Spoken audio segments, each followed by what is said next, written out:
Hello, Apex fans, and here we are getting everything set to take you through the action today for the MEA region.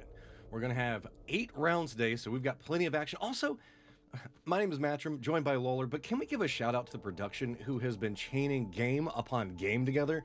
These guys have been busting their butts for you guys today to present a whole bunch of Apex action. So, Lawler, 8 rounds. We've got a lot of dark horses, teams that really rose up through the qualifying rounds, so it's going to be kind of hard to track because there's a lot of new faces involved in this event. Yeah, speaking of new faces, mine's kind of close, so I'm gonna like adjust this bad. Oh, that's the wrong way. Oh, keep going. Are we good? There we go. There Go we a go. little bit too close and personal for everybody, so we're gonna take a step back here. But matchup, man, I'm excited. We had 40 teams obviously competing. I think 19 technically in the second semifinal, but we're taking the top 10 from each coming together. And there's been some very exciting ones. And I'm going to apologize on behalf of both myself and Matchroom right away. Some of these names I just can't. My stupid American, I can't say some of these names. I'm going to butcher them, and I apologize ahead of time. But we're going to do it together. We're going to get through this. So I'm really looking forward to the format and everything we've got coming underway. So you can see what we've got going on. We're smack in the middle of everything going on for today. We had 8 rounds to start everything off in APAC North. Then naturally we're chilling in MEA today. Sorry, too used to saying EMEA. And then back behind us, we're going to have South America bringing in the action. So you can see a grand total of 24 rounds of Apex action today. And then we're going to do it all again tomorrow. Yeah, for everybody who's been like, hey, I need more, Apex Legends in my life, don't worry, we've got plenty of it. And a whole bunch of money given out as well. As we take a look at the prize pool, $100,000 total for everybody. But the big thing we're paying attention to is our top 5. You can see the distribution on the bottom left, line share being 2,500 for first place, 1,000 for second, and goes down from there. Also, the important thing to pay attention to in all these is how the points play out. In our point system, obviously a big emphasis on kills. We don't want too many rat cams, which I'm sure our observers will do a fantastic job. Maybe some poems will make their debut again this time around, but 1 point per kill, and then you can see the placements there. So for a lot of teams that like to play aggressive early on, sometimes it can outweigh. I mean, you're talking a squad wipe early on is the same as ending top 6, top 7. So hopefully we get some aggression here, matchup. Nobody wants a passive play. You know what I'm saying? Well, that's the way we're going to see a couple of these teams bring in. We're seeing 2 star performing teams from each one of their lobbies, one that really leaned into placement points, and another one that was just like, screw that, I'm just going to kill everybody that I see around me and use that to propel your well through it. That's really what we're going to be looking through. With as many rounds as we've got, really holding a high points per game average is going to be the way that's going to propel you into victory and getting in those top 5 spots. Whether you do it because you realize you can't catch the circle and you just murder your way to everything that you see around you, hoping at as many points as possible, or you play position and late game and then just try to assert your dominance on everybody around you. Those are going to be most of the tried and true strategies that we're going to see to try to really push that points per game, as well as rats. You always got to try to see somebody sneak their way into that top position and maybe just stab another team in the back and turn a game on its head. Hey man, something I enjoy a lot about GLL. Obviously, we got the Spring Masters. You and I have also done the Summer Masters together and stuff as well last year. But the fun thing about it is this observer and this production team always does a really good job of finding rad cams, and they're always fantastic. They always put it like a cinematography. I can't even say it. Cinematography is what I want to say, but I want to say it in a way that it makes sense. But they do a really good job of giving us an appropriate angle so it looks fantastic. It's got some, I guess, cadence to it. Like it's a feeling that it invokes inside of you, that these rats that are just fending for their lives. And usually we try to pair it with some poems. So make sure you guys stay tuned for that. I've got a couple prepared. I don't know how early I'm going to bust those out, but we've got 8 matches, man. We got 8 matches today. So we'll see when we sprinkle those in. So I'm looking forward to it. Here's a rough schedule of what to look at for today. You can see as we're working our way through the action, it's going to be a repeat into tomorrow. So roughly think about every 40 minutes, there's going to be a new round. Yes, Apex games are pretty quick, but we've got to go ahead and get the scores together to give those to you guys, and the players are going to need a break. Let's be real. 8 games is a hell of a lot of games to play. So you want to make sure that you give the players a second to sit down, refine their strategies, because there's going to be a lot of that's going on. Whenever you're looking through somebody that's climbing through the lobbies like this, you're going to have to make modifications, be it on drop locations, be it on play style, and you need a little bit of time between every single round to try to modify that. Yeah, I think that's the best part. Obviously, as you mentioned, 8 matches is a lot. But the exciting thing is you're going to see some development throughout that as well. We're going to try to do our best here to, through all 20 of these teams, provide some storylines and people to pay attention to. I mean, looking at all these rosters, the two that come to stand out are obviously the ones that are the top dogs by quite a bit in the semifinals, 25 Esports as well as Flying Camels. Flying Camels in particular, just fragging out of their minds. On average, other than like an accidental round 9, I think in the semifinals, they were hitting at least 12 kills a game. So a lot of eyes on them with their averages. That basically outweighs most of their placements, but again, a lot of really good first place victories for them. So between the way that it's going to play out, it's going to be interesting to see on not only the meta shift. Obviously, certain teams may mix up who they're actually playing for their legends and how aggressive they want to be. Obviously, you're going to probably see a lot of Gibraltar. You're going to see a bunch of Horizon, obviously, with that high ground capabilities. So I'm really, really looking forward to seeing what you talk about over the course of 8 games, how we're going to see these adjustments, how our team's going to adapt to, you know what, maybe I am being ego challenged at my spot. You know, there's going to be a lot of developments over the course of 8 games because it, like you said, it is a lot. There's a lot of stuff to take into account because it is not just a one and done. You really got to figure out how to stay consistent throughout the entire day to get towards that top spot.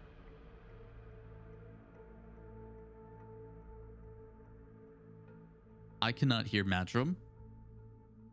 He is muted. That one's on me. That one's on me. I had to don't cough like for a that. second, and I Come back to accidentally me, muted. Matchroom. That's me. That's not production. See, these guys are working hard. I screwed that one up. I'll take it. Go ahead and bring me the caster memes on it. But what I was gonna say is, there's a couple of fun names inside of this as well.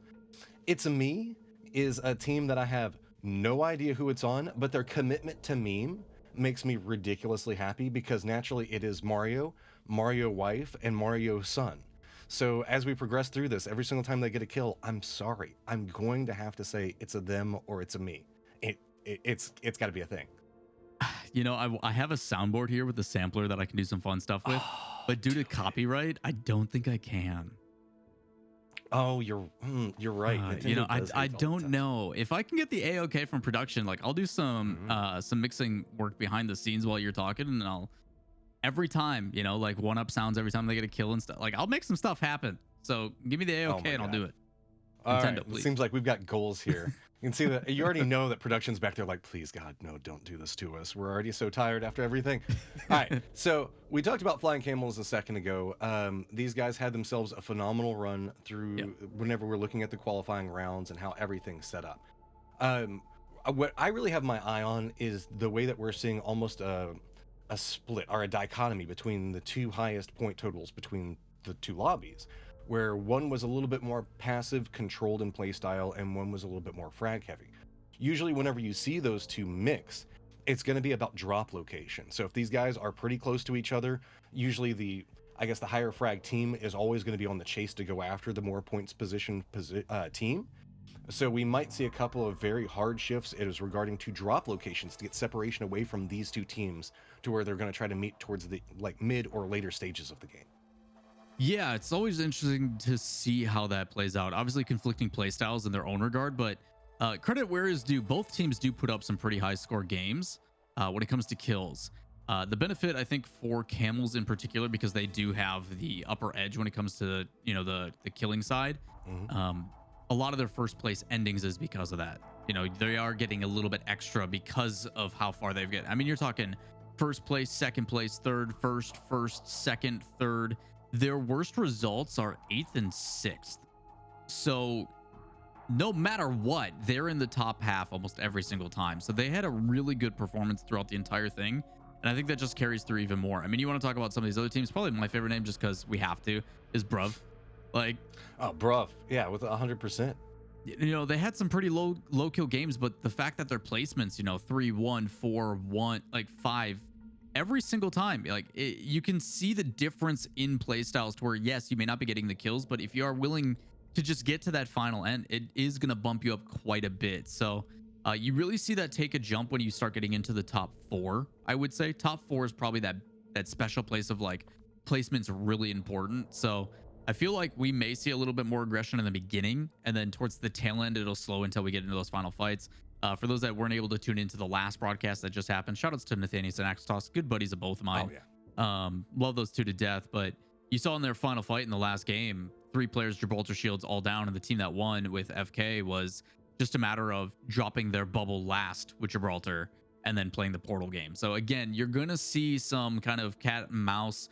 In the FGC community, they call it footsies. That's just the way that it goes, and those are the difference makers. And that's kind of the exciting thing, and the reason why I enjoy Battle Royales, primarily Apex Legends, so much is those top 5 fights. Those last fights just really come down to the small, minute differences, and really draw home like this team gets it. You understand, like, we really know how to stretch thin everybody else, because not only did they drop bubble last, but they got the other two to fight together first too, and they just third party. So again, big brain moves. I'm looking forward to that here from a lot of different teams, especially in particular a team that literally classifies themselves all aim no brain. So maybe we get some fraggers, dude. Like, who knows, man? I'm ready to see some people pop off. I mean, Rexu has a lot of potential inside there. We've seen him step up a lot. I know we're talking a lot about Camels and 25. Just to give you guys a reason why, whenever we looked at the standings for the rounds moving into this in the semifinals, Camels had 171 points. Back behind them was 1907 that had 126, and then a huge drop off yet again into DNMK. That's going to be back behind them at 95. Then it gets a lot closer with Bruv just 1 point back behind them. On the other side of this, we've got 25 esports that had 131, then Josavmo, which had 117, then another drop down into Dojo Unity at 99, then the Dark Reapers tied with the Blind Peakers at 75 apiece.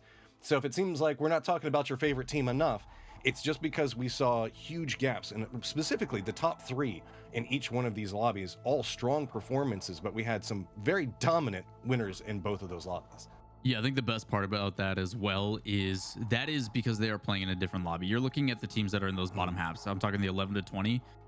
Some of those teams don't have any points whatsoever, whether they be just falling out short, dropping out, it doesn't matter. So you do get some of these really high point totals because those are the ones that may be challenging for the same spots against the top dogs, right? Like you, or in this case, Camels.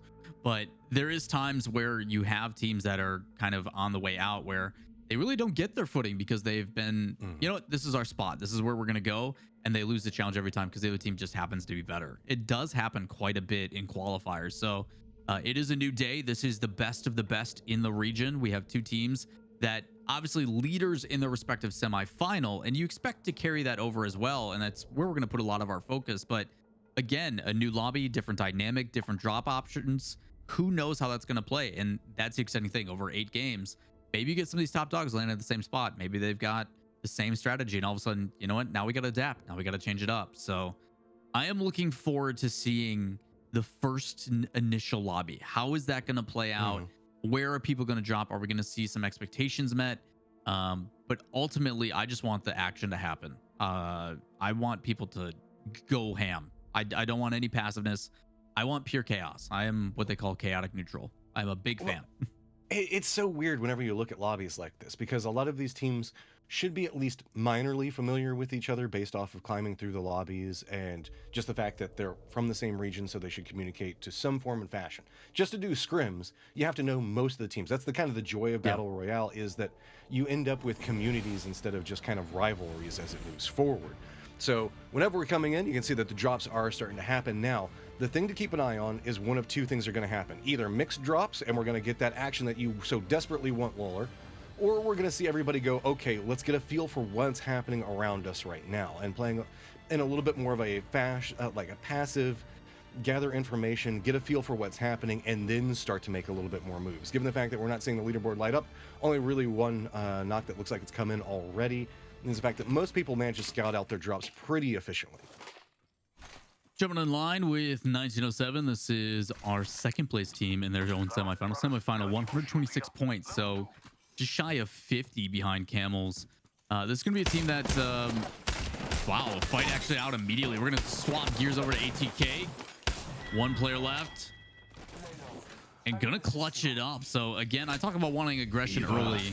And right out the gate, man, you get 2 people fighting for the same spot. ATK on top. This is a team that was in the second semifinal. Middle of the pack, 6th place, but only 1 point behind 4th and 5th. So, again, trying to make their name known right away. You can also get something that I love about this production. You got the team tracker on the right-hand side. It's going to show us all the teams, and there's also those 3 dots. You see Onyx getting removed as well. Those 3 dots standing for how many players are left on the team. So as much information as we can throw at you guys, we will in a simplistic fashion. Yeah, this is kind of a big turn at the start. Remember, we were talking about DNMK very early. The fact they had themselves a very good performance inside the lobby. Sure, going out first sucks, but there are 16 rounds, so it's not the end of the world for them. You can see the setup right now. We're making our way over towards the northwest. A couple of small firefights already breaking out. Just gonna roll right up into the face, going for the spray into it. Doesn't manage to connect, does go down. Quick exchange going over here now. HLDC on the run, just demotivator. The last one up for his squad. And looks like he's gonna be our first rat trying to find his way into the zone.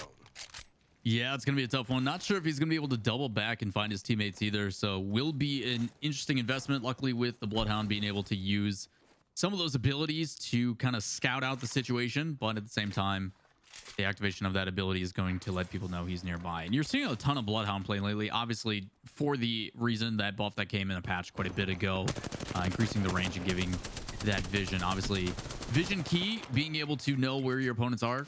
As we jump on with Bruv. I don't think I'm ever not going to get used to saying that. I enjoy it so much. Woo! Nice shots coming out from them. Following through, Bruv. Nice lineup and quickly hunts down the last one. We missed our first It's a Me kill, by the way.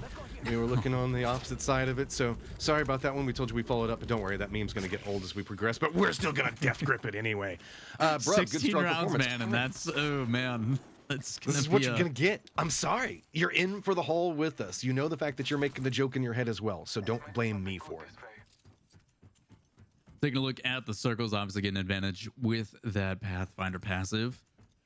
Ending roughly in Countdown and Skyhook. So you're going to see a lot of teams, especially you're looking at the bottom right with It's Me. You're going to have to take some migrations out of Lava City earlier than later. You also have HLDC, and it looks like 25 possibly intersecting here, but 25 going to move early. Shots coming out on Dojo. Yeah, they're in a little bit of an interesting spot right now, given the way that the situation that's kind of gathering on around them. They've got control over a nice vision point, but looks like they might be getting harassed a little bit while they were trying to get their switch over and get their crafting into play, but it doesn't look like anybody's wanting to aggress too much. You can see that nobody's really around position, and they have so much control and vision to work with, and just look at the amount of crafting mats that they're managing to stack up right now. This is going to be ridiculously powerful for the late game sections. Specifically in the mid game as well. As you can see that they're already starting to stack up multiple armors. That way, if anybody does aggress to them, they can go ahead and do armor swaps as they make their pushes in and just be ready. This is going to be a full-on defensive lineup. You can see that there's usually two different strategies on how you want to play Apex. You're going to go ahead and be the aggressor, flying around the map, going for the kills. As you can see right now on the chase, Australis going after him. And I got to be careful on how I say that. I keep wanting to say Australis, but it's Australis. So they're just on the hunt, trying to rack up as many kills as possible. So on the flip side of that, you saw the full defensive line, setting up their armors, getting everything prepared for that one. So it's going to be about whenever you see the aggressive team meet the defensive team, that's whenever your real action kicks off. I will say out of Pat here, he is someone that I think Nathanius, our former caster, needs to take notes of. A caustic main that embodies it to the furthest degree, being as toxic as possible, sitting in a corner with all of his traps. So you see Pat here being super aggressive. I love to see that out of a caustic and utilizing it to kind of trap them in rather than hoping they come to you. So Australis doing a really good job of playing the aggressor, like you mentioned, trying to gatekeep some of these teams. Obviously, they do have pretty good vantage point here on the outside. As we jump over to Dojo Unity again over the train yard. Peeking those angles, seeing if there's anybody high ground in there. Most definitely is. Already has it spotted out. Gonna ping it for the teammates. And with that, could use the portal. Do not want to waste any time with that engagement. Especially a lot of noise being made. So gonna reposition, but gets picked up by the sonar. This is such a hazardous place to play whenever you're holding this area. People that manage to get into the train cars, I guess the floating train cars, the raised cars, whatever you want to call them. There's like a million names for them. People call them heaven cars, all kinds of different stuff. But whenever you get control specifically of these two, you can see how you can bounce down. You can use kind of the crates that are hanging up there, jumping back and forth around the train yard, really getting a lot of attention as it goes. And if you can control, I like the way that they have everything set up. The Bloodhound holding on top of the building, regularly doing scouting so that way they can harass and control way more of the territory, because that becomes the problem. If you're holding the high ground, you don't necessarily get the best vision down inside that building. So that's a good counterplay to make sure that they maintain a lot of control from this position. Well played, ATK. Keep an eye on the team tracker. A lot of the big dogs still in play. You're looking at 25 and 1907 still up at the top.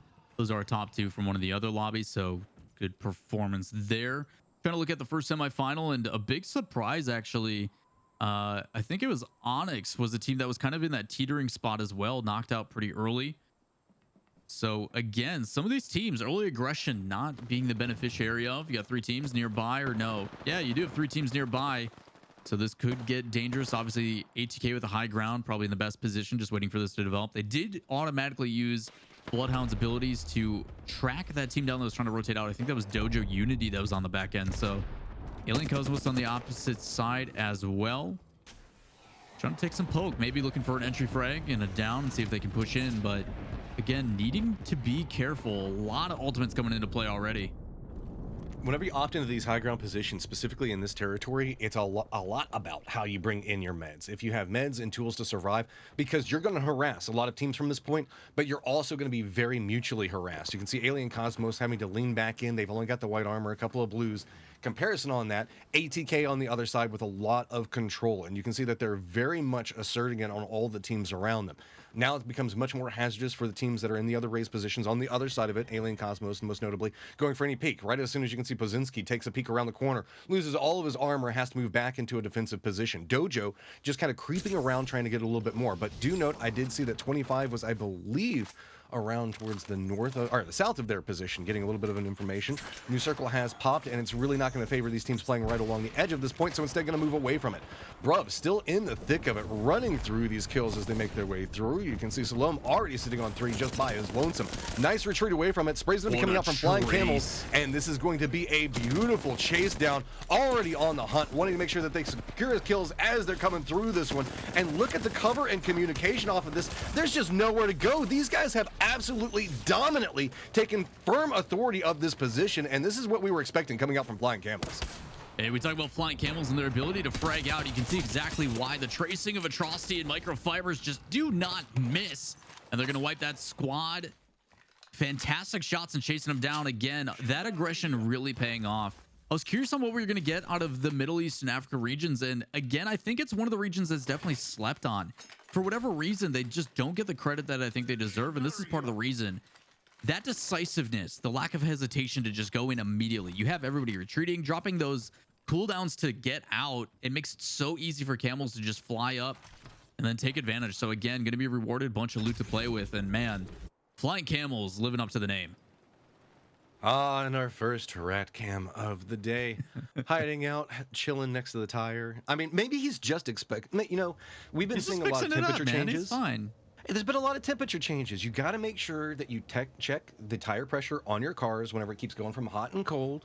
You know, you don't want to risk having a blowout while you're driving. So he's just doing good car maintenance right now in 1907, and a little bit of trouble. Look at the jump down coming through. Already got a 1 down in this position. Draconian still just trying to hold the point, trying to force them away from this area, but there's just too many numbers. Now Pinky Finky, the last one up for 1907, and in a lot of trouble, hoping the fact to harass away, but you can see wide open terrain around them, definitely spotted. It's just going to be a matter of trying to make sure that you burn as much octane as you can to get out of this position.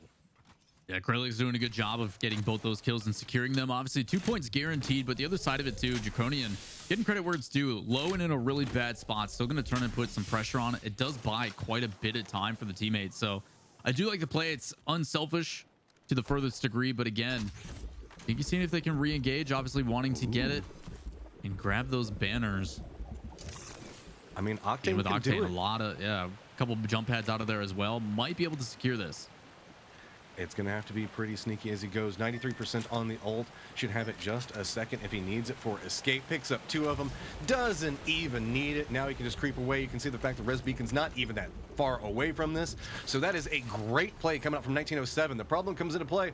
Once you call this back in, it's going to be really hard to get repositioned. You know the path circle is right next to him. Going to go ahead and throw that right into the geyser to follow through. I'm willing to bet off of it. Go ahead and get a little bit more airtime to get that reposition. And it looks like they could be open. So now it's just a matter of making a little bit of a foothold inside the zone.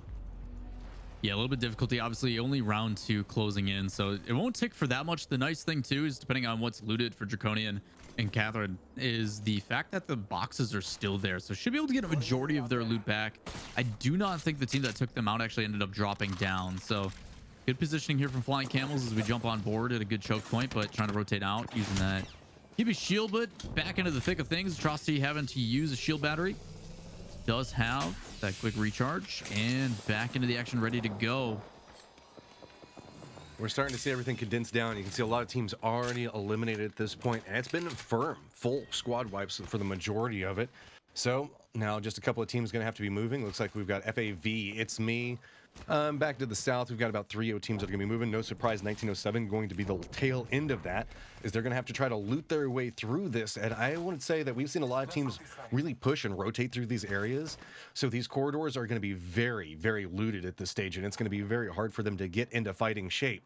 But maybe you can come across a couple of crates or something else to give you those extra couple of tools that you need. Really, that's what you kind of almost look for more than anything else, is you know that almost everything's going to be looted at this stage. Maybe a crate's going to have some ammo. Maybe it could just have even a white or a blue armor is better than nothing at this stage. That's Flying Camels on the bottom on the left-hand side. Getting put under fire by both Enika as well as ATK, so gonna have to heal back up. Either way, that good early push, that's something that Flying Camels, I think, did a really good job in the semifinals, as well as recognizing that may be risky, but we have to push into position early. All this is going to shift north for the most part. We still have 11 teams, I think, available, so still more than half, but just barely. Shots coming out from 1907, trying to apply some pressure. Good loot already.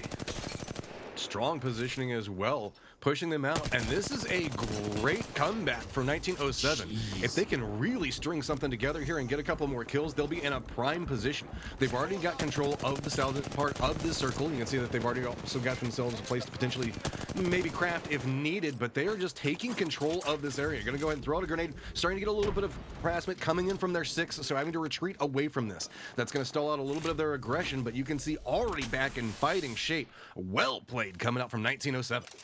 I really like the aggression. Despite knowing there's multiple teams in the area, they're just not hesitant about it whatsoever. Very decisive actions, which applies pressure to both sides. Obviously, it does bring a lot of attention to them with all those shots going out. That sound just, it kind of just draws it, makes your ears perk up and go, wait, that's an engagement. I want in on that. So obviously having to back off, but playing it smart, applying some pressure, trying to get rid of some of those mats on the other side, but still not afraid to back off and pull off. A lot of teams tend to tunnel vision in those situations, where they just see blood, they see red, they're like, we have to go. So really good idea here from 1907 to back off. And like you mentioned, obviously down to only one member at one point, but now under a lot of pressure. It's Draconian, Pinky, Flinky, and Catherine gonna have to try to put a fight. They drop down the Gib and then drop down with the Mastiff right on the head. Gonna be an easy revive, but Pinky gonna drop the Phoenix shield and should be able to get back into the action relatively quick and rewarded for their troubles. I love this. Get control, this territory. You know the fact that you should have your back pretty clear from this point. You've got the wall that's going to be to the north. It's going to buy a little bit more space. Really limits the third-party potential coming through. And Flying Camels, yet again, with great awareness of what's going on, just going to jump down, go ahead and take out the very last member of HLDC. So get a little bit more control into this. Really, we're starting to see it's a battle between the north and the south, as it's going to be Flying Camels up to the north, and it's going to be 1907 to the south. The new circle has popped, and it is going to favor where we're seeing Dojo playing at, Easy playing from, as well as 1907. Trying to look at more so the loadouts of some of these players. Obviously, Microfiber's kind of the tried and true with that Volt, as well as the EVA 8. Especially if you have the hop-up attachment with that double shot, it's just absolutely lethal. So Microfiber's kind of playing the ideal route. Curious on what the teammates are rocking as well, but one thing that is tried and true that we've seen every time we've been in their perspective is just tracing like no other. I'm a little envious of it. My FPS aim has gotten worse and worse as I get older here, and just, man, We're not going to talk about that. We're not going to talk about how... The envy, dude. The envy. It's unreal how good these guys are. Just even with how much movement's applied and everything else in these games, it's just second nature to some of these guys. Especially with the speed that you can see that comes into Apex. Tracing and following through it with everything that's going on. I mean, you can see people trying to trace as we see jumps coming in. A lot of play coming out of this one. And we're seeing a lot, really, of Octane coming into play onto this one. Just look at this. These guys are on the hunt. Flying Camels has a plan, and their plan is to murder everything that's in front of them right now and just stack up as many kill points as humanly possible. Look at the way that they're moving through this. You can see the fact that their communication on point. They're calling out how to move through, where threats are going to be coming from, identifying how they need to navigate position, and really just popping shot after shot to make sure that they get control and a way to move through this as safely as possible. But on the other side of it, it's the defended set up ATK that we've been seeing frag out from this position and getting so much control. Remember, these guys have been stacking up utility for days, but they're starting to get too many threats, too many teams that are encroaching onto them, but they're just flying right into their face. Shots coming through, and ATK is trying their best to hold this one out. Already one down, but quick exchange onto it. Second one, trying to line it up and just polishing through this one right now. Good defensive lineup coming up from ATK, still just trying to control, but you can see too many threats coming from too many different angles. They have to play this one so carefully. Passively down, trying to draw it out and get some of these kills no matter what. Secure, there's one for Flying Camels. We talked about the passiveness from some of these teams, and again, Flying Camels says, you know what, you can play passive, we're gonna overwhelm, and they just literally fly in, and it really showcases, if we want to kind of micromanage their play style, it really works well because of their composition. You're talking the ability to go in early with those jump pads with Octane. You've got some defensive side in case you need to stabilize with Gibraltar, and then you have the vision that comes out from the Bloodhound. So again, very meticulous in their decision making here as they're trying to gatekeep the edge of this circle. Another team on the other side, they see him on the other side of that zone in that Gibraltar. Only 6 squads remaining, and it looks like team of 1907 FB doing a really good job. Still a big surprise for them, down early but not out, able to come back at full strength, get another kill for themselves. So man, I hate to be the biased one in the favoritism, but Flying Camels is really winning me over. I mean, their name alone inspires me to want to love these guys. They know exactly what they want to do, and they're living up to it. These guys are just flying around everywhere, fighting everything that moves around them. Instead, now they've realized discretion is the better part of valor from this stage. Whenever you look at this point from the game, it's going to be a third-party fiesta. So you've got to go ahead and, like, wait it out, start listening for firefights, take a second, plan the approach, and I like this. They know that they're, again, firmly defended. You're starting to see a lot of really solid map awareness and how to play these territories. You don't always necessarily need to aggress out, but here is the issue with what we see coming out from Flying Camels. Oh, no. They don't have a lot of information, so they've got to opt into the play, and that is a beautiful spray coming in. Cake Man just absolutely destroying them, but somehow they're going to be able to get this one back through. That was almost terrible for Flying Camels. That was insane for Monaco. This is our 8th place team in the first semifinal, but to 1v3 and almost win that, unbelievable. Wish we could have saw that from their perspective, but it's not going to work out. Flying Camels now in a very dangerous situation on the outside of the zone. Gonna have to use this Gibraltar shield quite intelligently.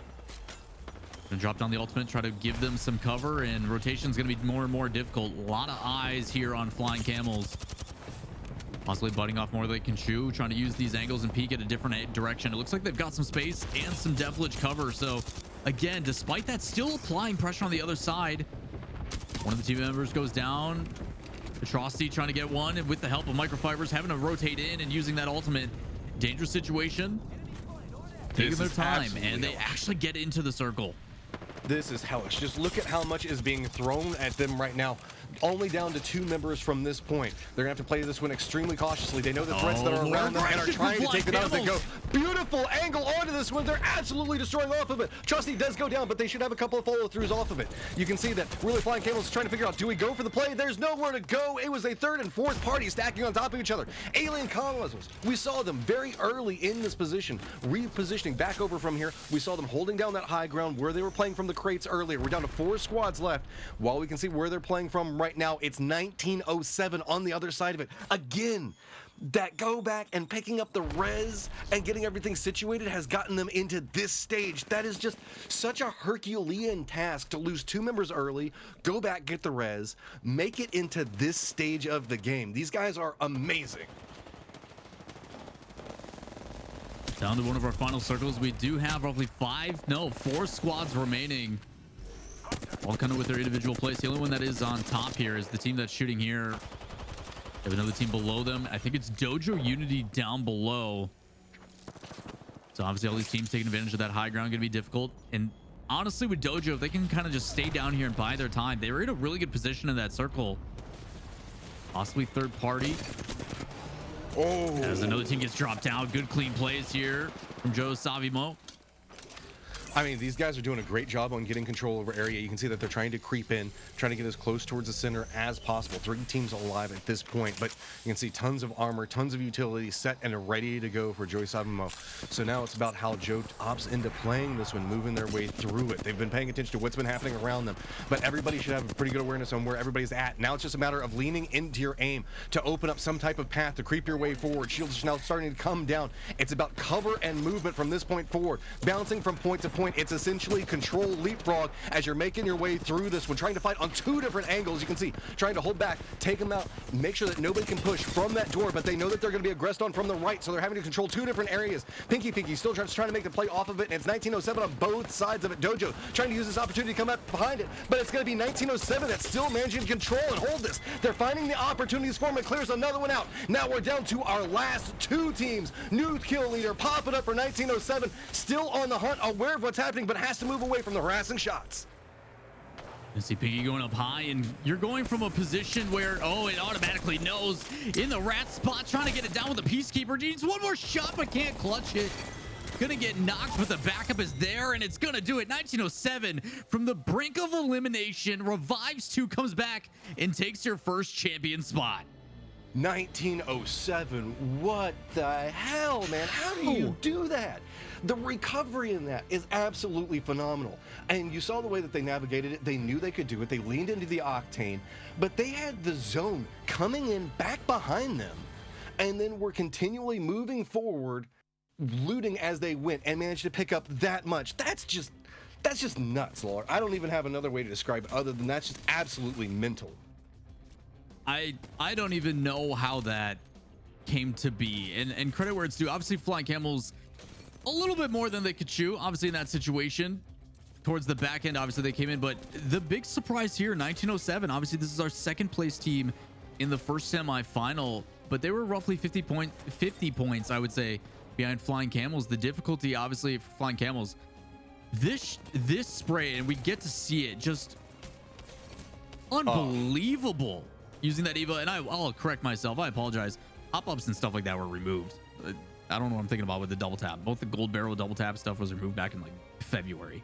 So like, I don't know what I'm on about. And re-knock positioning, that's just huge. And here it is, 1907. Look, once they realize that they have control over this end game, they just chase it down. They know exactly where the rat is.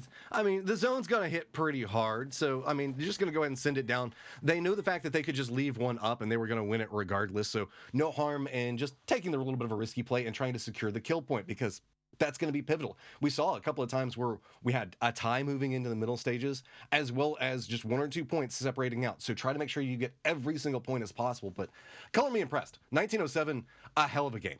Amazing set. The amount of aggression, man. Nobody really sitting back. I mean, obviously, I think it was Demotivator who had to check the tire pressure and stuff like that. So that's an understandable situation. But for 1907, you know, using that octane, getting in there, getting the banners and coming back, and then just being absolutely kidded by the end, doing a fantastic job to bounce back. That was impressive. It was absolutely impressive to see it, and a lot of aggression from this region.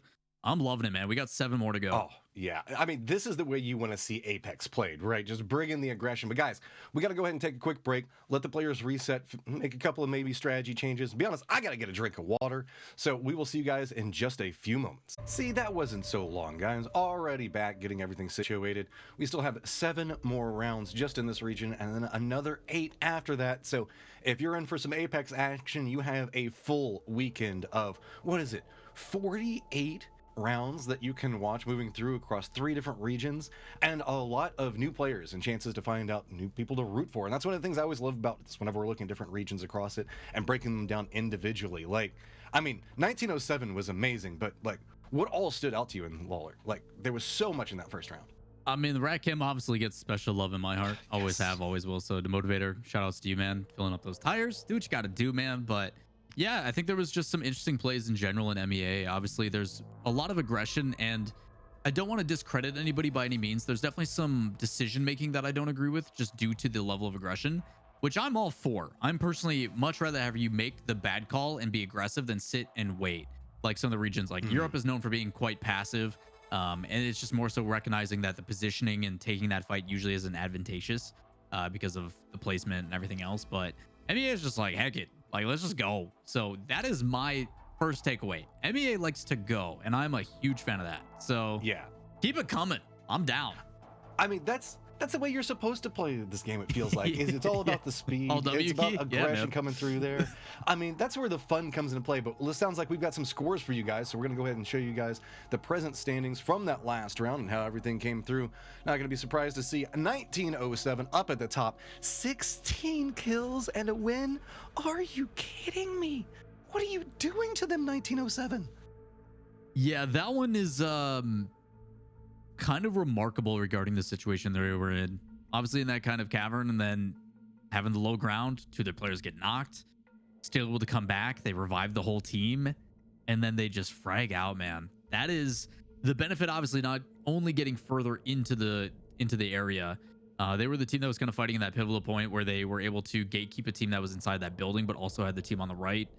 Everybody was with red shields fully up. So with the Evo shield, I mean, they really put themselves in a really good position. So yeah, 1907 FB doing a really good job of bouncing back from a tough situation. Flying Camels obviously in top 4, still with a bunch of kills. But ultimately, man, it's a pretty tight race at the top, other than that big jump up. Like, again, we're here very early on. There's a lot of Apex to go. And just, I've glanced back at chat. I kept seeing everybody be like, why aren't they calling Fenerbahce? Why aren't they calling? It's because the fact that their tag is 1907. And just to make everything a little bit cleaner for everybody that's watching, we're trying to lean into the tag a little bit more so that way you can know what's going on if you're not familiar It's with that the easy team. association. Your eyes see 1907, it's just right there. You know 1907. And if you know the team, then you also know the fact that they're 1907 Fenerbahce. It all makes sense if you break it down. So we're just doing that to make it a little bit easier for people that are watching maybe some of these teams for the first time. We'll bounce back and forth between them as we progress, but calm it down, guys. It's such a random thing to get annoyed by. It's their tag. It's okay. It's okay. Take it down a little bit. Now, we did have a couple of teams that performed quite well during the semifinals go out a little bit early. Most notably, it was DNMK that was one of the first teams removed. So I really want to see how they're going to bounce back in this next round, because we know that this is a team that can perform. The question comes into play, was it just the fact that contested drop spot? Was it just too many teams around them? There's a lot of different factors. So modifications off of this is going to be something I'm going to have my eyes drawn to specifically with that team. Yeah, we talked about this in the pre-lobby too, is obviously we talked about we are weeding down teams. All these teams are significantly better than the previous lobby. It is the best of the best, our top 10 from both sides. So you may see that, and that's where these adjustments are going to come into play. The ability to, hey, we got ego challenged or someone took our spot right away. Do we want to push back? And now that we're aware of that, get ready for a fight right away? Or are we going to just let them have it and try to go somewhere else, which then creates this kind of domino effect. It depends on how teams want to play out. I think for a team like DNMK, they got to kind of stick their guns. They got to make sure they fight for it the first time around. And then if it still doesn't play out and now you're down by 2 matches, and that's when the gears start coming through. And kind of the benefit, I guess, is when you get knocked out early and you're just spectating from a side, there's a lot of things that you get to take in and communicate with your team about how we want to approach the next time. Yeah. So for DNMK, for getting knocked out early, I think they have a strategy coming into this one that they're willing to implement. There's a running kind of dimmy joke that happens inside of Battle Royale whenever you're looking at these qualifiers. A lot of times people joke that being one of the first teams eliminated is awesome, because then you get to sit back, pay attention to what's happening, and you get to be the first team to try to react and really scout out what's going on through the rest of the lobby. So with that, then you can now use that information to make much more intelligent decisions for the remainder of the rounds, and now everybody has to start reacting to you. Now, if you do that is the question, because whenever you're looking at teams that are moving so aggressive, like per se Flying Camels, who are just bouncing around all the different sections of the map, whenever you look at a team like, let's say, ATK, you saw they were running the fortress strategy. They were firmly cemented in position for quite a while, and there was just too many aggressors, too many people that were all jumping into position to hold down. So we might see a couple of modifications coming out from that team as well, but you can see already set up in game. Everybody's coming through right now, trying to get the loot situation optimized as quickly as possible. Doesn't look like we're seeing too many teams stacked up just quite yet, but Epicenter looks like it's going to have a couple of friends that might be contesting against each other. Yeah, it does look like one of those teams is headed all the way over to Overlook, and that's the high drop area. But you're looking at that circle, man, and that's going to be spicy. Oh, it is. That is a fun area for us. Oh no. I talked about DMK right before this, and they're already in trouble. Got one of them down. Second one's already down. One's already flushed out. Now it is just a one, and it's the Octane trying to get out of position. We saw a massive play come out. Octane earlier, reset for his team, but this is not good for DMK already.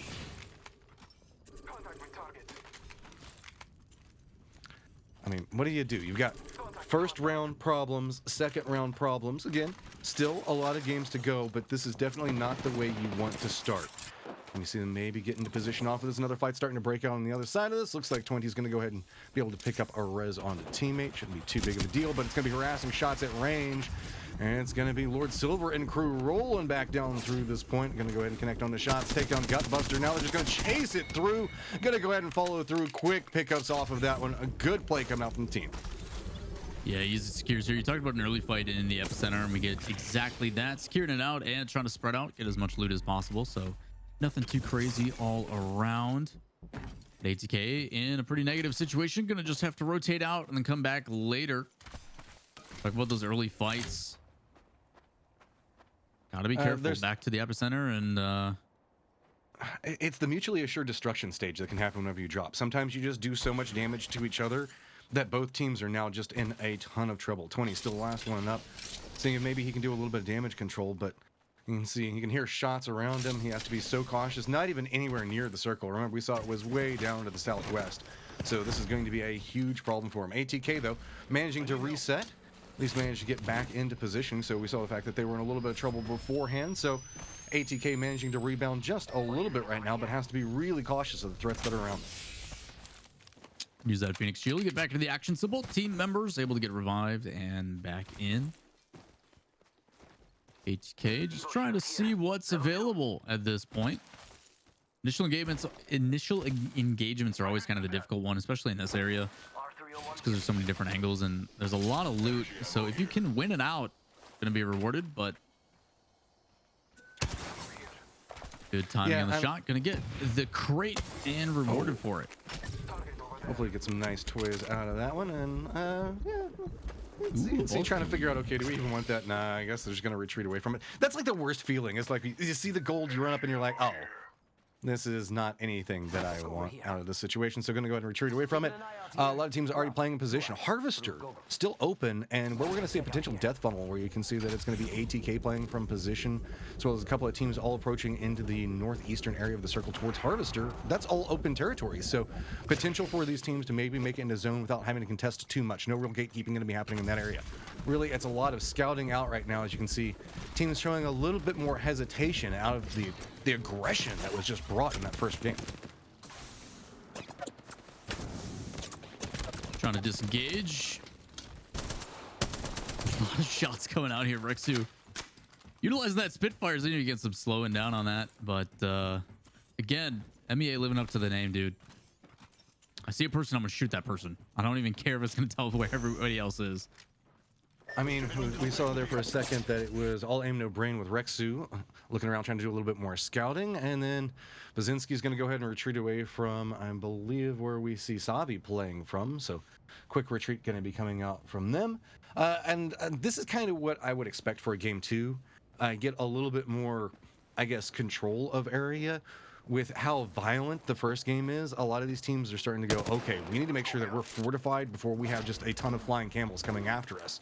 So let's try to position for that, see if maybe we can get some territory control. On the other side, you can see a couple of small skirmishes coming through and a full retreat back down into a defensive position for now. And oh, Chase is coming through off of it and bringing out the Revenant as well, making sure that they can bring in the ultimate, try to get away from a safe play with this one, and just trying to hold up in position. I like the aggression coming out from this.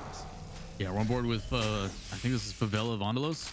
Yeah, FAV. So Favela Vandalos in here in a good position. Obviously really dangerous too, especially with being able to go up that rappel. But again, just kind of holding their ground. Get a team above, kind of watching those spots.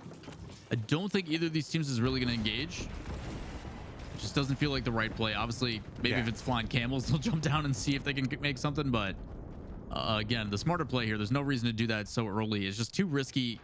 Even if you are that confident in the fight, it's really not worth it.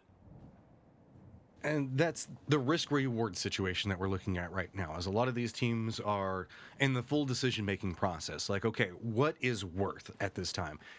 Sure, we might be able to get a couple of kills, but how many people could we lose out of a push such as this? Is it that valuable based off of positioning for future circles? That's going to be really where we see a lot of the aggression, where we're going to see decision making come into play. Like, people will fight to the death for somewhere that they think could be inside the next zone or could be a strong position to play. So whenever we keep seeing this southwestern shift on circle into circle, that means that teams that are playing closer to edge, not so desperate to fight for a situation along those lines. A lot of our rotating teams still should find no contention at the edge. Not a lot of gatekeeping that's happening right now. It's really just fight outside the zone, fight inside the zone, or hold down position. So not a lot of edge fighting that's happening at the time. Good awareness coming out, and yet again, it's just going to be good plays coming up. Flying Camels having good awareness on what's happening. Going to go ahead and flesh up 20, make him go back to the lobby, and the last one up for his squad. Yeah, unfortunate for blind peekers out of Africa. That is 20 having to fight a 1v3, and against Flying Camels, the aggressive bunch, that is not going to go well. And utilizing that Bloodhound to get in the circle as we jump back on here. Now to FV, putting some shots down in the Gibraltar shield, having to fight in the circle as well. Luckily, it's the lightest of the bunch, but able to get a shield swap, seeing if they can bounce back, going back and forth, utilizing the Gibraltar shield. It's not going to matter. Overwhelmed. And FAV going to get another drop down here. ATK here's the shots and decides to get aggressive as well. I love this. Great awareness. Doesn't even care. Early circle. Sees opportunity. And again, it's all about the risk reward. New kill leader popping off for ATK. Not playing so defensive this time. They're on full on aggression to every team that's around them. Even fighting outside in the zone. And a lot of skirmishes happening out there. No gatekeeping positions. Really, these teams are all gatekeeping each other as they're trying to make their approach into the zone. A couple long range fights, as you can see, teams kind of setting up. But do note that there is going to be the potential of a third and fourth party coming into play, where we see that Landon Juvenik is playing from right now. There's a couple of long range shots that are kind of harassing them from their butt, so they're just trying to make sure that they're safe there. Rat cam already coming into effect, and God, they're always so cinematic. Oh man, this is rough to see as well. It looks like one of the teams only loading in with 2. This is actually Bruv, where they're missing Zakro, it looks like. So having to fight a 2v3 and probably going to be playing a bit more passive, obviously being at a disadvantage every single time they engage. So most likely playing for placement on that one to the best of their ability. Coming on board with Onyx. And we'll take the long route, the scenic route here. Yeah, I mean, that's no surprise given the amount of teams that we saw on the other side of this saying, like, nah, we'll just go ahead and reposition away from this. Now popping over here with HLDC. They're going to go ahead and thinking about doing some crafting, or are they just trying to bait out some shots? There we go, just finishing the crafting out. That's what we got going on. So now, really just with the way that the circles are setting, early teams that moved for positioning getting a little bit more favorable, specifically teams that dropped in the Southwest being heavily rewarded with early positioning and rotation that they can try to perform here. Question comes into play now. Corridors and entries are going to start getting a little bit more chaotic, as we're starting to probably see too many teams still alive at this stage to be able to be comfortable from this position. And Sufinabachi holding down position right now. This is kind of a damage control point. I think that this is probably going to be due to harassment that we can see coming out from WRG off in the distance. And then I think we've got Josavia back over on the other angle as well, 25 in this position. So no harm, no foul, and being a little bit more passive from this point. The problem comes into play is you got to be careful with it, and Pinky Finky realizing that, because he's scooted down the side of it, and those people in the high ground position still going to have vision of him, and that's going to have to require a Gibraltar shield already. And now Pinky, where the hell are you going to go next? Look like he's going to try to make his way up there, but there's no easy path to get back to that point and regroup with his team. Well, they do a good job of utilizing Pinky there. The only one with that jump pad. So sometimes loot is too good to resist. They drop down and loot some of those boxes. Get a shield as well. So good team efforts. Should most likely be able to drop down a jump pad and get out. So you have an engagement here. Not enough octane, not enough charging at this stage. You can see everybody is just flying around this map. And it's just making it so hard for these teams that are trying to defend up, I think, Waller, because like whenever you have Octane just popping off and sending the full squad right on top of a building, you're just getting attacked from not necessarily a long-range third party, which is what you see happen a lot in the later stages of Apex rounds. Instead, it's just charge. And look, right here, just another charge coming right up into the face of this one. Just going to go ahead and say, there's opportunity to be had here. Let's go ahead and pick up a couple more kills out of it. And again, Flying Camels, the middle section, the middle rounds and the circles as they condense down, this is where they just seem to shine. Yeah, I think that's a really good play by Atrocity as well. Obviously, Microfiber is a sliver of health, able to get the help from Atrocity, so they drop one down. Flying Camels again. Not too many kills on the squad overall, but as you mentioned, that middle ground just trying to pick off some of these teams with positioning, and it's good shots here from Mario's son. Oh, no. That 3x and is going to get traded, so now needing to be careful. Mario Wife going on the back end here. Isn't Mario Wife just Peach? It depends on Bowser's perspective. I don't know. I don't know. We're not going to get into that whole Bowsette situation. That gets way too complicated as we go through here. Yeah, but it's Mario going to go specifically. I have no idea. Well, Mario's wife and son at least do manage to live. So Mario, your sacrifice was not in vain. Now they just have to be a little bit cautious. This is kind of a dangerous place to try to leave, just due to the fact that you know that somebody's probably going to be chasing after you, trying to defend it up. That is a ton of damage back into Mario's wife, and HLDC is not going to let this one go. They are on full-on committed hunt onto it, just chasing them down. Where are you going to go? There's not a lot of options already spotted out, and that's it. It's not a me. It's not a Mario. They are out. Yeah, it's a really good play from HLDC. Yes, the entry frag does not go well. You do get all the shields down on what it looks like was Yaga. But then immediately the other two engage, and just the numbers game really comes out to play. But we got another fight here. It's a little bit of a fist fight here for Flying Camels. Punches coming out and just being a bully. Poor guy. Can't do anything about it. Getting part of the beat down here and going to get knocked out. I mean, that's just the way to die right there. You just see fists coming at you. There's just... We talk about how gratifying this is it FB. is. This isn't Flying Camels. Just to Did you manage to get out of that cliffside like I was mentioning? Yeah, yeah. You can see the fact that we did lose team tags onto this one, so well, we at least have the teams that have their team tags on there, such as 25.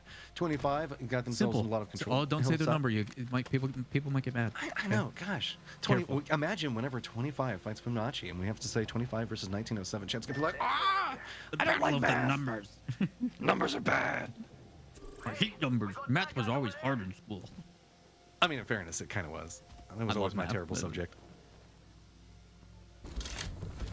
Well, let's see. Kind of a calm has settled across everything. We still have 10 squads left. You say the that. calm never There's explosions lasts for coming long. from the sky. I know. Never and lasts he's got a Kraber. long. Do it. Do it. Give it to him. Give it. Go for the peek. Go for the peek. Oh, patience just a little bit too long. That's just not going to peek again after hearing that noise, though. Yeah, I mean, that's the instant I don't want to look from around that rock anymore. Yeah, Caustic, he's like, that's I'm good. I'm good. No, not Caustic. That's Gibraltar on the other side of it. Gibraltar, use your shield. That's your job now, bro. Yeah, I mean, if I'm Gibraltar, I don't want to peek any angles with how big that body is. You know, yeah, look, they just firmly are like, nope, we're not peeking that anymore. You just get firm control over that Fibonacci.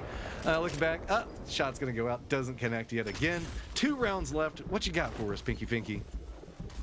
Engagement, man. That's the name of the game. It just definitely feels. It's very weird to me to see this much Octane. I'm a huge fan of Octane just because of the mobility, Same. but Octane just getting utilized more and more, and it just feels like we're playing a bouncy house at this point. Everybody's bouncing around. There's so many jump pads on the map.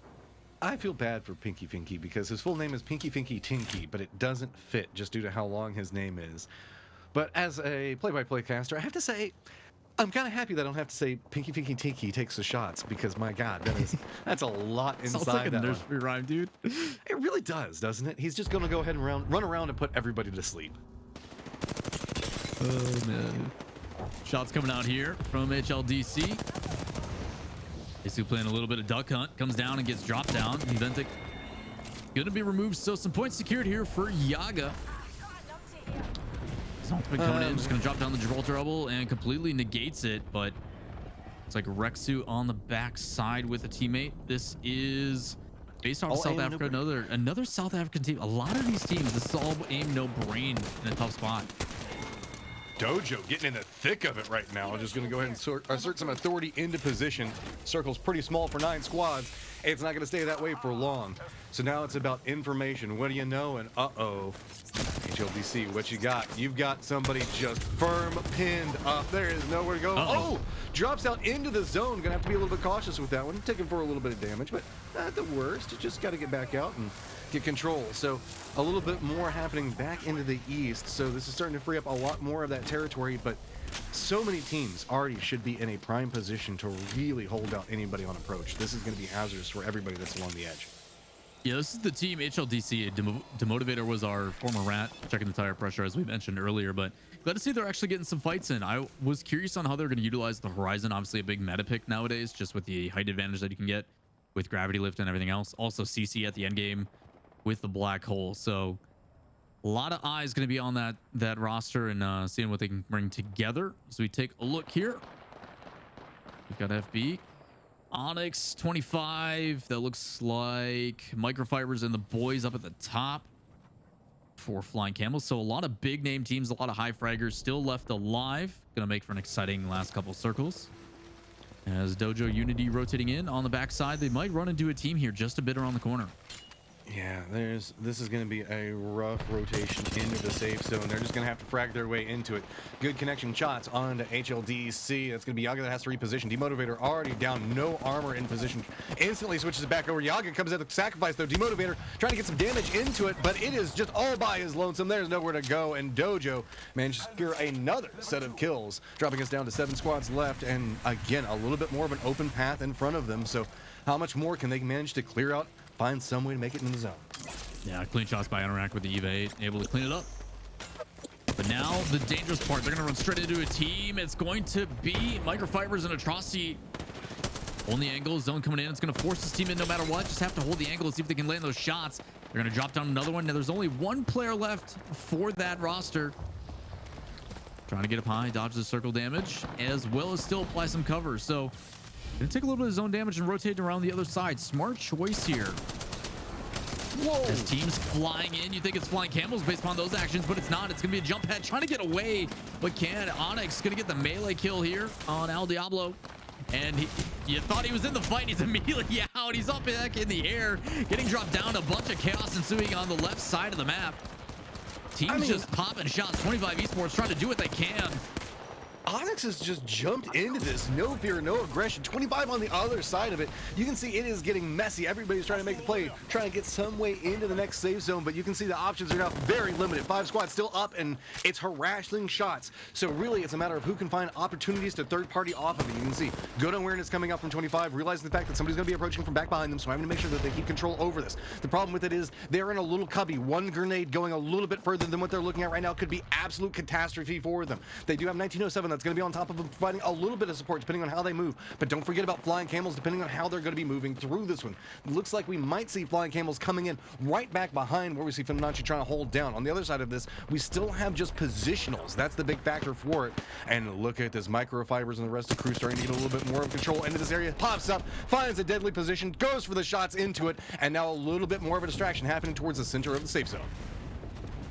Flying Camels on the high ground, probably in a good position to be able to work in. As for 25 Esports in a really tough spot, stuck between WRG. There's another team that looked like to their south side, and they're just getting lasered from both sides. They're gonna have to pick a fight here shortly. Shadowcat down so low, it's gonna be Onyx that's rotating in. So right now, Onyx, Fibonacci, as well as it looks like Flying Camels on top spot. Looks like our 2 top teams, both in Camels and FB, gonna be ready to engage in the middle of the circle. You've also got Onyx on the outside side. Good entry frag from Pinky Viggy.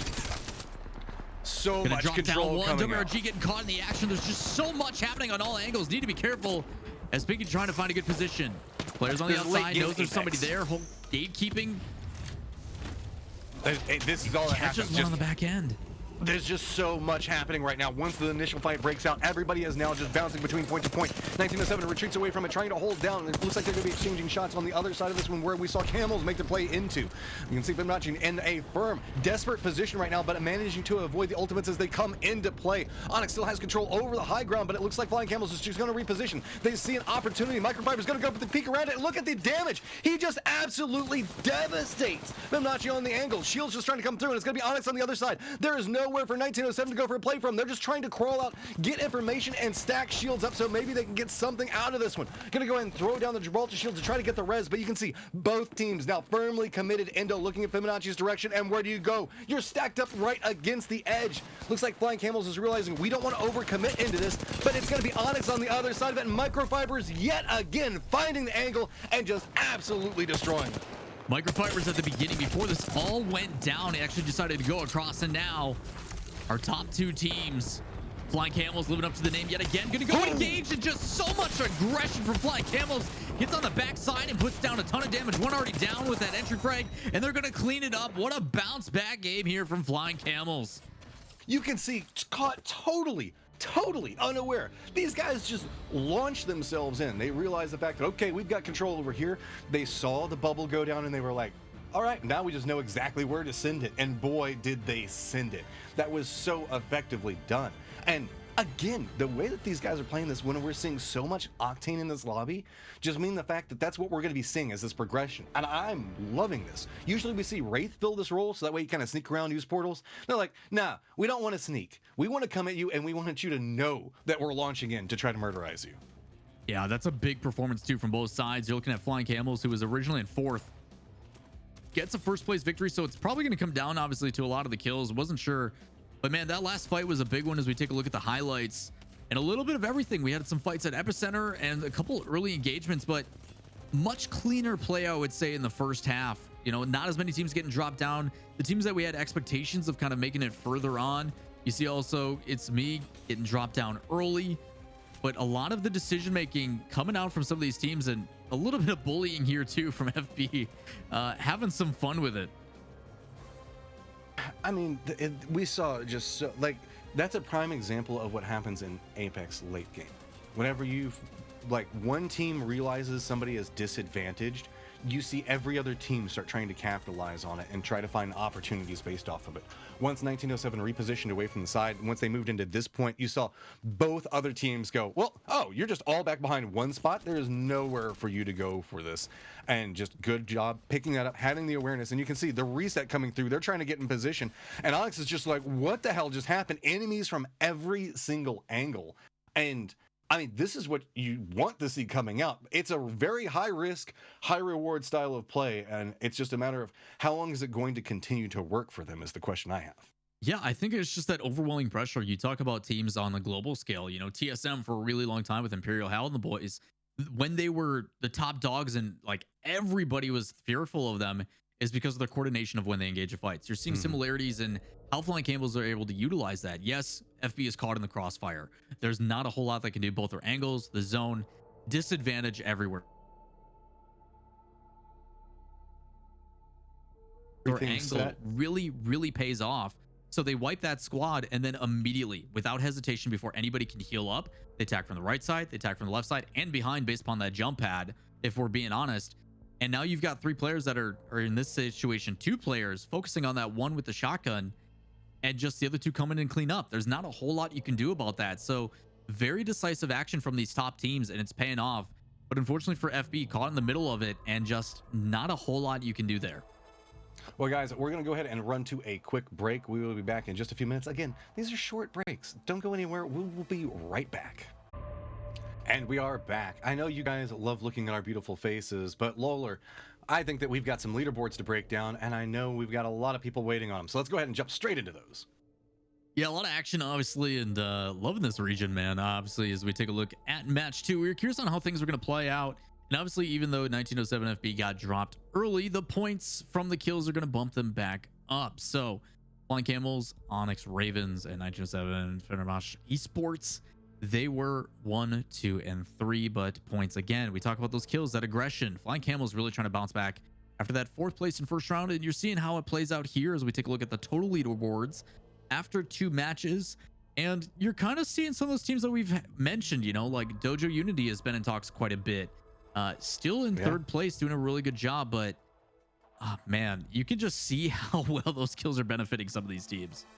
We're starting to see a stack of very familiar faces off to the left side. ATK showing up, Josavmo and as well. But a team that's I've got my eye on, and I don't usually like to pick at the bottom of the leaderboard, but DMNK still Yeah. sitting on 0 right now. That's a rough start, so I wouldn't be surprised. Hopefully, we'll see them be able to bounce back. Also, 25 esports. I mean, they've only got 5 placement points right now, no kills to work with. This is a team that we had a lot of expectations coming into this, so hopefully they manage to rebound very quickly here.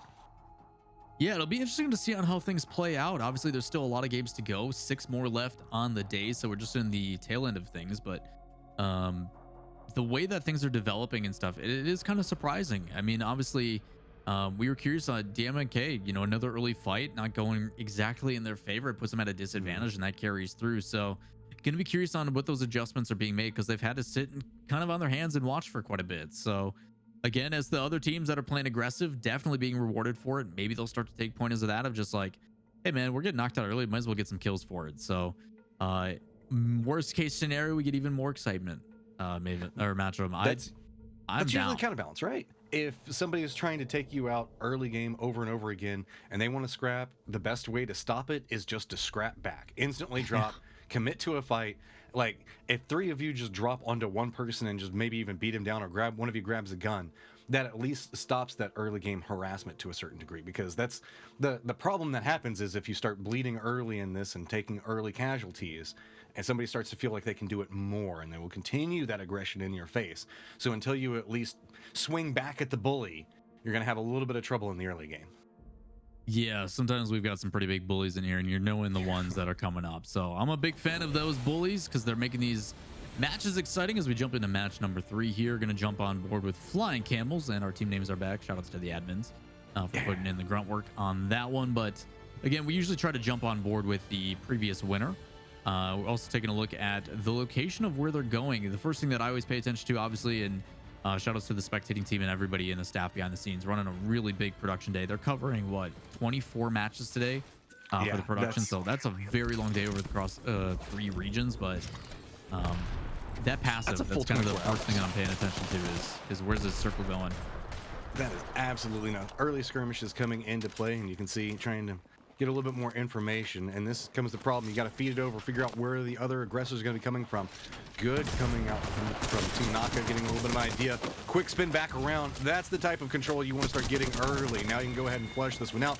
No time to pick up shields for a lot of these people, so quick flush is coming into play. And the commitment coming in off of this into a numbers disadvantage. Team Naka in a little bit of trouble right now, trying to get shots, and only one up. Desmos does manage to turn this one back around. Should be able to get the res on both teammates, but that was risky there for just a second. Yeah, it's exactly what we're talking about, though. You know, some of these teams that have been kind of challenged earlier on, and they're just saying, you know what? We need this. We're going to go in. We're going to try to fight the disadvantage. And if it works out, awesome. If not, you know, so be it. So, again, an early engagement here in the epicenter, not going to pay off for one of these teams. And Braga's a great start. You know, you're getting a couple kills, few kills, and a little bit extra loot. And pretty much the zone to yourself. So, kind of double downing on the situation as we jump in with DNMK. Looks like they're pretty safe in positioning right now, so should be able to get loot up. You can see a couple of shots did come after them. They've already managed to secure their fight. We told them to punch back against the bullies, and looked like they managed to accomplish it. Already got 3 kills to their name, at least, split across what I've already seen. So they're going to get control of a decent area to go ahead and get the loot up, not inside the next safe zone. So, I mean, really, it's just about looting up right now, but there's plenty of loot to be had in this area, so... And also an easy rotation as well. So finally starting to see it come back around for DMNK. This is to be expected. Circle is going to heavily favor 25 as well as Fibonacci. So this is going to be rough as we're starting to see really a team that has been in the end game repeatedly in 1907 at the tree and in a good position. Harvester still open yet again. Nobody seems to like Harvester inside of this lobby at all. 25 also in a good position. We were talking about, and we want to see a little bit more coming out from them, so opportunity abounds. But our epicenter teams that were caught up in all those fights are going to have to make a little bit of a rotation into play. Do note we also have Flying Camels that's way up to the northwest. It's got all of Skyhook to themselves. So until we start to see them rotate, I mean, they've just got plenty of control to work with and plenty of looting to be had. Unfortunately, that's a disconnected rat.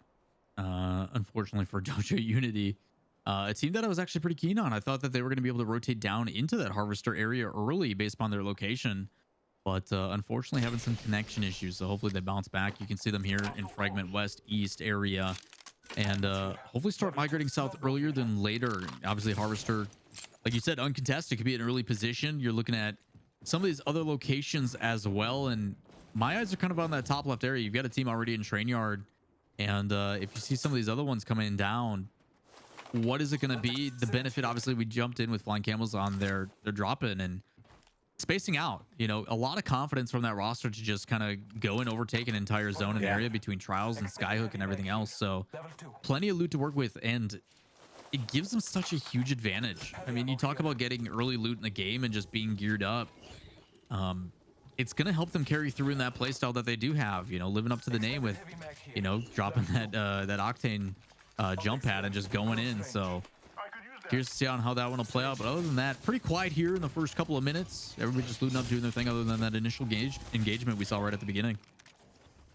Yeah, I mean, it's been pretty calm, and given the fact that we still have so much of the north open, again, not a lot of gatekeeping teams, the strategy feels like it's play.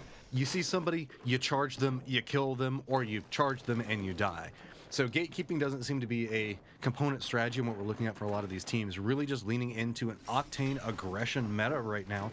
And really, I'm kind of curious to see if we're going to see any teams kind of start leaning into that a little bit more, because that's the kind of the thing about octane is the best counter to an octane is usually either a wraith or another octane just to get you out of position. And it's a Mario. Let's see what you got. You got good vision, 2 different firing lines into it. Should be aware of the approach, but Mario's son in a lot of trouble already. You can see Mario trying to come in, provide a little bit of reinforcements. Mario already down though. Mario's son, what do you got? There's too many angles. Jumping up into this, you're walking into a disadvantaged fight. Does at least manage to get the flank off, gets the shots into him, and there we go. Gets the first down into it. Forces the bubble to come into play. But now a couple of retaliation ult coming into play off of this as well. So now retreating out of this. And Mario and Mario's wife got to figure out how they want to handle what's happening and if they want to get vengeance for their son.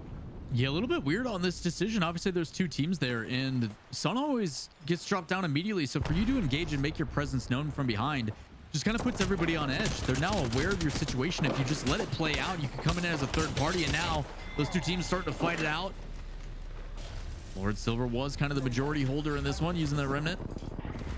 Gonna go for the revive as the other one kind of fends off the other 2. You can see the kill feed on the right hand side. Lots of plays happening across the field, and your protection here by Mario Wife trying to get the banner. So they do get it. Just need to get back to the beacon, but gotta survive the fight first. Taking these angles. There's an arc star behind. It could be enough. No, gonna move up just in time. So now has the shield, gonna secure a kill and turning this fight around on its head, doing a really good job. Shots on the right-hand side. Can they knock it down with the Spitfire? Can't find the angle. No, they do. They get the drop on Silver, but there's another team in the wing. Whoo! Big performance coming out from Mario to go ahead and capitalize, pick up everything there. So now just going to go ahead and loot this one up, realizing the fact that they are pretty close to the safe zone. No real rush coming in out of that one. So I thought that was going to turn against them quite quickly, but that was good awareness on how to third party into that and really just stepping away from that grenade at just the right time. So well played. HLDC now finding themselves in the thick of it, and you can see grenades exploding all around. Jump pad for option, and yet again the chase continues as that is just the theme. And beautiful shot coming out from Yaga. I want to see a little bit more of that, please. Yeah, HLDC doing a really good job with that triple take, actually getting some shots down. So again, you have It's Mario in the middle, or It's Me, I should say. Mario's just part of it. They get in part of that involvement. You know, there's a lot of fights going on, and I talk about, you know, possibly waiting a little bit to get the engagement. HLDC shows a perfect example of it immediately after. A little bit more passive. They hear the shots going down, and they come in and play cleanup. It's free kills. There's no pressure on them, and they get to reap the benefits as we get down to our first round here of the circle. And we closing in just about 12 seconds. A couple more teams now being forced along the edge. You can see that it's going to be OGC Neo trying to scout out, get a little bit more information. The question comes into play, though, when we have Himanachi that's in a good position but that sometimes means that it's a little bit harder to pick up the kill points. Whenever you get multiple favorable circles that drop right on top of you, you're not really having to roam around and pick up kills. It all just comes into controlling the corridors around you. So while they do have control over that area, you can see the 25 has managed to move into a position next to them, and they do have first pick of everything.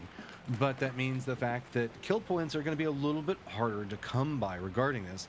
And I think we might see them maybe make an aggressive play here in a little while. It really comes into play. Do you just commit to holding position and go for placement points? Or with everything that we see going on in this lobby, do you try to pick up the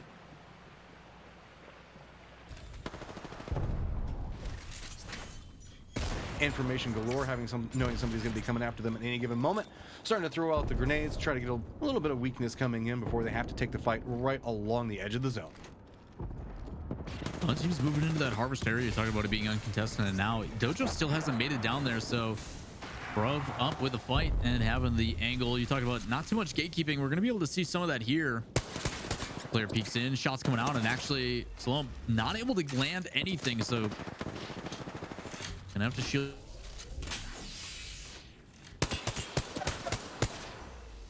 G7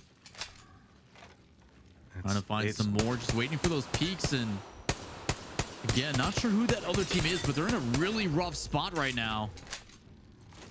Good connecting shots onto him. Now, really, what do you choose to do with this? Usually, if you're the gatekeeping team, you have the opportunity to choose whenever the fight happens. And here you go, 1907 getting a little bit more control of everything around them, finally seeing a couple of kills that they can take for themselves.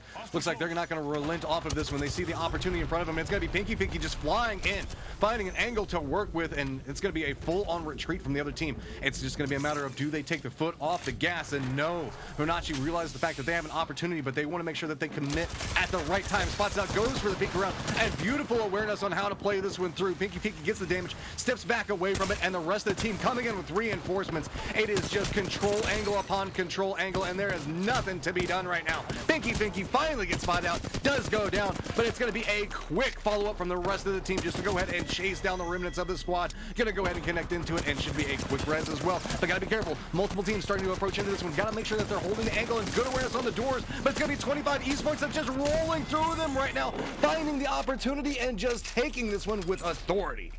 Little bit troublesome here from 25, though. A lot of emphasis put on thirsting those kills. You need to make sure you wipe that squad. You never know how it can turn the fight, but the big importance here for 25 is getting rid of a dominant team in FB. So again, getting rid of some of their competition should allow them to make back up. That is going to be helpful for the rest of the lobby, if I'm being completely honest. And it's a great thing for 25. We were talking about that they weren't necessarily in a position on the leaderboard that we expected them to be in before this game started. Now you're seeing why. Once they made it past those early stages, they managed to get into a decent fight for themselves, managed to get looted up. We're starting to see them take more control, but it looks like they might have themselves a new opponent that's making their way towards them, as it's going to be Cake Man. 25 has to be a little bit careful with this one. Looks like it could be Salem that's got the angle and should have some information on that rotation as it comes through. Austral is finding themselves in a little bit of a difficult spot right now, as it's going to be a lot of caustic around them to contend with. Got to be careful. Teammate does go down off them. It's going to be losing the Gibraltar quite early. So now it's just going to be a retreat, trying to make use of the caustic and trying to get into a reposition. Octane's going to be taking a lot of damage off of this as well, but going to be able to get away from it. But the cost, two different team members, and it looks like it's going to be Flying Camels. You know that these guys are not going to let this one go. They're just going to chase it down. They are on the hunt, full committed right now. Spotted out, get some damage off him, trying to connect while he's flying through the air. Can he manage to escape? And it looks like he does. But the question comes into play, what was the cost? You know, you think they got away, but it was actually microfibers on the other side. Atrocity doesn't land those shots, but the teammate does. So again, in a different situation, we jump on board with It's Me, who's under a lot of damage here. And it's going to be up to Mario and his son. In a tough spot, as well as the ring is damage ticking down. You can tell loot is low. So they do manage to get the revive with that banner, but slow him down below, getting lasered down. And in the corner, using that shield, trying to buy some time. Has teammates up top and above. No, it's actually a completely different roster. So there's so many people in this area just trying to rotate through, but needing to be careful. You see Flying Camels on the back end here. They've got a lot of room to work with. All these teams being gate kept by the circle, having to be pushed in. And you know they're going to engage immediately. Microfibers on his way up. Atrocity inside, and Vaz kind of having some difficulties with that wall. So we'll see when he gets to get involved as well. But you can just tell right now, this team ticking away at the damage.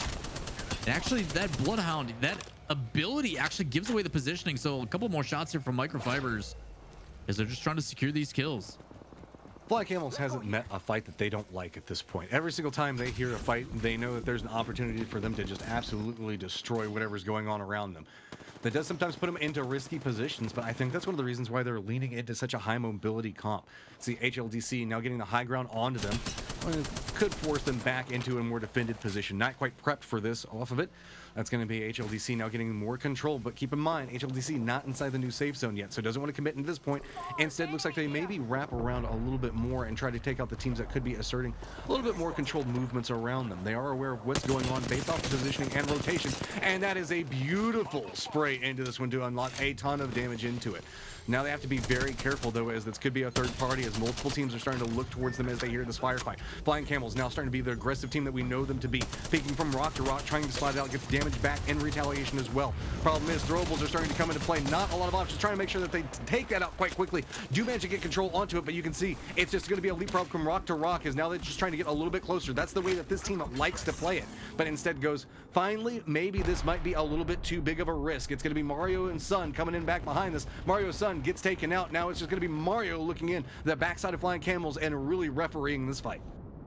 Gotta be careful though for It's Me. There's another team behind them as well. We talked about how Flying Camels wanted to basically gatekeep some of these teams, but weren't able to just because there's so much aggression coming on the other side. Might be able to get this actually revive if Mario can get down to the teammate, but got to be careful of the zone. Is going to tick and chunk quite a bit away as all these teams having to rotate back the other way. See one of the teams at the advantageous position, trying to put some damage down. Demotivator was the one who did it initially, and now just waiting for those targets to appear, and it's a bunch of other teams at the same time. HLDC doing a really good job of covering out this team as they rotate back in, finding another engagement, and Yaga just getting chunked.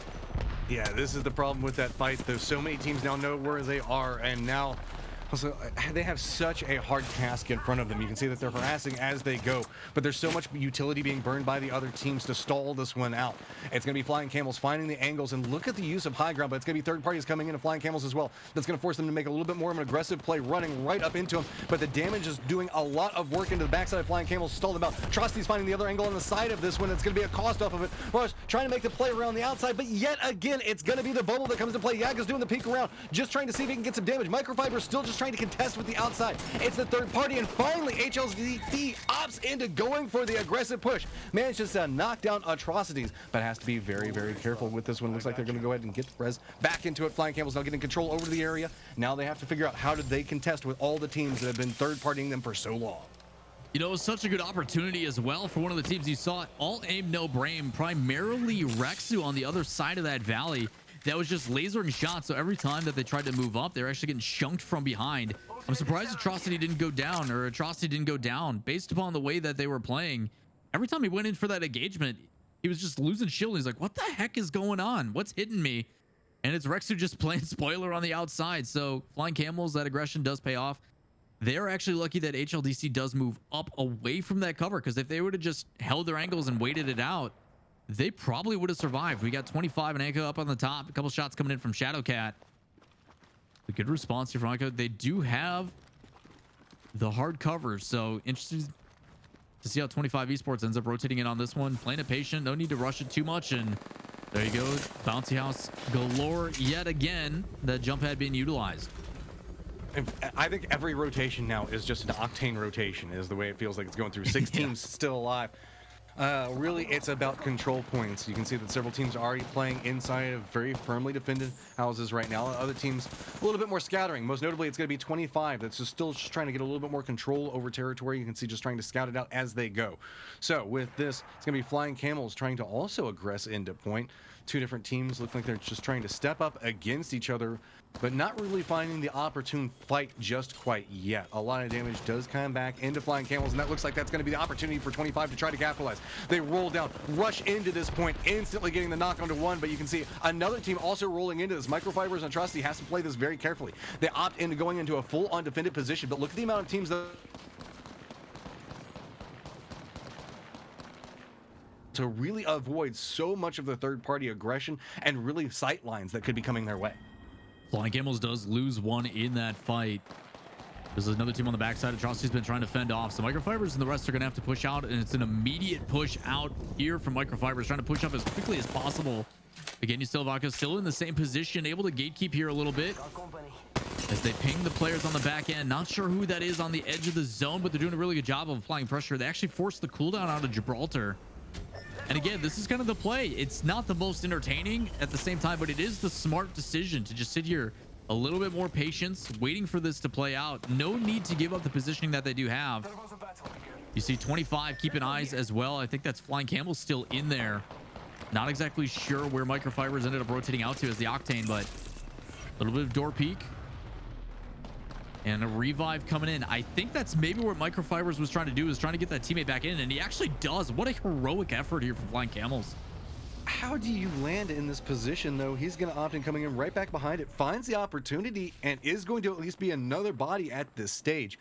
I don't know if there's any loot in there to be had for him, but it's at least a way to absorb a little bit more. And look at this, just trading out, letting him go back over. It looks like he's trying to make a run back in to cover up, so that way maybe he can fend up, get his old loot. But this is going to be a hard fight to deal with. A lot of teams now being forced to play right along the edge. 25 has been an aggressor for so long. They have a lot of teams that have been trying to harass based off of it, but Flying Camels managing to recover what they needed out of that point and not losing anybody just yet. Problem is, they are still going to have to move. Anka on the other side of this, trying to make a little bit of a play of their own, trying to find opportunities to work with, but problem is, we're going to see Orpheus already go down off this point, and it's just a battle along these rocks, and you can see it's very hard to control what all is going on around you. There's so much information as people are just bouncing around, flying from point to point. You're taking a fight with somebody you think's right next to you, and suddenly they're nowhere to be found. Flying Camels, though, always harassing off the outside of it, finding a little bit more and getting a ton more damage into what's happening. Yeah, they actually make a really good play. You talk about how they're going to do that with the positioning, and both players actually end up moving up. So Microfibers initially gets the banner, gets the revive, and then they recognize that they have to get back to his box. So two of them push up and apply pressure while the other player loots, and then they immediately back off. So now back at full strength as if nothing ever happened. It's now Onyx on the top side, just trying to fly away. Hidoka trying to run, but going to run straight into Microfibers. Going to be a difficult situation now. Again, a little bit more dunk hunt. It's so surprising to me that these teams aren't utilizing Wraith instead and choosing to put themselves out of position when they want to rotate. But now again, Flying Camels with the aggression on the backside. See if they can find one straight into the Gibraltar. Using that's one down. Can they find the other? Up in the air, gonna find the shots, gonna close it out. Flying Camels with back-to-back victories. I mean, what is it? We're seeing these teams managing to find ways to bring people back in the most ridiculous of situations. Yeah. We've seen 1907 establish it. Right there, I think about at that stage with a circle that small, summoning in a down teammate, managing to land, covering them to regroup and get loot, and then to turn it around and find an opportunity to take the round. That's just, for lack of a better term, balls. I mean, you just have to be like, I have confidence that we can pull this off to execute that play. And by God, they managed to do it. That is a statement to everybody else in this lobby. Yeah, there's been a couple statements throughout the day. I mean, particularly when we look at these highlights, you know, FB get knocked out early by 25 on the outside. Flying Camels obviously trying to gatekeep all these teams, and this is the fight I'm talking about. You can see Aventic and Rexu up at the top side just taking pop shots on the backside, and I thought, you know what, Atrocity's going to go down. He eventually does, but still gets a removal at one point. The aggression on the other side, but this play from I think it was, yeah, Flying Camels on the back end, and then they just spread out and just cover. That was post getting the revive back in, but some things never change. As soon as that aggression happens, you got a couple people focusing on up top, and they're just coming in overwhelm. At this point, it's just a numbers game. Like, they somehow don't get punished for that, and that's what I think surprises me the most, is to be in a position when you're down by 2. People know where you are, you have hard cover, and they still manage to get a revive because somehow Microfibers flies through with Octane and gets a revive off, where he's got to be standing there doing nothing, and then still able with the number. It's baffling to me. You talk about having the balls, the cojones, whatever you want to call it. Flying Camels, man, making it count. And even forcing the other 2 teams to fight after that. Yeah. That's just so well played by Flying Camels. But guys, we're going to go ahead and take another quick break. You should know the routine at this point. Just going to be like 3 minutes. We will see you guys in just a second. Man, I love the break music. It just gets stuck in my head, and I just can't let it go. But you know what else I love, Lawler? Scores. Let's go ahead and take a look at those real fast. Yeah, man. Speaking of the scores and that break, Flying Camel's living up to the name, man. Showing them the money as they drop yet another victory here. A lot of people enjoying that emote of theirs for their icon and spamming it in chat. We appreciate you guys all being here for the MEA region of Apex. We still got more coming later today, but we're done now with officially 3 matches here of our 8. And again, a little bit of a mix-up. I think part of it has to do with the fact that you saw all aim no brain there, being able to kind of play that top side and get some teams down. You saw 1907 FB getting knocked out early as well, still able to retain that spot in 2nd place, but because of Flying Camels back-to-back, they put themselves overall in 1st. I mean, this is starting to look a little bit out of control. Whenever we look, 34 kills already, and it's only been 3 rounds. Contemplate that. That's averaging over 11 kills per round so far. That is just crazy. 1907 Fibonacci back behind this one at 29 kill points with a total of 49 total points so far. And then look at the drop off. We've got Dojo Unity at 24, then Onyx at 20, Team Anka with 19, HLDC that's going to be in 18. And you can see this is why every single kill point matters. Whenever we look, sure, 1 and 2 quickly running away with this, but it is still so compacted back behind this. Just wiping a squad can really shift you up a couple of placement points. Yeah, it's also good to see that everybody now on the board officially with some points, whether it be placement or otherwise, or kills. DNMK finally able to snag 3. So that early fight for them going in that favor, giving them some points on the board. You're also seeing 25 try to bounce back after their knockout of 1907 FB. So you're starting to see some teams kind of make a name for themselves. Onyx consistently towards the top. You're getting HLDC in fights after their first round that didn't go the greatest. So again, you're seeing things start to level out, and it's becoming closer and closer. Obviously, I think in lobbies like this, you always have like a favorite or 2 that are going to be towards the top, and you're seeing that gap. And that's happening even more so. So Flying Camels, 1907 FB, the 2 to look out for. Those are the ones that when you see those names pop up in the lobby, you're like, okay, it's not us that's going to be engaging them anytime soon. We might want to either stick away from that, or even more so, if we know they're in a fight, kind of like what 25 did, go in and get rid of them completely. It's not a bad idea. So maybe some more third-party action going to be happening here sooner than later. Find your opportunities and exploit them. That's the thing you always have to be doing in a Battle Royale versus everything else. Sure, a lot of times it's trying to get somebody else to misstep and exploit that opportunity.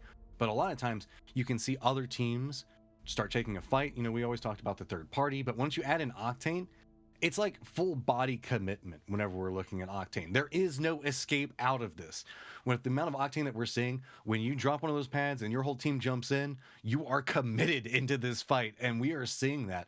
And we're seeing it be a very strong way for these teams to really execute, is the fact that they just see an opportunity, they jump in, and they just take down an early player. And what we're also seeing is the fact that it's not off of downs. A lot of times you'll see an aggressive play with like a Wraith or an Octane coming, oh, we got a down, let's go. They're like, hey, I think we hit this guy for a decent amount of damage. Now it's time to go. And again, it's just like we call it an entry frag for a reason. You get one down, you're like, okay, now we can go. We have a numbers advantage. And they're like, nah, forget that. We're just gonna go. Like, send it. Stick with the original word. The original word is the correct one. Yeah, it's just like, what are we doing, man? Like, it's crazy. And like, it's the same situation that you see the contrast in play styles and stuff, that everybody chooses to go with Octane, right? Like, why wouldn't you go with Wraith? Wraith still has the same level of mobility, if not more, arguably. You also have the ability to back out if it doesn't go well with a port. Like, there's so many more advantages to going with Wraith as compared to Octane, yet they all still pick Octane. I don't know why. There is one inherent benefit to Octane, and that's the fact that it's an instant aggression. So with Wraith, you have to drop the portal, you run through, you drop it, somebody else has to come through. So you kind of have to defend the portal for a second. With Octane, it's like, we want to fight, and we want to fight now. And I think that's what they're trying to exploit, because you see that they come in quick. I mean, just it's both, Fire, man. Thunder, and Gusto, man. These guys just want to fight. I mean, honestly, man, if you throw in that Octane, right, and then you bring a Wraith with it, at least you got some escape or disengage or something, man. It's crazy, man. I love it. I'm a big fan of this over aggression. I think it's a little bit too risky, especially in tournament play, but ultimately it's given us some really exciting matches. So I am enjoying very much so all these teams, the aggression they play, and you're still getting some of this same here from Anka, landing in their same spot in the epicenter. See if they're going to be engaged on right away. They won the last time that we were here and able to carry it pretty far on. But yeah, man, a fight here. DMNK again finding an early engagement, and the match ended by the admin because apparently there's maybe a little bit too many disconnects or something. I don't know what's going on. So looks like we're gonna have to remake this one. We'll wait for a notification from the admin, but I don't know. Your guess is as good as mine. That was early stages. Sometimes whenever we're looking at like online tournaments, naturally when it's the lobby start that can sometimes be the problem, where somebody can be in the lobby and then gets kicked, or sometimes does happen where players accidentally end up swapping and being in the wrong spot whenever everything kicks off. So if I had to take a wild guess, it could be either one of those two. Those are the most common ones that we see happen inside of Apex. So for this, we've got to take a second to get everything situated. But that gives us more time to talk about, I guess, the birth of what we're looking at with the Octane super heavy full commit meta that's coming into play. Looks like they are filling up the lobbies. We don't have notification, but I don't think that we're. It doesn't look like we're going to take a break, so we're just going to try to cycle this in as fast as possible for you guys. So just bear with the over talk for just 1 second. We're just kind of want to talk Just about me. We what's want the going action on. too, you guys. We definitely want to get back into it. MEA has been living up to the hype. So yeah, I think it's fun to talk about kind of the different play styles. There is, I mean, it's all about the play styles according to the music. So the the style of which we're seeing, I think, is a really interesting one. And it's definitely unique, I think, to this region in particular. I was expecting to obviously Gibraltar. I think Gibraltar is just such a good utility pick for any team and what he provides, but I was Yeah. expecting a lot more Horizon. You've seen some actually utilizing Bangalore a lot with just Yeah. that smoke cover. So you are getting a different perspective of how these teams want to approach. And quite honestly, it's subsequent to their playstyle. It suits it very well. So it is exciting to see that, I guess, match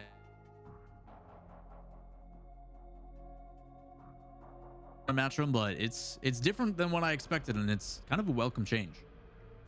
It's very frag heavy, and Yeah. I'm gonna be honest. I'm like you. I think that chaos is a ladder, and if you can exploit it in a battle Yeah. royale, all the better for you. And we're seeing that teams that are capable of doing so, most notably Flying Camels, they they bring chaos around them, and they lean into comms to communicate what's happening in that chaos and how to make a play. And I have to say, while it does seem chaotic run and gun, there is a method to the madness that we're seeing come from them. And it's a kind of scary thing to see, because whenever you look at very regimented playstyles and like established metas and established behaviors, if you can come in and you can shake that up and force everybody to play the way you want to play, that means the fact that you are now setting the pace of the game and you're setting the decision making for the other teams. That means that Yeah. you get to be in control of the entirety of the game. And I mean, you're it's talking about being working. able to dictate a match, right? Like you have Yeah. the ability to determine how things are going to play out. And for a lot of teams that, do it in a little more passive approach or take a little bit more time with it, sometimes that coordination isn't there. There's that hesitation of like, should we go? I Hmm. don't know. Should we? And when it's just constantly like, yes, every single time, you don't even have to think about it. It becomes second nature. It's natural to them. So that instinct of just, we see an opportunity, let's go for it, and just not even having to hesitate and just send it is allowing them. You talk about how it's chaos, but there's definitely some method to the madness. You can see it in that coordination of the way that they attack these fights. I want to talk Hmm. about, particularly game two towards the end. They knock out FB and then it's just Onyx on the back end. There's a reason why Micro goes in on that left hand side. He draws all the attention while the other two attack the other side. And that crossfire, it's only bound to be successful. So 1000% in agreement. There is methods to why they are doing what they're doing, and it's very effective. And until someone can challenge on them, why stop? The fact that they can send two players into some chaos and let their teammate loot and still come back with a full three and get a victory at the end. You know what? Do That's whatever still you want, Camels, at this point. Go crazy. that still blows my mind. Yeah. Like, we've all done that. Like, we're like, okay, look, there's like 5 teams left. We're gonna go ahead and res you. And there's nothing worse than being that player that's like stepping out of the plane and just being like, well, this is how I die, because you expect the moment that you jump out, everybody else is already looking up at the carrier that's coming in to drop you off and is just expecting to just destroy you. But due to all the side fighting, they managed to find a way to make it work. And that's due to the fact that we saw them manage to herd teams into each other and have them fight each other. There is something to be said for that level of control as well. My question comes into play is, if we see the Octane suddenly start to fail, do they have a secondary follow-up strategy that they're going to bring? Because I often find that that's going to be the depth of teams is very important. Like, if your strategy is working, but people start figuring out ways to specifically counter it, because there are ways to counter Octane, are we going to see them maybe bring in a secondary new strategy, or maybe just lean into more tried and true meta? Yeah, it's I don't know. It's interesting. Obviously, there's been some changes that have happened recently. Obviously, chat's talking about them too, as well, with things like the hitbox changes to Wraith and stuff. And it's like, even still, like Gibraltar's got big boy hitbox, and like his utility still outweighs it, right? Like you talk about what utilization does the kit bring, and that's why I think you're starting to see stuff like Bangalore with the innate, passive and everything else, and just the vision side. Because right now, information is king. That's why you're seeing Bloodhound used so much in the changes that are made there. It's just being able to obscure that in certain ways is so underappreciated. And one of the benefits, obviously, to Apex, we talk about, as many BRs as they are, Apex to me is still my favorite competitive by far, because of not only the pace that it plays at, but also the utility that you can bring on an individual level. And I'm not talking about the items in game and the grenades and everything else. I'm talking about as an individual player, what you can do and how these team compositions really come together. It's a very unique thing to this game that I really enjoy. And that's always going to be pushed forward. So when it comes to your original question of Octane, what happens? I don't know if they're going to need to, man. I think we've seen it too many times in many years that we've casted this game, that if a team wants to implement a playstyle, they'll make it work.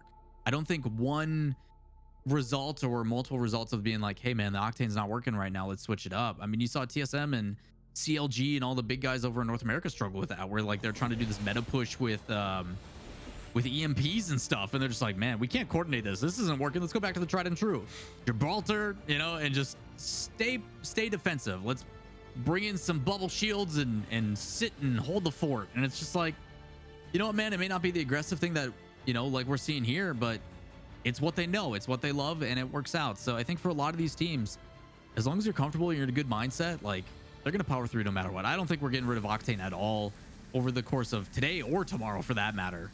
It's get used to it. Here comes.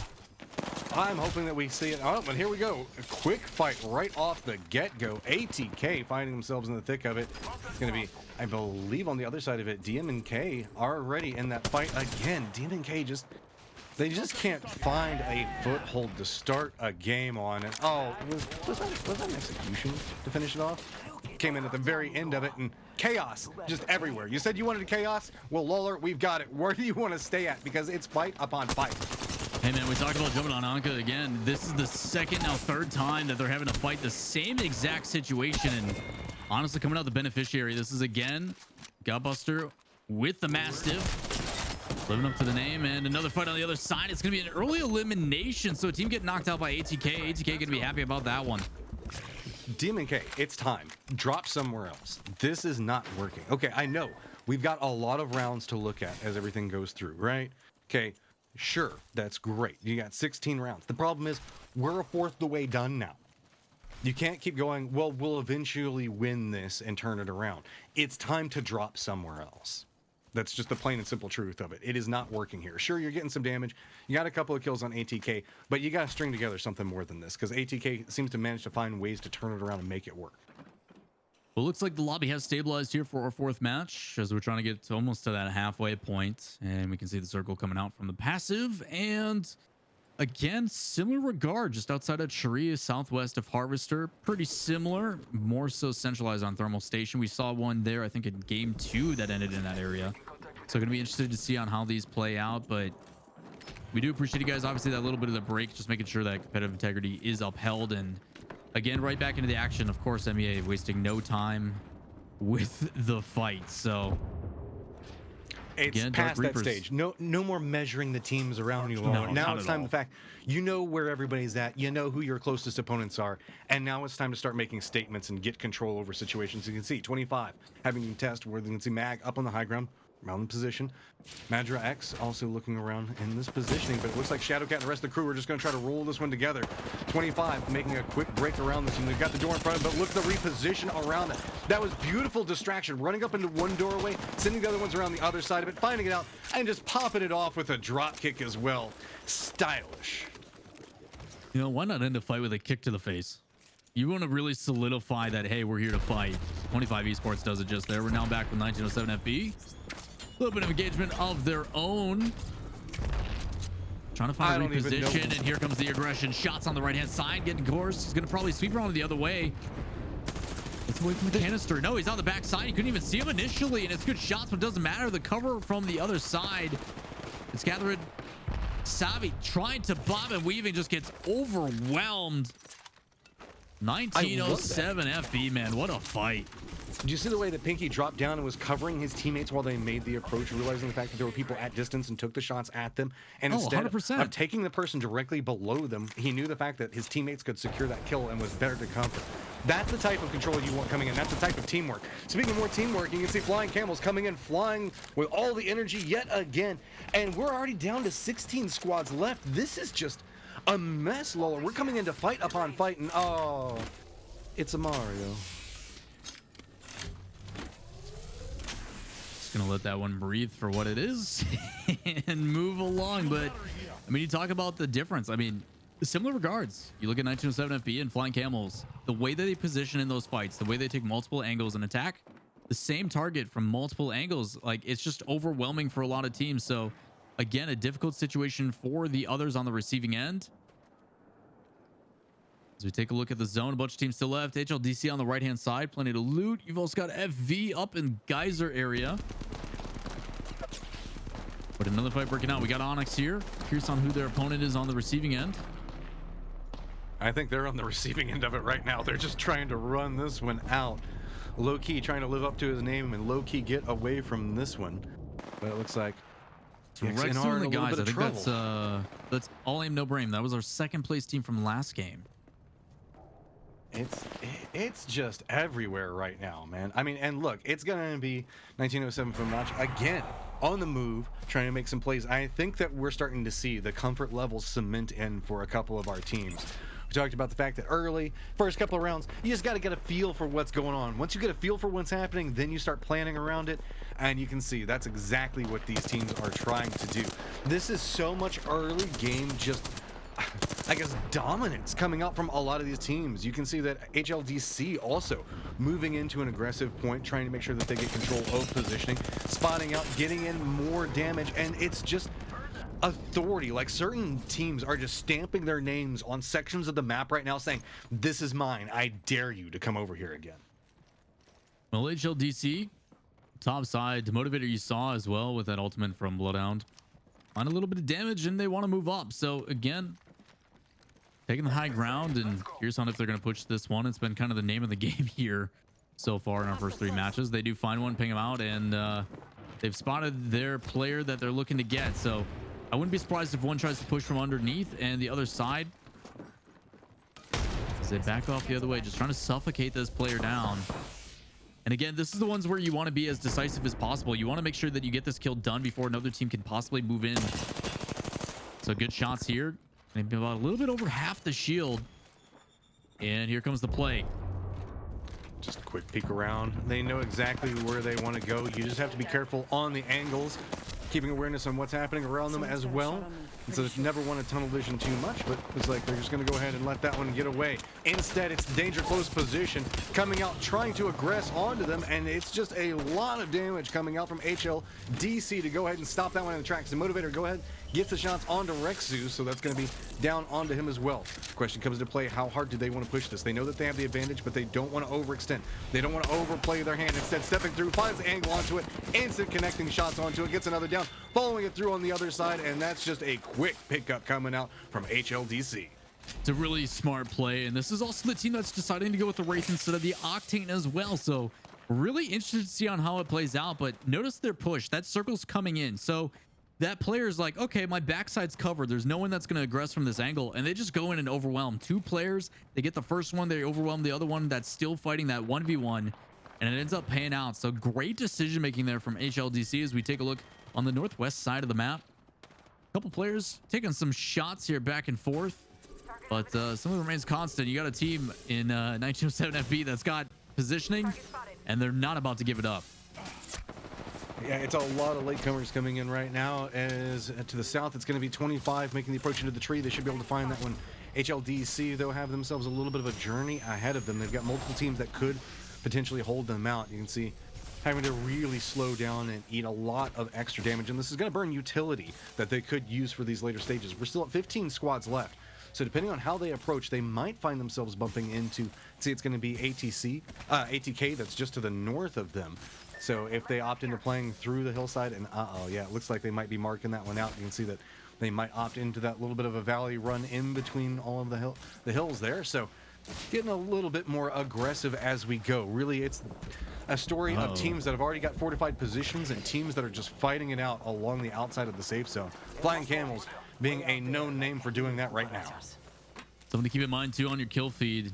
HLDC possibly running the ATK on the right side of the map, so gonna be curious on if that one pops up or not. As Flying Camels spots one out, puts some shots down, but that's a fantastic arc star. Gonna actually force microfibers, which is probably what he wants, honestly. He's gonna end up getting into the fight and just straight through and gonna knock down that door. Throwing a grenade at the floor, getting rid of their cover. So now with the Eva just running across, actually taking a bunch of damage, trying to disengage and get out of the fight altogether. Shots going in, defending the teammate and doing a fantastic job. Bunch of shots and damage being put out. How do you trying to turn the stop tide? this? They're going to body block it and stop them from opening while they heal. I mean, you can see that they're trying to burn any utility that they can. They're trying to stop anything at doors, but Flying Camels is like, fine. We don't even care. They're getting harassed on the other side of it, and they just take fight upon fight. They'll dance around the shields. They don't even care. That's another knock. Following it through. Flying Camels just finds what kind of confidence do you have to opportunities. have? There's another team rolling in. It's actually Australis trying to get find over, angle. and that's actually going to remove. We talk about getting rid of some of these teams. You see it in the kill feed. Flying Camels is still alive, all low on shields, and Australis comes in and just removes it. Still more to work with right now. Australis realizing the fact that they can move a little bit further forward, but doesn't want to overcommit just quite yet. They know that there's an enemy on the other side. Spots it out, but it's going to be the aggressors on the other side of it, popping it through. It's going to be a Gibraltar bubble going down to buy a little bit more space, but Australis really taking this fight. Good control coming out from them. Not even taking too much damage as they make the approach. Finally, one going down, but it's just going to be a bounce back and forth as the res should come in quick. Hestia shouldn't be down for too long, as there we go. But there's just a ton of loot now to work with. So just pick up whatever you need, because by God, that was a hard-fought section of the game. That is massive for Australis. You not only take out Flying Camels, our leaders, but then you also come in on the back end. And I'm pretty sure, if I can remember, is on Dojo Unity, another team that's, I think, in the top 6. So a big replacement here from them. This was a team that was number 5 in the first semifinal that finally making their mark. We talk about, hey, you see that in the kill feed. Is there a chance for us to come in and remove some of these top dogs? And again, executed perfectly, and then still managed to win the sequential fight immediately after. So a really good job here. Glad to see them pick it up. And now we jump over to Onyx on the south side of the map, just outside a tree, seeing on if they can spot somebody. I'm kind of curious. No urgency, no really reason to force it. Like at this point, surely we're starting to get to the point that the circle's decently sized, that everybody doesn't really have great vision on each other. So is it finally going to be the break point? Because this whole round so far has just been violence from the get-go. Taking control of drop locations, fighting everything that's around you, jumping into fight, jumping into third party fight, and it finally feels like there's getting to be a little bit of distance as range is starting to become a larger factor for a lot of these teams, and instead taking those longer range skirmishes that we're a little bit more used to seeing. Yeah, it's gonna be interesting to see how things play out. I also think this is a huge opportunity for 1907 FB.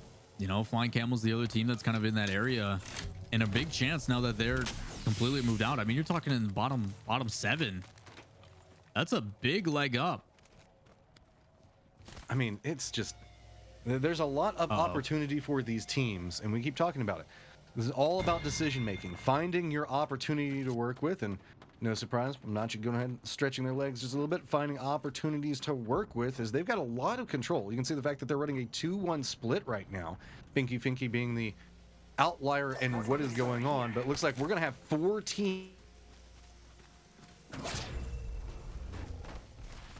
TK, as well as I believe that we saw HLDC a second ago, all going to be rolling along a similar path. So could be a little bit problematic for these teams as they make their run through, as they're all going to converge in a very similar location unless they pull away from this point. Yeah, Chanby trying to get a breakaway on this one, and I think they're well aware there's a lot of teams in this area, so just going to take the smart approach to rotate through as quickly as possible, try to find some cover, but fight's coming down. Strauss, another team just getting aggressive, and it's paying off. It's Astralis again.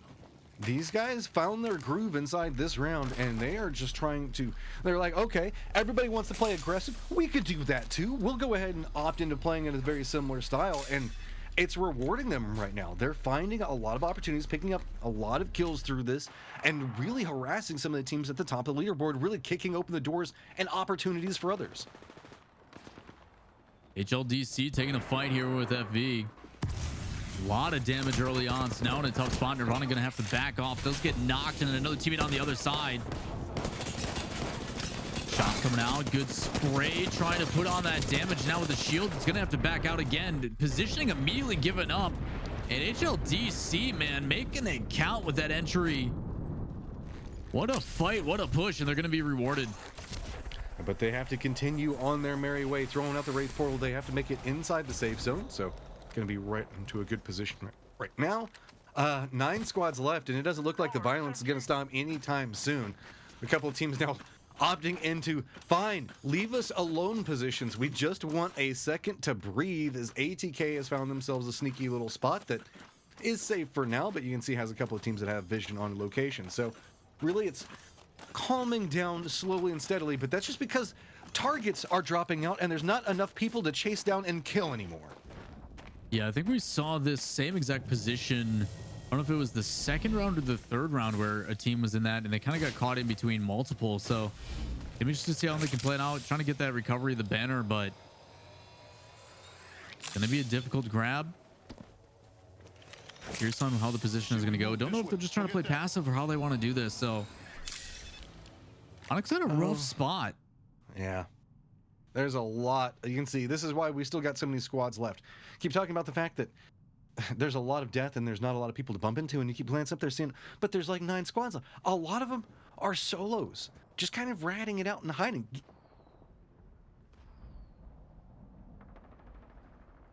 The rest of the teams are all starting to get vision on each other, but it's all range.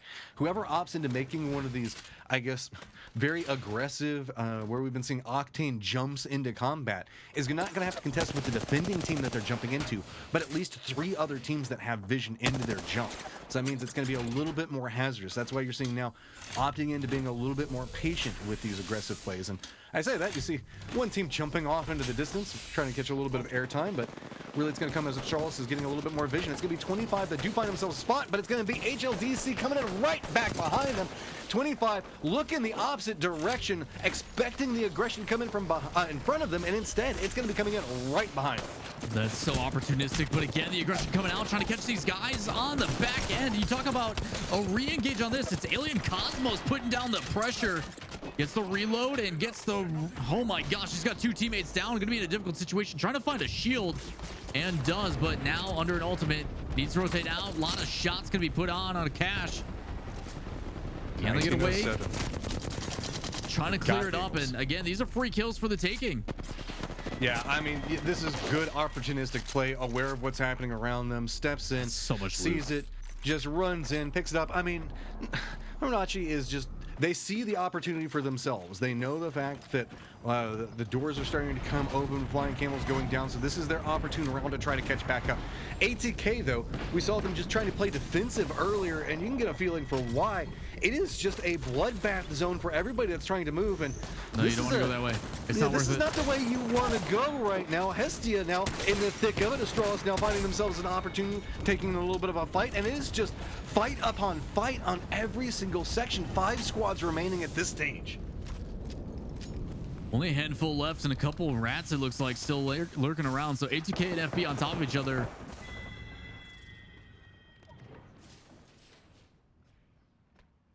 The Gibraltar that was on that back end, just so cute, honestly. What a fantastic skin. Just trying to delay this one as much as possible. You're kind of a sitting bear at this point, not a sitting duck, but can use that ultimate, see if they can rotate around. You also have El Diablo, who was on the back end as well. Somehow those 4 teams that rotated in on that angle on the top left was able to sit by that cliffside and get away with it. So again, placement points going to be a big focus here for them and Onyx, as Australis has kind of been the focus for me this game. Able to remove some big name players. Trying to secure it. Can they get a victory? Can they really turn this swing in their favor? They've got the difficult task ahead of them. They've got to reposition with just a rock to work around. Luckily, they've got themselves the Octane. They are going to move in. It looks like 1907 didn't have vision on this rotation, getting a little bit of damage onto Pat, but that's about it. Do note that there's going to be an encroaching team back behind them. It's going to be all Diablo. It's going to be holding it down, rounding out R3. But with his positioning, he can really just backstab the way that we've been seeing this movement come into play, coming out from Hesty and the rest of the crew. Hunachi do have themselves the control point to play from. They've got a lot of vision. They've got a multi-story, but we often see playing around these crates being extremely dangerous. Now, the question comes into play. If you're all Diablo, how good of a read do you have on what's coming? Do you realize that if anybody starts taking damage on the other side of this, as Pinky Finky is going for the flank around the outside, there is an opportunity for you to at least steal second place. You can step in, get yourself a nice angle, and you can see nowhere to go, really. Someone's having to retreat from that one, so does get back in point, but Pat's still taking the damage from it. Pinky Finky realized the fact that, okay, he took his throw, doesn't want to stay in that point, doesn't want to stay revealed off of that. Instead, clustering back up with the rest of the team. All Diablo finally gets some vision into what's happening, takes a little bit of shots, but very quickly regrets it on near on no life. But it's going to be 1907 trying to capitalize off of it, going for the reposition around. All Diablo finally gets spotted out, gets taken down, putting us into a firm 3v3 lineup. It's crates versus houses, and the fight is going to break out at any given moment. The zone's going to be coming in right back behind them. Not a lot of opportunities to work with. It's all going to be about movement and control. Information gathering on both sides. You can see the fact that Pinky Finky is still just trying to find these flank positions. Going to opt into playing where we saw All Diablo go for the play for just a second ago. Trying to see if maybe he can exploit it. Gets a lot of damage.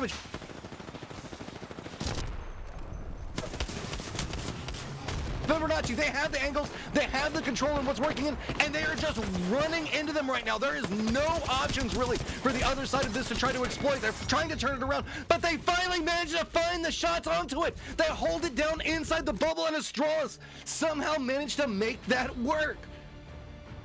You thought it was FBs based upon their positioning. Obviously, you saw it. You know, El Diablo, commendable, man. You tried, you got lasered down, you're out. It's now a 3v3. You've got FB, they've got the high ground, they've got the positioning, and they also flank both sides. They have the pinch, and somehow with the bubble they hold on to it, and they turn that into a 2v1 and just completely demoralize FB. What a play. What a play, and way to secure that victory. I mean, there was so much stacked against Astralis in that situation. I mean, they had a solo rat that was trying to harass them. They got flanked on, what, 3 times, counting El Diablo's positioning as well. They had the aggression that came at them, but then they repositioned away from it. And yeah, I know the highlights are going on, guys. There's cool stuff, but I am extremely impressed by how they managed to weather the storm that Fibonacci was trying to bring at them, and how well that they just managed to keep their cool, collect it together, and turn that around. I'm interested to see on how the point totals end up coming out for the scoreboard after we go to this break eventually. But honestly, you know, with Astralis, it all started at that first fight. The ability to come in on the backside of Flying Camels, they remove them. They win the sequential fight immediately after, take that team out, and then carry it all the way through. And for this fight, positioning wise, they were in trouble. There was no reason they should have won that. FB had the positioning. They had both attacks coming from both sides. They had the angle. Like, they played it perfectly with their positioning. The way they engaged it was phenomenal, but the execution was just a little bit off. The awareness to realize, okay, we're being flanked on 2 different points, so don't stay where we are. Instead, push one of those points. That's what got Astralis that position. If you realize, they just left Pinky Finky's side alone and instead pushed on the other side of it. And the awareness of that to make that call that quickly shows some great shot calling and some great execution on it, and just being able to clutch up a desperate situation. And again, I am just, while it's been a quiet day for them, we have seen Astralis have a couple of, you have to like overextenuate like the Australis on it. You gotta put the U inside of it there. But like that right there, just, that was entirely so well played, and I can't clamor enough about it. It's so well done. I mean, to talk about the swing, it hasn't updated yet for me on my individual side, but you're talking game 1 and game 2 for Australis. 15th in placement with 1 kill. 15th in placement with no kills. I can't see how round 3 went, but you're telling me that they go from 15 spots with 1 kill, I can't see what third is, to a first place with multiple eliminations from squads, at least probably 6 to 8 kills. That is a huge swing and puts them back in the running just like that as we hit the halfway point. So well done. We got another contender, man. Well, we are at the halfway point, guys, so we're going to take a little bit longer of a break. It's going to be like closer to like 5 minutes, so no big deal. Nothing crazy. We'll be back in just a second. We want to give everybody some time to grab a drink, grab something to eat. Make sure you guys grab yourself something because, again, we're only halfway done for the day. We'll be back in just... Hello, we're back, and you can see everybody grabbing the knobs. I mean, come on. It's 8 rounds, guys. I have snacks sitting next to me as well, so I'm just going to continue to fill for just a second and let you enjoy that nice little bite of food. But you do have to tell me what you're eating whenever you're done, because I'm over here just like on quick snacks, like having snacks I probably can't say. I don't know. I don't even care. I'm having Cheez-Its. That's the only thing I got. Hey, I'm man, just trying to keep something Cheez-Its in my belly. Cheez-Its are I amazing. can't eat Cheez-Its, man. I'm so jealous. You can't eat Cheez-Its? No, so I'm on this new diet workout program and stuff, and I had a very yummy, tasty protein bar. Oh, Exciting, yeah. I know. Super. It was pretty good, actually. Not gonna lie. Yeah, I've got a plethora of candy just hiding over here to help keep the energy up. I miss candy so much, bro. It's been 3 weeks of just like, hey man, do you like chicken and rice? Here's some more. And that's all. Chicken, rice, and steamed veggies. That's my diet right now, man. I was expecting something to be boring. like phenomenal. Like you had like a burger or something, and now I feel like I put you on blast. Burger, but yes, no guys, patties, or burger only patties. Yeah, it's been a trip, man. But let's take a look at some of these points. The big one we're paying attention to, man. 14 kills for Australis, and man, coming with that first place victory. That is a big jump for them. My goodness. I mean, that's going to be a big step up for them. Also, 1907 Fibonacci. They needed a big game there because I want to point out over on the other side of it, we saw a couple of kills that were happening all stacked together. And there we go. Flying Camels now has to be a little bit more worried about Fibonacci than they were beforehand. Only 5 points back behind them. But 34 points behind 1907 is going to be Australis. God, that's a commanding lean for these first two teams. Can Australis manage to string it together and get some more of that last game because they need it? Yeah, the other big swing too. I mean, you're seeing with 1907 FB the ability to keep it within 5. Flying Camels actually only got 7 points that last round, and the reason why is they had 6 kills. So despite what looked like an early elimination, I think as like 13th or something in placement, they wiped 2 squads and still keep it close. So again, able to maintain their lead just because of that aggression. That has been the meta. You're also seeing teams like HLDC throwback. So again, a lot of these teams really picking it up. We've definitely still got the top 2 with a little bit of a gap, but again, it just goes to show all it takes is one good game and you can throw yourself into the running. DMNK, please, you've had a couple extra minutes. Drop somewhere else. It's not working. We know that you're a strong squad. We've seen it through the other rounds. We're about to get our information. We're moving into game now. Question comes into play. I've got my eyes drawn back towards them. Are they going to go somewhere else, or are they going to try to fight this one out? Because yes, we still have 3/4 of the rounds to go, but you don't want to. You've already sacrificed 1/4 of your rounds. I don't think you want to put too much more into this horse. Yeah, it's kind of tough. Obviously, we still got a second day ahead. So for those that do not know format and stuff, obviously we've got $5,000 on the line. The first place team is going to be taking half of that, and it splits down from there. But we've got 16 matches we're doing over the course of 2 days. So we're 4 in. We've officially hit our halfway point of day 1. We still got 4 more to go, and Anka and a bunch of these other teams kind of just balancing it out. I mean, Anka again going to land at Epicenter. That is their tried and true, sitting in the middle of the pack at 8. So they've had a couple early engagements as well. ATK decided DMNK does not get to play. Some other sort of rhyme here. I don't know how to end it. I'm sorry. Well, they've only lost 1 at this stage, and they have weapons to work with. Nope, never mind. I guess it doesn't count as a caster curse if it's happened 4 times already. Last one up, and this is poor guy. Hey, get some damage out at least. Go down swinging. I respect that, and they did manage to take down 1. But hey, look, there's a little bit of extra that's happening inside of this. So now 2 members down for ATK, and mutually assured destruction between the 2.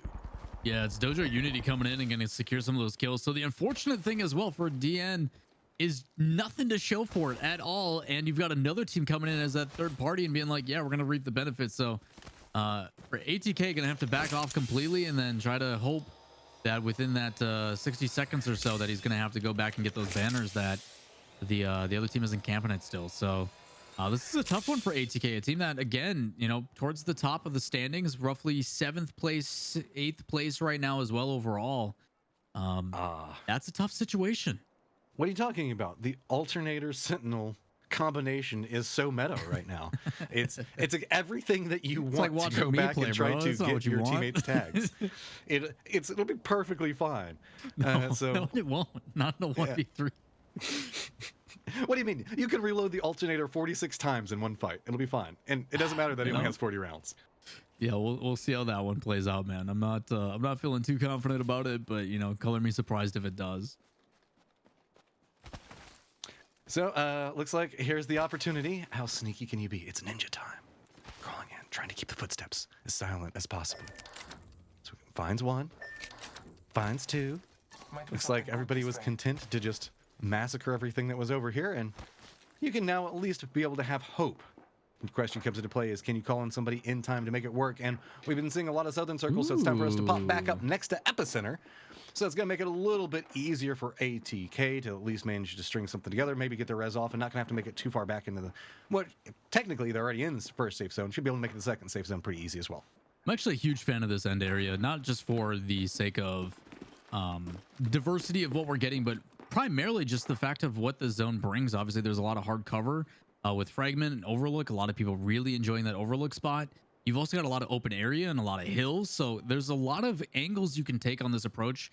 One that sticks out to mind, Rogue usually always does a really good job of handling those kind of areas on the southeast side of Epicenter and the way that they can take those angles. So I'm curious to see on what kind of emphasis we see put here in MEA in the regards to how they're going to take that approach, because some teams recognize, like, yeah, we'll give up the hard cover just so we have the better positioning, but again, with how much aggression has happened, does it really matter? These teams, again, you're going to see ATK here solo trying to get 2 back, and 25 just immediately recognizes, like, these are some free kills, let's farm it. And there's one. I mean, I was kind of joking about the farming it, but like, it doesn't get easier than that, Matchroom. I mean, we've got It's Mario in here, but that was just a Mario Koopa stomp right on top of them, right as soon as they landed. Just jumps on top of their heads, destroys them, and, well, I mean, you managed to res them once. Maybe you can do it again, right? He's not going to let this go away. Oh, 25. This is just cruel and unusual punishment. Poor ATK. They tried, but now it is the rat life, I believe. Yeah, that's a tough one for ATK, especially with HLDC right on the other side. And that's where it gets even worse, is you're trying to avoid one team and you end up just going into another one. So ATK will have to keep tabs on here throughout the round and see if they can make it all the way to the end. But it worked for El Diablo, so we'll see if it can happen for him too.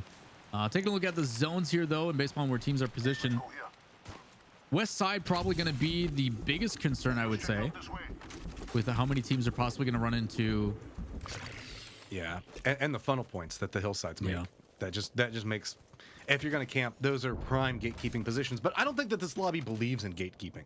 Why would you gatekeep whenever you could just jump on top of somebody and kill them? That's the directed strategy with it. We might have a little bit of a skirmish happening in the north, as I think a couple of teams are starting to get vision on each other. Epicenter, there's a lot of opportunities for teams to jump in, which is what we've been seeing a lot of, but also long range. So cinematic, dude. Look, there's a lot of control points. I know, dude. The observers for GLL. can we, just so don't, good. no, don't go to his perspective. Go to the other one. Like, give us a little song like that. Either 500 miles, we can't play it, right? Or making my way downtown kind of situation. The do do do do do do do. You know, kind of. No. I love it. It's all Diablo again by himself. We saw him. Yeah, he's only got one other teammate. He's in a rough spot, but he's having fun with it. Hey, he managed to rat himself a lot of position points last time. Managed to creep into third. So man. Respect where respect's due here. Maybe it's the master strategy. They know El Diablo is like the best rat ever, so you just sacrifice the other two early, so that way you just get all your points based off of rat strategies, right? Imagine having that title. Hey man, you're the best rat. Good job. I think it's respect worthy. A lot of times we really pick on rats in this game. But being able to figure out a way to navigate with the amount of teams that are still alive and find opportunities for your team, I think is respectful. You're in their sights. So, an idea on a fight that suddenly becomes an idea on not taking a fight anymore. Yeah. I was going to say, I'm like, okay, blind peekers, what are you up to? Oh, never mind. Okay, you're out. I got it. Like, they blind peeked that one and decided they didn't like it. Gonna have to disengage on this one, obviously, the other teams, and benefits of the horizon here, getting that high ground immediately too. It's a good way to turn it around. Get a team facing you low, and all of a sudden you're on the other side of it too. And the way they place it that inside as well, is it might catch the other team off guard. So good job here by blind peekers disengaging and getting in a good position, able to defend that pretty easily.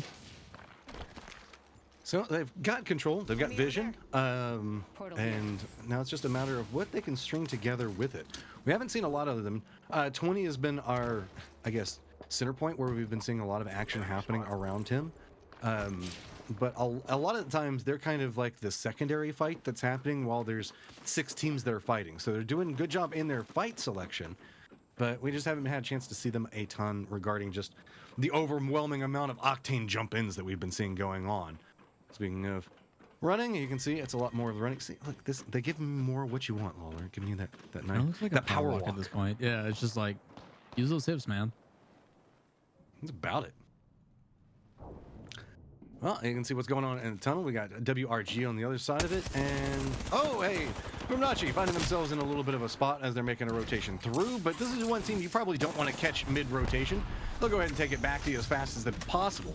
Quick retreat coming out of this as they're trying to get away from the throwables. No big surprise off of that one. No real need to overcommit, and this leads back to what you were talking about beforehand. There's a lot of potential fights brewing along this corridor just due to the nature of the terrain and how teams have had to collapse into this point. Fibonacci's going to have to retreat away, as you can see. Draconia going to go ahead and get knocked. Already going to be down in a bad position for this one. The other two members that opt into going for something, looks like they're just going to go ahead and... Oh, I was going to say, were they throwing it down to jump him away? But no, yeah, okay, jump him away. That's the better strategy. Don't stand where the snipers can see you. And, oh, hey, this is actually a pretty safe spot. Yeah, 1907 in an interesting situation. They're actually trying to punch their teammate onto that jump pad. It's a little bit faster than having to walk. You've seen that plenty of times from people when they get knocked by zone. They'll actually go behind them and just punch them into safety. So just a kind of a movement skill. We've got now 3 teams here. HLDC was the one that initially engaged on 1907 FB. We now got Onyx coming in from the north side as well, and it's gonna be Pinky with a Kraber. Big shot, and that's kind of what you're looking for. 150 damage right off the top. Damage on the outside, trying to close it down and just gonna escape. Here's if they're gonna chase. Of course they're gonna chase it. They got an Octane. Sending it down the hill. Just gotta find that player. Gonna be a tough one to disengage from, and on the heels, nipping and gonna get it. Good damage here by Pinky. There we go, managing to secure that one in. Technically, I don't even think it counts as a third party because Fibonacci was like in the first part of the fight, retreated and then came back into it. So technically, aren't you third partying the team that was trying to third party you earlier? So they do manage to get a kill out of it, and now going to go ahead and make their way into zone. And with this inside track, going to go ahead and favor them. We did see FV having themselves a pretty centralized position for a while now, but this is the downside of whenever you hold down a centralized position for quite a while. There's a lot of people seem to want to take over your home. You're going to have to fight this one out, and you can see aggression all coming through one doorway, but trying to get the shield down to block it out, goes down inside of it, and here comes the rush. Quick pickup coming inside of that one, and FB finding themselves in a lot of trouble, trying to shotgun their way through it. Nowhere to go, and it's 25 Esports that ends up on top. Yeah, it's a commendable effort from Favela on the back end there, but 25. You even got a player that's like walking up, he's like, I'll protect you with my shield, and they just run right past him, don't even care, and completely overwhelm that last player. So good job and commendable fight, but it's not going to be enough as we then go over to Oxygen, who's, you know, doing their in a rat. Let's see if I got a poem. Let's see if I can find a poem here. One sec. Inside of a pipe. Too many bad jokes pop in my head to make a poem right now, so I'm just going to leave it alone. But, I mean, it's do what you can do from the stage for him. Just, he's safe. Just hopes that nobody comes into his pipe. Sorry, I'm patiently waiting to see if a poem is coming. Not that creative yet. I'll have one for tomorrow. I would do that. Last time I did that too. I'll make sure I have a fantastic poem for you guys tomorrow. Well, no need for poems when we've got 1907 on the move. Still trying to line up another Kraber shot. Oh, 152 to crack it off the go. That's an instant retreat. Pinky Finky has just been absolutely impressive so far today. It just, from flank positionings, I mean, the only misstep we saw was them really not taking that last fight in the last round as cleanly as they could have. But Pinky Finky regularly trying to find outside angles to just propel his teammate into success. Still shots have him down, 13 squads remaining. One up top and actually catch him on the back end. So 1907 gonna be down a little bit here. Gonna heal up and then see if they can get the revive. Should be in a pretty safe spot. Just kidding. There's Plenty of utility coming in. They're pitched in between two. HLDC on the right. You've also got Pat and the rest of the guys from Australis on the other end. And for a team that's been towards the top, this is a really dangerous position.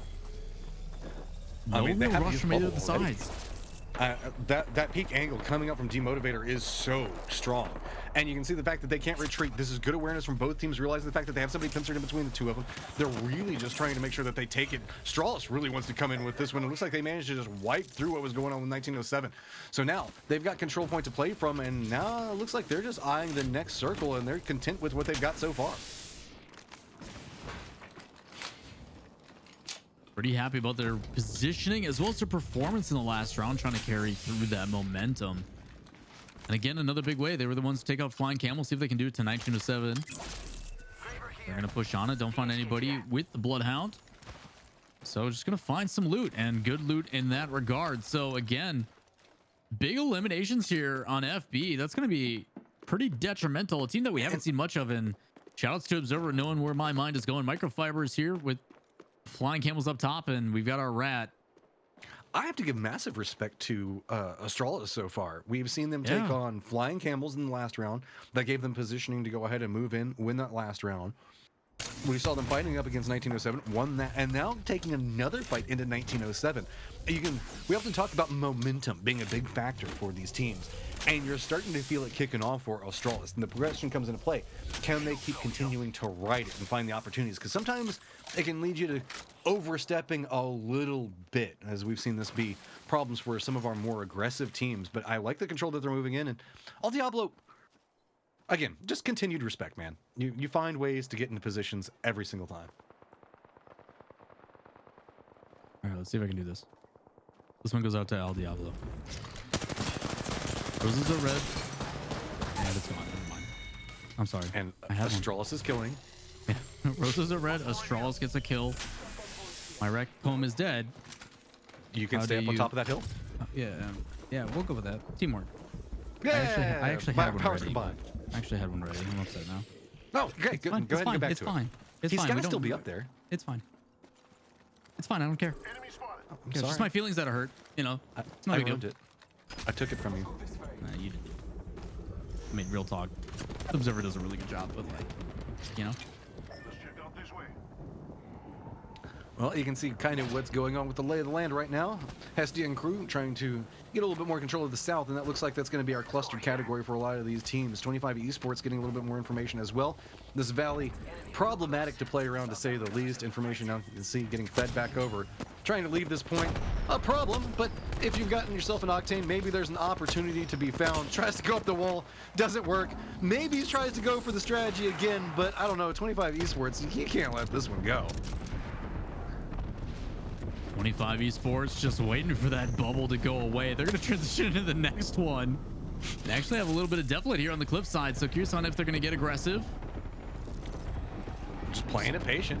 No, that's really smart from Salem. Actually checking the backside, just making sure there's nobody there. So if they do want to push this, and part of the reason they have it is because Al Diablo on the other side getting lit up by the triple take. Going to drop a bubble, but does get removed elsewhere. So if fight happening elsewhere across the pathway, need to be careful. And just trying to hide at this point. Secure themselves some points on the kills. Yeah, All 25. High positioning, not wasting any time here. Just got so much control from this area. Finally, it's going to be the third party that forces it away a little bit.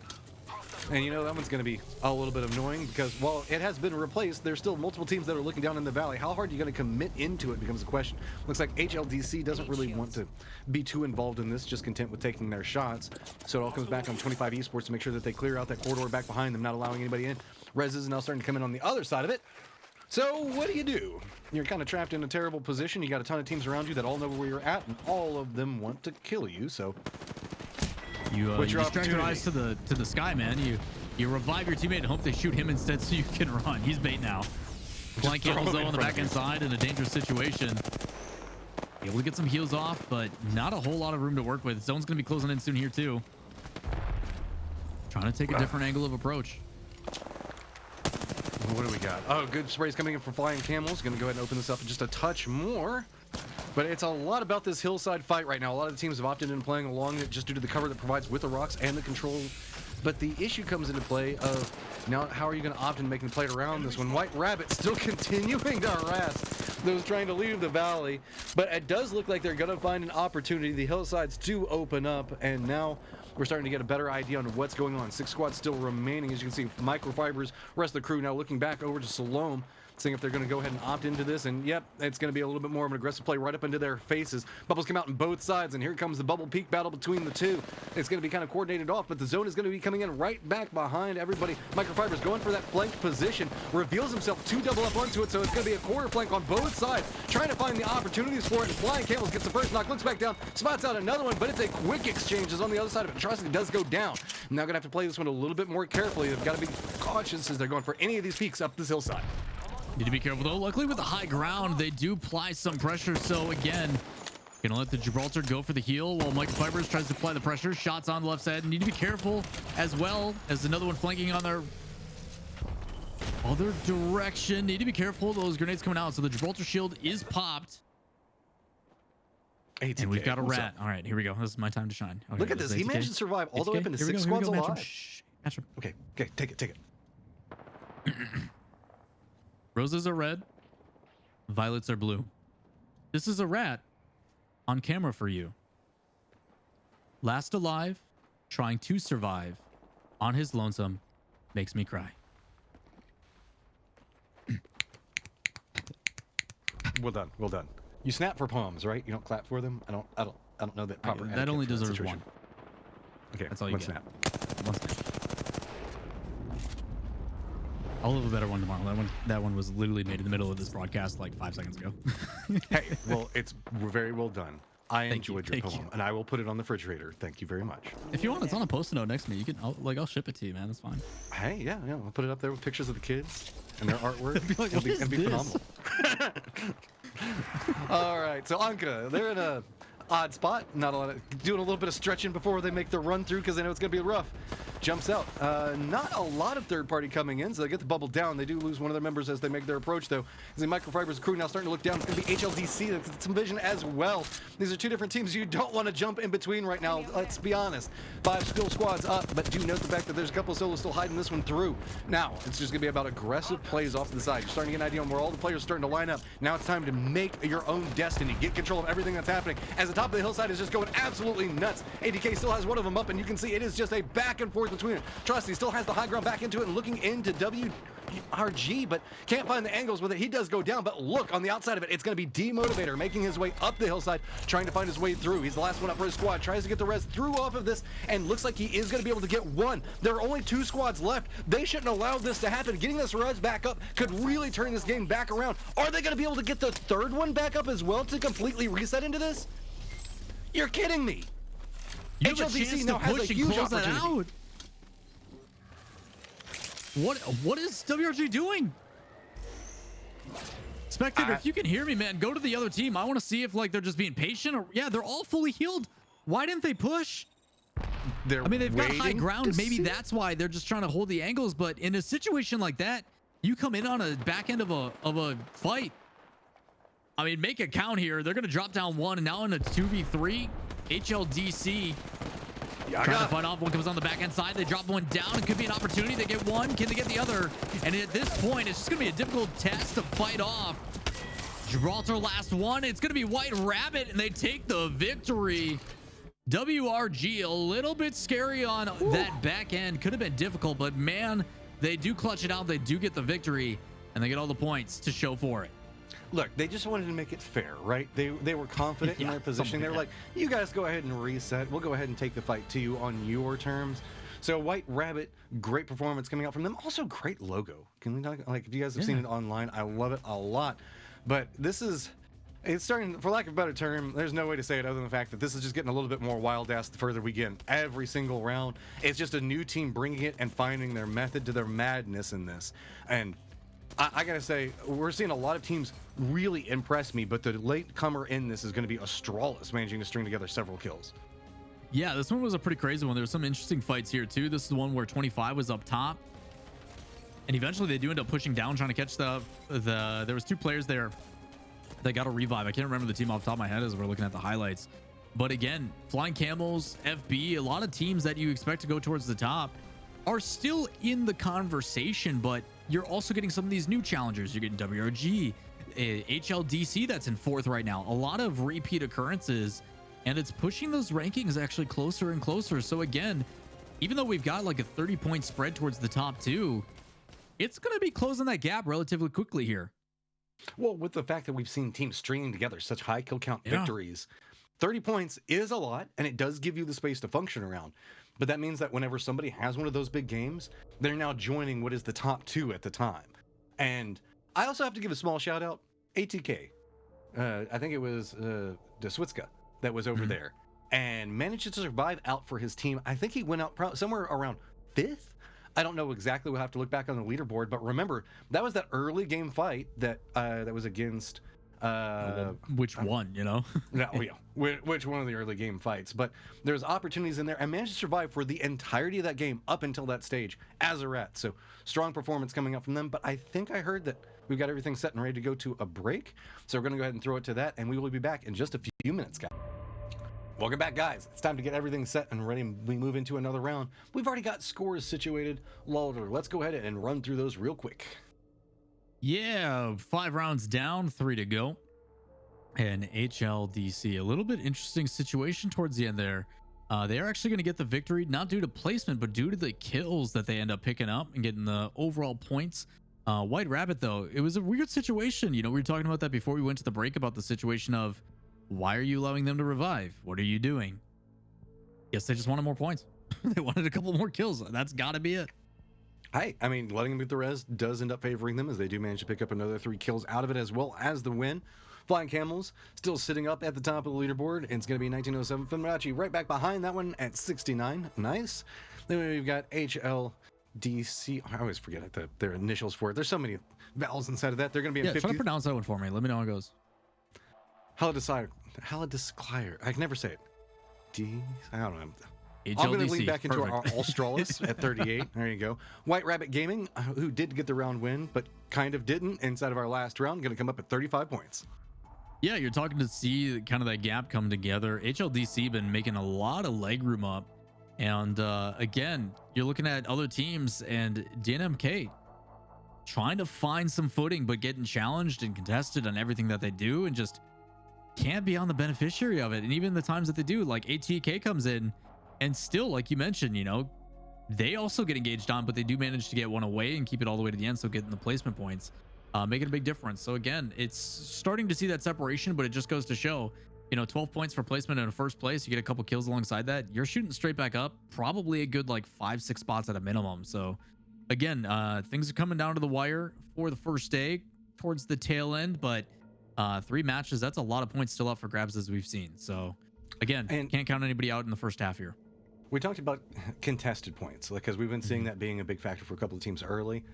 And I did glance over and I saw some people talking on chat about it, and it's like, hey, isn't somebody else landing on them instead of like them landing on somebody else? It doesn't matter. If you're committing to making a drop and somebody's landing on you, or you're the team that's dropping and it's not working, you just got to move. That's this summation of that story. It doesn't matter who the aggressor that's dropping is. If you're the one that's not opting into being the aggressor and other people are dropping on you and taking you down, yeah, you gotta back out. Clearly the fight's not working. You know, if you are the one that's dropping on somebody and it's not working out, move. Situation really doesn't matter one way or the other. If the fight isn't working out in your favor at the very beginning, just stop dropping in that spot. That's the moral of the story. Yeah, it's, I mean, commendable, right? Like, it's cool. Like, you never give up. You know, you're trying your best, but sometimes your best just isn't good enough, man. Like, it's time to back out. It's time to try a different approach. And unfortunately for DMNK, they've been on the receiving end. You're talking 2019, 18, 20, and another one in round 5. You know, it's tough. It's really tough to be in that consideration, especially considering they were top 3 in their semifinals. So again, just not able to find it here. Whatever team it is that's been landing on top of them, we'd have to double check again. The kill feed just goes so quick in the beginning with MEA. So ATK is usually the ones that end up fighting up against them pretty early. And I think that we saw 25. Was that the one that mopped them up last round? Somebody came in and mopped them up last round. And I don't, because remember we saw only one member of ATK managed to make it out there. That's right. And if so, Yeah, it's been a crazy attack. I mean, you finally get people backing off, and this is kind of the point to your approval is, Epicenter was highly contested at the very beginning. A and K Mhm. A winning every single one. So now they get it to themselves. The first two rounds, like the other team got wiped both times, and they even tried to reinitiate. I think in round three with a 2v3 at one point. And again, they're just like, you know what? We're done with this. It is not worth it. So again, you're finally starting to see that place solidified. Whether we'll see that challenged again tomorrow or not is a different story. But for Tay, they've wrapped it up. So gonna be exciting to see on how that one develops. But ultimately, we've got some names that are definitely towards the top. Obviously, Camels, 1907 FB, Australis, kind of jumping up to a big surprise actually. But I'm loving the fact that HLDC is back in the action. Onyx is continuously towards the top. Mhm. So we are getting some teams. The battle for like top three, I think is pretty solidified. But who's going to take that third spot? I think is right now like really close. And don't forget, it's top 5 for money. Yeah. So that's really, while we've been talking about a lot about the top 2, that's a factor, yes, but really everybody in the top 5 has opportunities. So yes, they're whenever we have 2 teams that are just eating every single point inside the lobby, that means it's more opportunistic for everybody to get those other 3 spots. So there is a lot of opportunity for the other teams to really just manage to get to a win or 2 together with some high kill counts that could put them into a decent position to maybe even contest a little bit higher than that. Now, I do want to let you guys know we have been running into games very quickly. We've been trying to make sure that we're running through as fast as possible for you guys, but there was a little bit of a remake, so it should just be 1 second. We're just going to fill for a little while we're getting everything situated. So if it seems like we've been coming back from break into leaderboard, into game really fast, and this time we're talking a little bit more, that's why. Again, we just want to make sure to get everything set, everything situated for these players, so that way they have the best opportunity to get into those top 5 spots. Yeah, trying to do it right the first time because it doesn't feel good when we go in and then we have to Mhm. DC, come back, and then do it all over again. So, Yeah. trust me, we don't want to be on camera as much as you guys don't want us on camera. We'd much rather be in the games watching the action. So, we're on your side, we promise. So, kind of switching gears then and kind of talking about the overall situation. We did see some changes actually in the picks of the legends, but ultimately pretty persistent, I would say. A couple of those changes are happening. The big one that I wanted to keep focus on was HLDC, who has been top four majority of their matches, even without the octane and everything else. So you are seeing sometimes it isn't just the meta, it is just individualistic ways to bring it together. So glad to see a little bit of diversity just because it adds a little bit more for us to talk about like right now, but it helps with Phil. So yeah, ultimately, man, I'm happy to see a little bit of change of pace from some of the other teams and how it's playing out. But again, you're seeing the tried and trues, the Gibraltars and stuff like that. Like you can't not nowadays. So I'm We're excited still to see on getting a how it lot of develops. octane, but it also feels like it slowed down. It wasn't like, as you were Yeah, that describing game was earlier, definitely way less aggressive, I feel. it wasn't as bouncy house as we were seeing Yeah, beforehand. yeah, Like there was a period of time where it just seemed like every single time we cut to a new camera, it was somebody flying in to jump onto a squad. yeah. It's starting to feel like those fights are happening much earlier now, and we're kind of having like an early game brawl, then a middle game calm for a second while everybody repositions, and then it kicks off again towards the end. Where even then we're not seeing a lot of very high aggressive, high movement style plays coming in. It's a lot more just like terrain plays. Like if you look at our last couple of rounds, whenever we saw Astralis win their round, it was the 2 point flank that was being brought out by FB Right. across from them. No real hyper jumps coming in. And that one was just a fight around a hillside. No jumps coming in yet again. So it feels like it's being a tool used to make sure that you scavenge out those early kills to really push up your average points per game by getting those early kill points. Yeah, I mean it's made a difference for a lot of different teams. I mean, the one that easily comes to mind is Flying Camels, a team that we know Mhm. is super aggressive. They only get 1 point for placement, but they get 6 kills, and it's enough to keep them in the lead over 1907 FB. So again, there's a lot of difficulty with trying to play aggressive. Obviously, there's a lot of high risk, high reward, but with everybody playing Octane, that's the intention. We are willing to play aggressive. The whole purpose of this play style is because we know the aggressive kills will outweigh, and I think that's something that's I think really commendable to just EA and Apex as a whole. Mhm. The format has adjusted throughout the years quite a bit, and seeing battle royales and people just don't want to sit and wait. We don't care to watch people loot. We want to see action, and players are now being rewarded for that. The format is specifically made to make sure that priority does happen to kills. So Yeah. I'm happy that we are seeing probably in the most way people lean into that now that was kind of dictated, I would say, back in like February, you know, with some of those hop-up changes and stuff, came with, hey, let's play some Octane. Let's play aggressive. It allows for diversity and strategy. Yeah. Instead of just playing for the victory, you can realize that, oh, hey, we probably can't win this one, so let's go for kills. Let's go for a little bit hot. Like, if you're always just playing for placement points, it means the fact that you're playing passive because you don't want to you don't want to risk losing somebody because you want to win that late game fight, not the early and mid game fights. So instead, now with the placement points, you just get more opportunities and more options for winning as we made their way through that. Now, one other thing I did want to think about though. Before you do that, kids in the background or ice cream truck? I have an ice cream truck that's driving by, so yes. They blare their music. I hate that I can so hear loud. that. Like the fact that I just instantly know, like a wave of childhood, man. I know. Like every time I hear it, I'm like, man, I want ice cream, but I can't go I'm up there and surprised grab you it right didn't now. just get up and leave, like Well, run down you the know street, what? man. They're having to do another remake. Screw it. I'm gonna go get some ice cream. We're gonna take a quick break. I'm gonna go chase down the ice cream truck, and we will see you guys in just a. We did it, guys. It looks like everything's set. Lobby is positioned, so we're not gonna stay here for too long. We're gonna go ahead and get everything set and make our way into game in just one moment. And also, I didn't catch the ice cream truck. I'm sorry. It was already gone. I feel bad. So sad. No ice cream for me. My hands are empty. That's so sad, man. I've got some ice cream in the freezer, but it's just like not the same, you know? Like, real talk. What was the like ice cream? Like, did you go with the SpongeBob with the weird eyes? Like the weird eye one, like the character ones were always really good, but it was the Teenage Mutant Ninja Turtle ones that I always liked the most. Nice. You know what I mean? Nice. Those were so good. I always went with So the good. what was it? The strawberry one. It had like 3 layers and then had all the weird sprinkly things on the outside. Yeah. Yeah. Also, I know we're not sponsored, but drumsticks, bro. Drumsticks are where it's at. God. Now I really want ice cream. Like, You know the worst super part is bad. because I'm in this new workout program and diet and stuff. I can't eat any of that stuff. Like none of it. So. See, I've always just been scrawny, so that means. Oh, back to ATK? Oh, ATK loses one of our members. Are we seeing it getting turned around? What a grenade! Glad you got him. Wait, is this the turnaround that we have been waiting for? They're actually DNK. still gonna fight it out. No way. You got the first knock.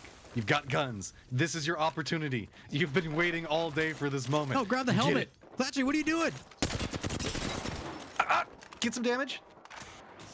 We don't even know. Chaos is ensuing. Get shot back over into him. Spots him out. One member down. Gladgy, low on life, trying to go for the reel. Goes for the punch. Boom! Gets it. DMK finally clutches it out, but need to be careful. There's another team on the other side taking some shots. So again, finally able to secure one for him. You know, we talk about, hey, it's not worth it. I guess that extended break was exactly what they need. Regain composure as we now have ANK fighting another team up top here. That is 20, who's been kind of left on the lonesome a few times throughout the tournament. And blind peekers, man, rough spot. Just need to clear out one. Can they also turn the tide? Ooh, this is going to be much harder trying to go for the peek back around. Gets a little bit of tick damage off of it, but there we go. Do manage to connect enough, so trying to go for the res quite quickly. They might be able to reset this. I think they've got it, yeah. I'm kind of curious, though. Whenever we kept seeing the ATK fight that was happening on the drop every single time, there was always a third party. Are we going to see the third party aggress into this again? And because that would make me so sad. Yeah, I don't know. It felt like they were kind of across, so I don't think it's gonna be too much of an issue. Because they were shooting from like Fragment West. Yeah. So Dojo, I don't think is gonna go and push that. I think they're pretty happy with where they're at. So should be fine. Flying camels, looting up, They're just enjoying a little doing bit of PVE action. Yeah. Yeah. Who's the tank? Who's the healer? You know, just doing a little bit of MMO life, trying to get Well, their we clearly loot. know who the hunter is. Microfibers with his kite. Yep. He's just rolling it through. There we go. Trying to secure some more loot. Spot out. Poor Prowler. There All was he still a wanted to- chance, he was man. just hungry, man.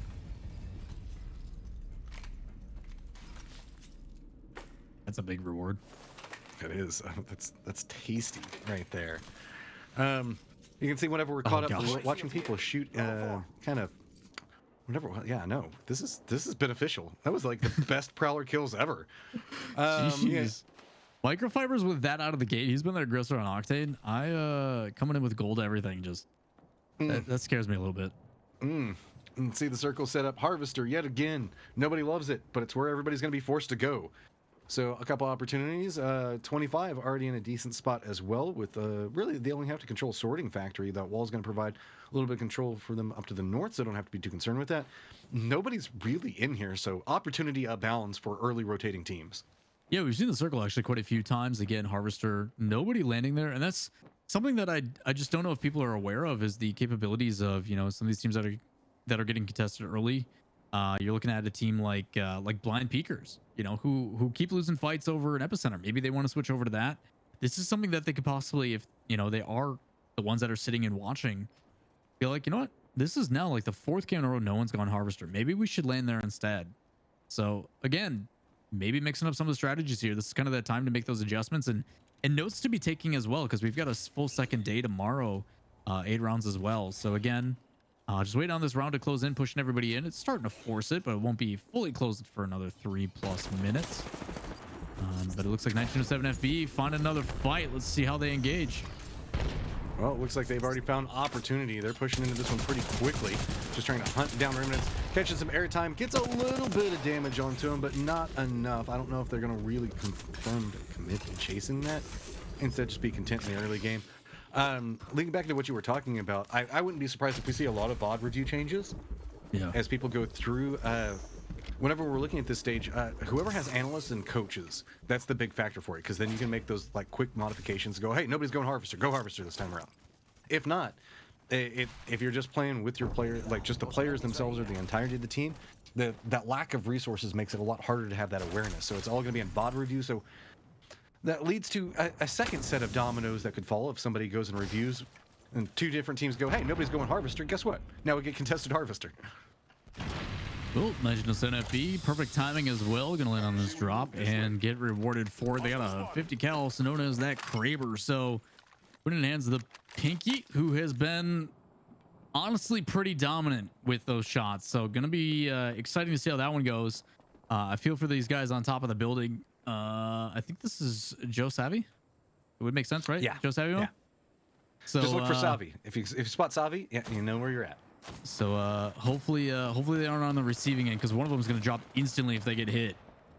Ooh, that's a lot of damage back over towards Lord. I mean, 907 has to play this a little bit carefully. Again, Pinky kind of being the breach or the hard push that's going to be the one that's usually committing into this one, having to armor back up and got himself the toy to play with. The question comes into play is, I mean, 1907 seems like they're committed into this. It's just going to be a matter of how they choose to opt into it. Are they going to go for a little bit of damage, or are they just going to jump into it? Sneaky little angle there. Oh, don't you peek back around that corner. You're going to regret it. And the Sixth Sense kicking off right now, realizing, okay, I don't want to do that. Spotting out one, and you can see it's just angle peaks right now. Let's see if is he going to pull the trigger onto it. I mean, the patience is coming in.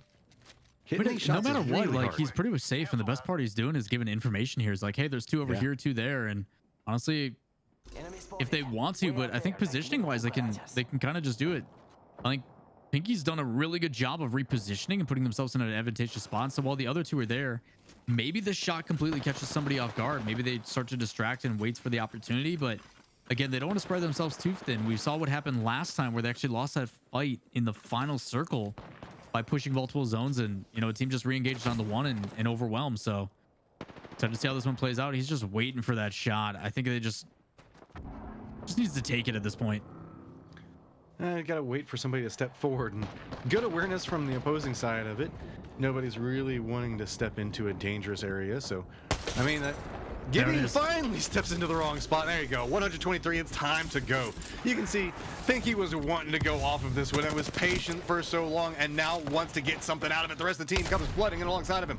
Shots coming out. 1907 really just trying to make sure that they chase this one through, but they managed to scurry them out of position. But you can see now it's just going to be a couple ultimates coming out to stop them in their tracks. Draconian's going to have to stop in position as well. And as quickly as it started, it ends. Yeah, it's a good disengage, but at the same time, that's a lot of noise being made, and they're pushing them actually into another team. We talk about how nobody starts at Harvester, but we do have It's Me back in that area again. You've also got another team just up top in ALS. So again, there's a lot of teams in the area. WRG also finding themselves on the back end of a fight. Ooh, taking a lot of damage. Yeah, trying to disengage on that. High end angle. It's going to be White Rabbit, our last round winners. You can see coming in, feeling their groove a little bit more now. harassing down on this point, but over peaks that just a little bit. Instead, is going to have to crawl his way through. I don't think that the rest of White Rabbit is going to turn around for him, so looks like Death's Joker is just going to go ahead and be Death.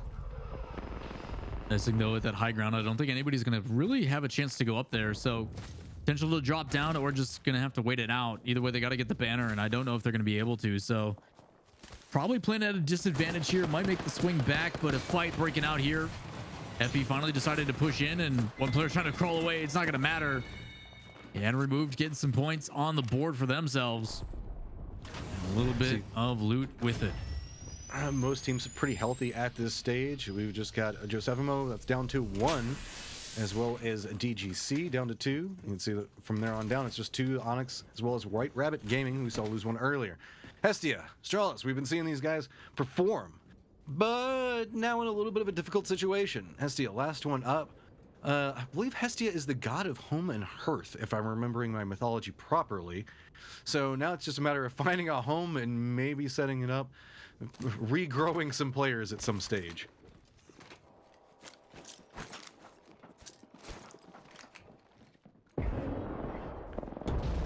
Watching this one develop.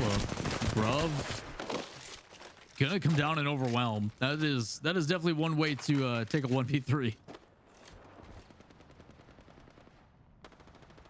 Long range shots, you can see kind of what's all going on in positioning. Oh, A couple two teams.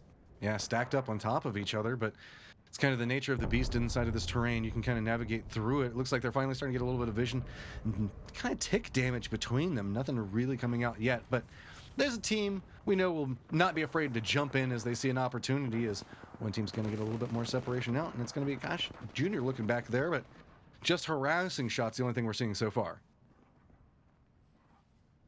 Yeah, again, just kind of holding that positioning. Nobody up top just yet. WRG's been doing a really good job of holding that high angle. So has FB at points in the past, but jumping on with Flying Camels. These are our leaders at the current moment, and been relatively quiet compared to previous rounds. And honestly, it's kind of showing in their results. Kills down quite a bit, but still placement top 6, not the worst. Ultimately, just trying to find something going here. Rotating smart, nothing too threatening, I would say, on their behalf, but there's a lot of teams here to their side. 13 squads still remaining, lots of action to go. And Well, the fact at this that you point, can it see just them eyeing it. yeah, know you where a can see team is now. Microfiber's just pinging some spots, and he's like, "Hey, where do we want to go?" There's fresh meat down here. We can go get this. Like Nye, living the not so best life. Got himself a sneaky little spot though. That's kind of one of the things. Whenever people move into houses, they don't tend to look up all that much, so it can give you a little bit more safety for a while. But new circles are popping, and you can see kind of the setup on where we're going to be going several times in a row here, as everything's going to be going back down around where we see Fibonacci at. Actually, it's going to be that's FB over there, and it's now a lot of different fights breaking through as Bruv getting in the thick of it, finding themselves outside the zone, taking some damage, just nomming on the orange. No difficulties here. This is just round 2 closing in, so should be able to get it in with relative ease. Just a matter of what they may receive as soon as they do. And there it is, top side. You got some shots coming in. We're gonna use that Octane and gonna try to reposition difficulties. There's another team on the back end here. It was, I'm pretty sure, Flying Camel's on top, so need to be careful now within 2. Rexu is gonna get the first one here. They committed in. They had one person that was shooting him at the side. Well, technically one squad that was shooting him at the side, and instead jumped in the thick of it. And now you can see there's a ton of different people hunting them down. Sneaky little shots on the toes right underneath the position, but doesn't want to overcommit into this point. Flying Camel's idea of what's going on as well. Trying to peek this one through, and you can see it's just kind of an exchange back and forth as everybody's gotten vision on each other, and it stalled it out. Flying Camel still really wants more out of it, but can't really commit into anything. They've got themselves a beautiful point that they can play from with a ton of vision, and they can really control so much of the circle from here. They don't want to surrender that by making too aggressive a play just quite yet. Yeah, it's really difficult for a lot of teams to actually have to push onto their position, but they're going to rotate early. They recognize that that drop's coming down, and honestly, trying to play positioning here, Flying Camels. Normally they would go and chase down those teams, but taking a little bit of a different approach, even with the loot they got early on from the Prowlers. It's interesting to see the way that they're approaching this. And I'm kind of curious as to what the reasoning is, as on the other side, we've seen OGC kind of lurking around, primarily El Diablo. They were on the north side, actually, just above Flying Camels at the beginning of the game, but now they're going to start engagement. with flying camels. So finally this fight coming to fruition. Gotta be careful though, as you can see that flying camels do have a lot more armor and utility to work with. Neo not finding too many good angles to work with, but it's gonna be Atrocity. Looks like it's trying to go for a flank around this. Microfiber's holding the aggression on the other one. Neo's already down to near on no life. Quick pick up there, and voila, easy said, easy done for them. So now high ground control is still favoring so much of what's going on. Fibonacci though finding themselves in the thick of it as they are just getting caught out. A lot of different teams all condensing down to the point. One member down, trying to fight their way through it. Do manage to survive, but they have to be very careful of third-party sniper shots. Yeah, shots, you can see him flying through, just trying to get that revive off and get some heals, but need to be careful. Gonna drop down the Gibraltar shield, so should have a little bit of time, but need to get out. Shots coming from behind and plenty of jump pads. Truth. That is 100% truth. In this lobby, there are a million pads. Jump a direction, there'll probably be another one. And of course, you see yet another one drop down, of course. So again, a lot of elevation being used in something that a big play here from Microfibes, trying to actually just destroy it, gets rid of it so nobody else can rotate behind, just in case. Again, covering those tracks. Good mental IQ on that one. Yeah, I mean, they know that that's going to be one of the main ways that they would be weak, given the way that the circle is set up. Not anybody's going to be coming behind them. They already took care of the threat that was El Diablo and crew. So now, really, it's just about harassing and hurting other teams into each other. Nye's trying to juke that one through, but just can't quite matrix it enough. So with this DMNK, look at them.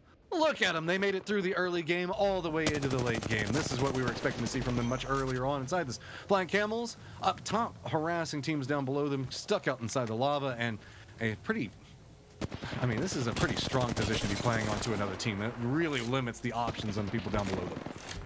Again, you got to be careful. Obviously, you want to close this team out, but depending on how much time you spend on it with Tunnel, it can be a very dangerous situation. The team comes in and overwhelms, but at this point, just trying to close it out as quickly as possible. Got to get ready to engage here. As soon as this bubble drops, they need to close out this team quickly. Right now on the bottom side, just bide for time, honestly, because I mean, where are they going to go, right? Like, I mean, there's a couple of options if they wanted to tank some damage for a bit, but they're just going to be walking into just death. If they're going to try to make a move, hitting those shots onto Atrocity will be their opportunity. But I think that they're saying, okay, this is just going to be a med battle for us, and we're just going to try to survive it as long as we can. They might regroup just to drop all their meds on top of each other onto one person. That might be about all that we're looking at. 8 squads left, and this is a tiny circle to support it, but it's due to the terrain. You can see the fact that there's still a lot of walls really kind of barricading out different teams as they go, and it's going to be movement abounding for a lot of these teams just trying to get into points, and that's never a good position to be in whenever you just got that little smidgen of cover to work with. Well, congrats to Bruv. The team that was down below does manage to get out, so Flying Camels is going to have to back off, and they do find a different team, and of course, here comes the engagement. Micro5's going to chase one down. Beautiful shots, and running in a straight line makes it easy for those to land. 301 doing quick work of the team and removing yet another. So Flying Camels in our top 6, it looks like. And we've got 25 on the other side with Eventic and the rest of the lads here. Oh, 25 wants this one there, just after it quickly, just demolishing everything that comes across them. You can pick that up, spots out some more in the background, realize the fact that they might have overextended into this one, not realizing how many threats were along this corridor, trying to retreat. Salem's going to get away. Shadowcat's in a little bit of a risky position, but yeah, at this point, you just got to surrender that one and let it go. Yeah, it's actually a really big play, but now you've got a lot of teams roughly in the same area. It's actually Micro5s from Flying Camels that goes down. Atrocity on the other side. Staying patient, actually gets picked up by the sonar, so curious on how this one's going to play out. Oh, FV coming in aggressive. They've got so much in what's happening in here, but it's just the shotguns back and forth between the two members down. Now just trying to circle around. Nirvana's trying to find an angle. Does manage to connect with it a little bit more with assistance on the outside, but it's just turning into a bloodbath right along these crates. Everybody's stacking up into it. DMNK down pretty low off of it, finally starting to stabilize, trying to get the res back onto their teammates, but you can see how close that was. Both surviving members on no life. 3 squads remaining. DNMK, a team that's been knocked out so many times early because of their fights, bringing it down. So trying to hold on, trying to do what they can. Right now, the kill leaders as well. So this could be a huge game. You got 25 on the outside. Trying to see on how this one's going to play. So our last 3 teams just holding up. Bruv managing to get from very dangerous position to play around in. You can see Kalachi on the other side of DMK, who've had the woes upon woes on dropping in and instantly getting into those fights. And then Salem, the last one up from his squad. So now everything's kind of settling down, information trying to be gathered between the two. Having to play this one pretty cautiously as they go. But Bruv, I gotta say, I'd almost written off Bruv. Well, I had written off Bruv to just kind of med battling their way through what was going on inside the lava. But they managed to find a sneaky way to get through it. And look at this. They've just been killing as they go. Honestly, it's kind of the way to go. You know, sneaking on the radar is not the worst thing. Right now, they are in 16th, I would say. So, again, a lot of room to make up. But, again, DMNK, same situation. So, a lot of these teams that are towards the bottom making a statement, trying to come on back. So, again, 3 squads remaining, trying to close one out. Everybody looted up. So, this one's just going to come down to individual skill. A little bit of positioning. But, again, good fights here from Bruv. But this puts Salem behind Bruv. So that means that Salem can pop up, really choosing into third party. And this DMK has so many tools. Look at the armor, the situation that they're just working with right now. Salem does get spotted out. No backstab that's going to be happening with that one. Good trace coming out from DMK. Now here comes the push. Using that little bit of a distraction. You can see Salome trying to get in position, trying to get right up under this. Bubbles coming out from both sides. Now a little bit back and forth. Ult's going to be coming down, raining in destruction, forcing everybody to stop and just hang out inside the bubbles for just a second. But reposition coming up from DMK. You can see trying to play the outside flank on this. Just the fence separating all of the violence as it goes. It's peak back and forth, trying to get a little bit more information, getting a little bit more risky. You can see the Demon Case trying to pop up, finds an angle on one side of it, and getting a ton of damage to work with, has to step around on the other corner for it. But now, high ground advantage starting to be favorable, peeking up along the sides of this. It's DMK having so much trouble in the early game, time and time again, just taking it to these guys in the late game, finding opportunities, really tearing into them. DMK finally steps up and finally gets themselves a round victory. Finally showing us why they were a top 3 team in the semifinals. All they needed was the loot. That seems to be the issue. They just had to get past that first initial trial. And after that, smooth sailing. So congrats to DMNK. A good bounce back round from them. Might be a little bit too late in the rounds for today, but still plenty of action to go as we take a look at the highlights. And we saw it, man. 2 teams after a little bit of a break under very dangerous situations. You even saw 1907 trying to go with some entry frags and couldn't chase that one down. So again, a lot of interesting fights here. And surprisingly enough, our favorites were the ones that were knocked out this time first. But that provides opportunity for some of these struggling teams like Bruv to find really a way to string together some points, pick up some kills inside of it. Also, naturally, Demon K. We kept talking about them. You want to know why? Up and talking about that early game fight. Now you see the capabilities when they can make it out of that stage and get into the late game. They can really turn some games around. And this was just so well played coming out from DMK, finding opportunity upon opportunity to really establish what was going on. You can see always flanking, always moving, and just kind of a pack mentality with them. Yeah, it was really smart too. I mean, you talk about initially it was just going around on that outside, and you thought, you know what? Okay, this one's going to be over. But they put up a really good fight on the backside of Bruv. You know, I thought Bruv, you know, completely got overwhelmed initially, but eventually you see that trade and those shotguns obviously showcasing, especially with a Mastiff, just how quickly you can turn it around. And you see those big chunks coming down on those health bars, and you're like, oh, okay, maybe it's pretty neutral. And then you're like, wait, they still got one more in the bag. They're fine. And they come in, they overwhelm, and they close it out. So again, we talk about the ability to bounce back, the ability to get back into it. There's still a lot of games left to go. We've got 2 more left for you guys. So let's go to a quick break. When we come back, you guys, more GLL action. Don't go anywhere. And we are back. 2 rounds to go. So buckle up. This is where it's going to start getting crazy. Is now it's a live or die commitment coming out from these teams. But Lawler, no surprise. We got scores. Let's go ahead and run through them real quick. Yeah, some exciting results here. Obviously, we talk about a lot of the heavy favorites towards the top, getting dropped down. But I say that, and they're still in 3rd and 4th. So again, the kills, bouncing them back up. We talk about, you know, top 4 is kind of where the placements really start to really pick up. But if you can secure some kills below that, case in point, you look at 1907, only 2 points for placement, 7 kills. They put themselves tied with Flying Camels. So again, the big ones here, DMMK, Bruv, big placements and a lot of kills from DMMK. 19 kills. That is massive for them. Yeah, just this is what they needed. Let's be real. They were having some struggles trying to really establish drop location, but it pays off big. And remember, ATK is who they've been regularly skirmishing with. ATK walks away with no points inside of that. So a little bit of a moral victory to go ahead and start getting them into position, start trying to get a little bit more out of it. And you can see instantly Demon K in 7th after that round. Yeah, big performances all around. You're seeing stuff start to kind of balance out, but again, a little bit of a gap between 1 and 2, which has come to expectations. But again, HLDC again, another consistent performance puts them now in 3rd as compared to 4th. So again, bouncing back, and then you're starting to get some more breakouts. But you're talking about that one game in general for DNMK, going from what is essentially like bottom 3 spots all the way up to 7th. I mean, that's huge for them. I mean, this is opportunity. They are now in touching distance of getting that cash. Remember, we were talking about top 5, but let's be real. We've got some real contenders in those top 5 spots. Flying Camels, 1907 Fibonacci. We've got Haldeclire. I'm going to say Haldeclire. Perfect. Beautiful. Sure. Haldeclire. Sure. And Australis. Got to put the U in there because I know the fact that whenever we say it, it sounds kind of the same. But yes, it is not officially Australis, with 25 esports back behind that. I mean, all 5 of those teams have been just performing time and time again, round upon round. Yeah, a couple other teams too that are in the mix there. You get stuff like Favela that have been putting up a pretty good fight. Dojo Unity always feels like they're in conversation at some point. Ironically enough, OGC, despite playing down, I haven't seen most of their team fielding at all.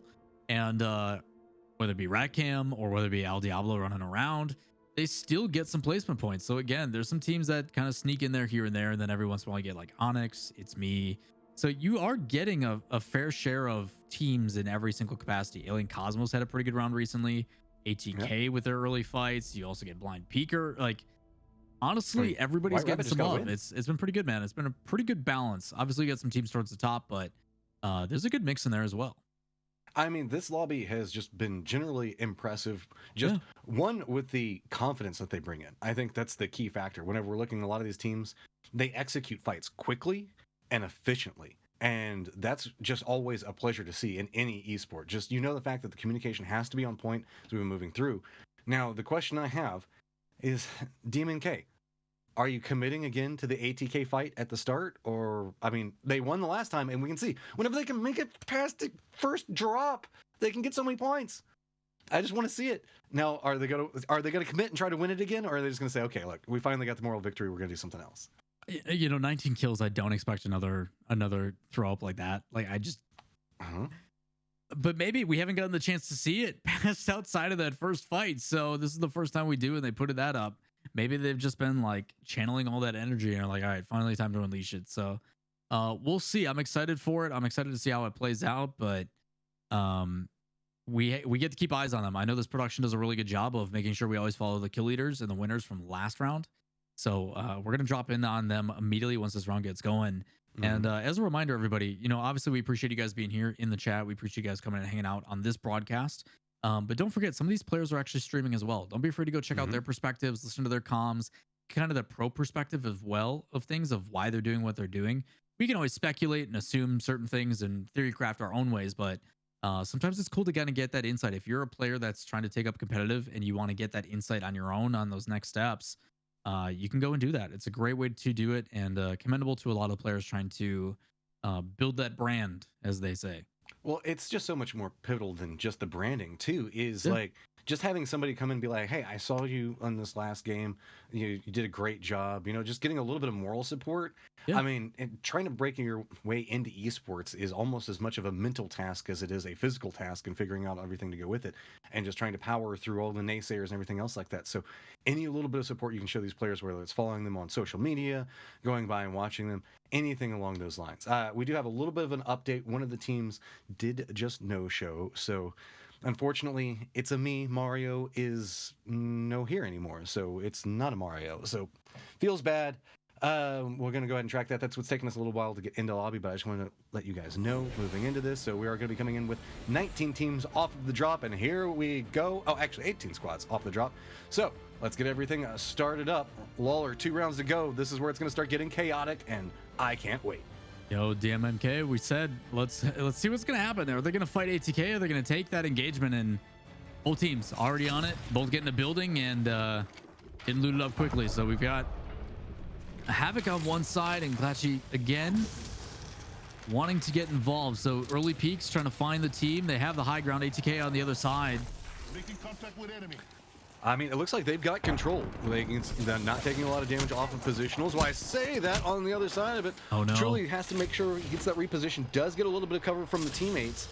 This is getting a little bit more hazardous. There's not a lot of loot to be had quite so far as meds come into play. So you can see it truly does manage to get something, a little bit more control. But you can see the bubbles right up next to the compound. They have to play this very carefully. ATK wanting a little bit of vengeance for last round as both teams firmly committing in their stance that this is their home. I feel like this is one of my preferred drop locations whenever I'm just playing just randomly with friends, and just because of the heat that it brings early. But Dojo also just on the outside of this getting involved in a little bit of what's going on, and that's already gonna be one member for ATK down and flushed. Need to be careful here. Again, a lot of noise being made. I will say in favor of ATK is they do manage to make that early push across the street, so getting a few more buildings to work with, again, open an area, so got to be careful, but do not get punished for it. It's going to be beneficial. Dojo Unity, again, another team. We also saw, to my knowledge, Favela Vandalos on the outside as well towards the east that is also nearby. So, again, those two teams in a ATK as well as DN need to be careful. You never know who could come pushing in. Kind of see the stretch out right now as ATK is getting pretty close to DM&K's positioning. Jojo's on the other side of the lava, just kind of surveying, gaining an idea on how this is going through. If we do see a firefight break out, there might be opportunity. With the way that the circle is set, and there is no rush to really commit into any fight in this positioning right now, so we might see both teams kind of separate out, firmly just committing into being neighbors, as unruly and loud as they're going to be against each other and just taking pot shots. A lot of teams to the south could find themselves with a little bit of a difficult rotation, though, as there's going to be a lot of condensed points if you're wanting to move past Harvester. Just kind of curious on where that circle is going to close in. I don't know if we're going to get another one that swings kind of close to Epicenter like it did last time.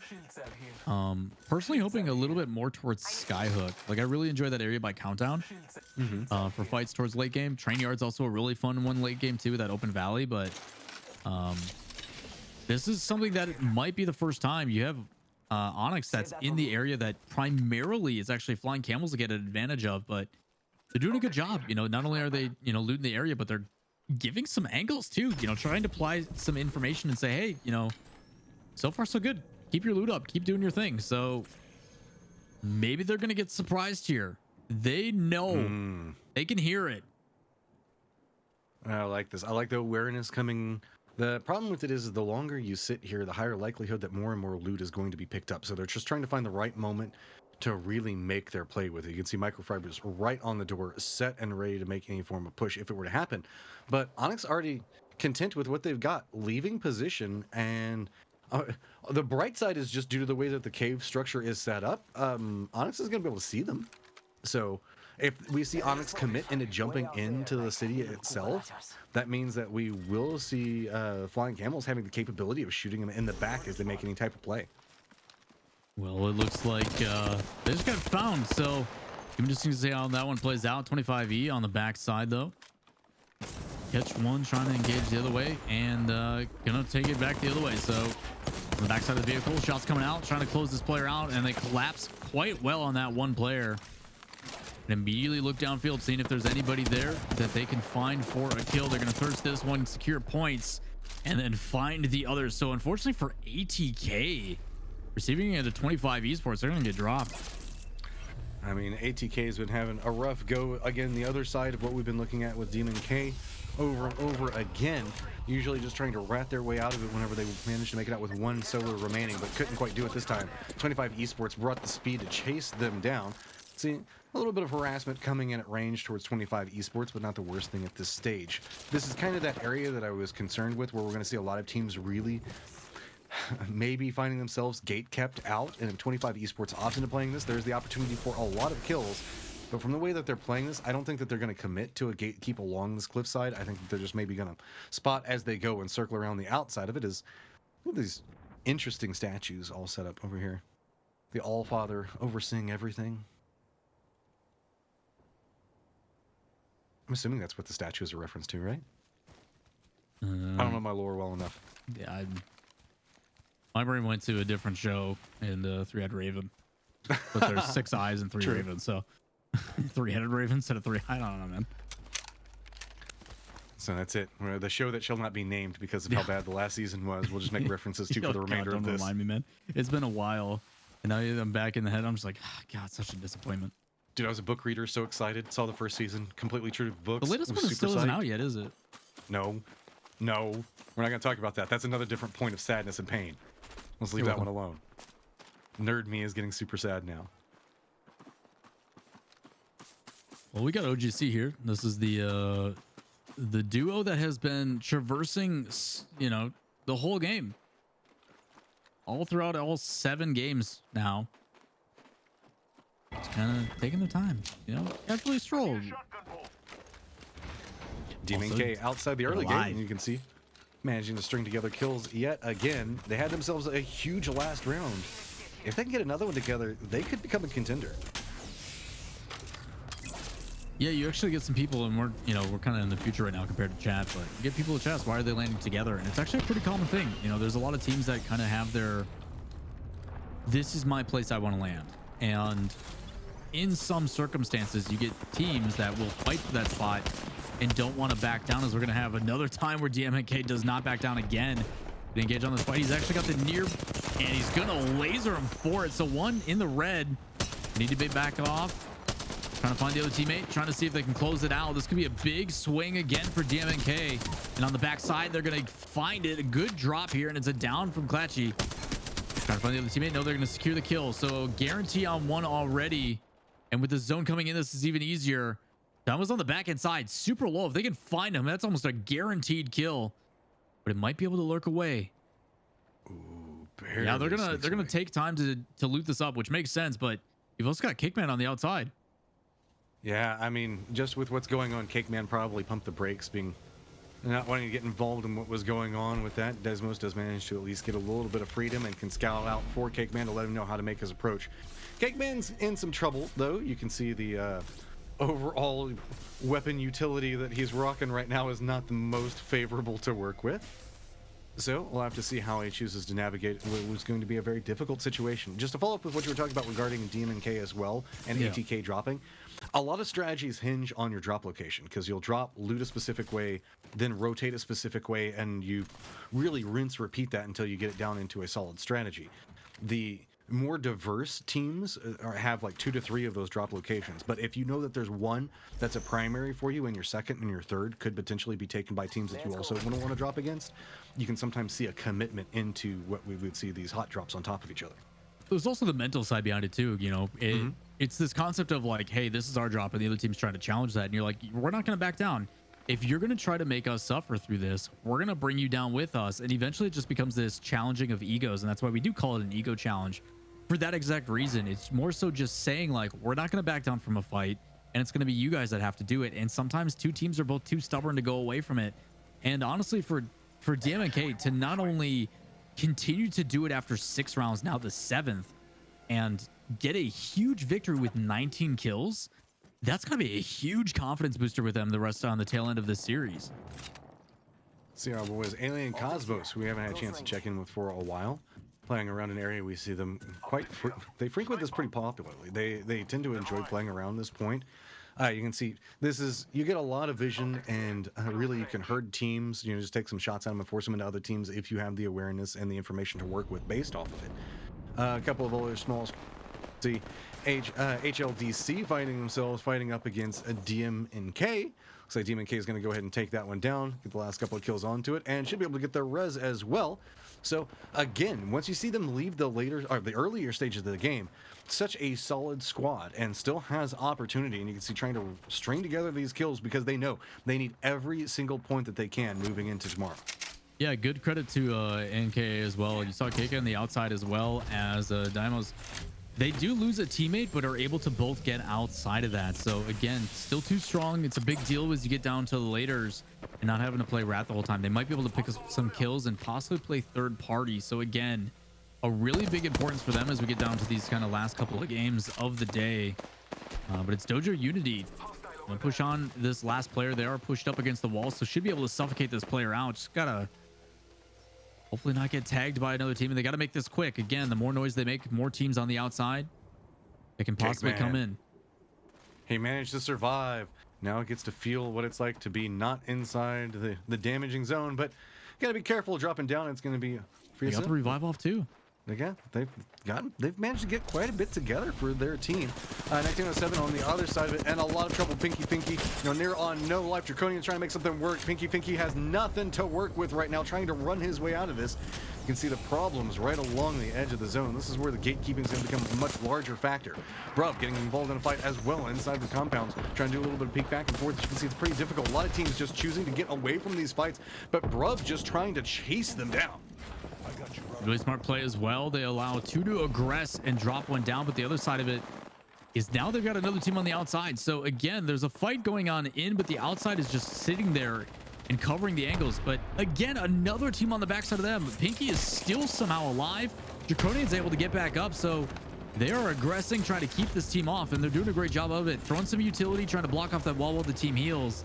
The difficulty, though, is they've got to find a way to get that banner, which is on the backside as well. So again, multiple teams covering multiple angles, shots coming out, fights coming out. It's going to break down, and good shots from Pinky. Can they close it out?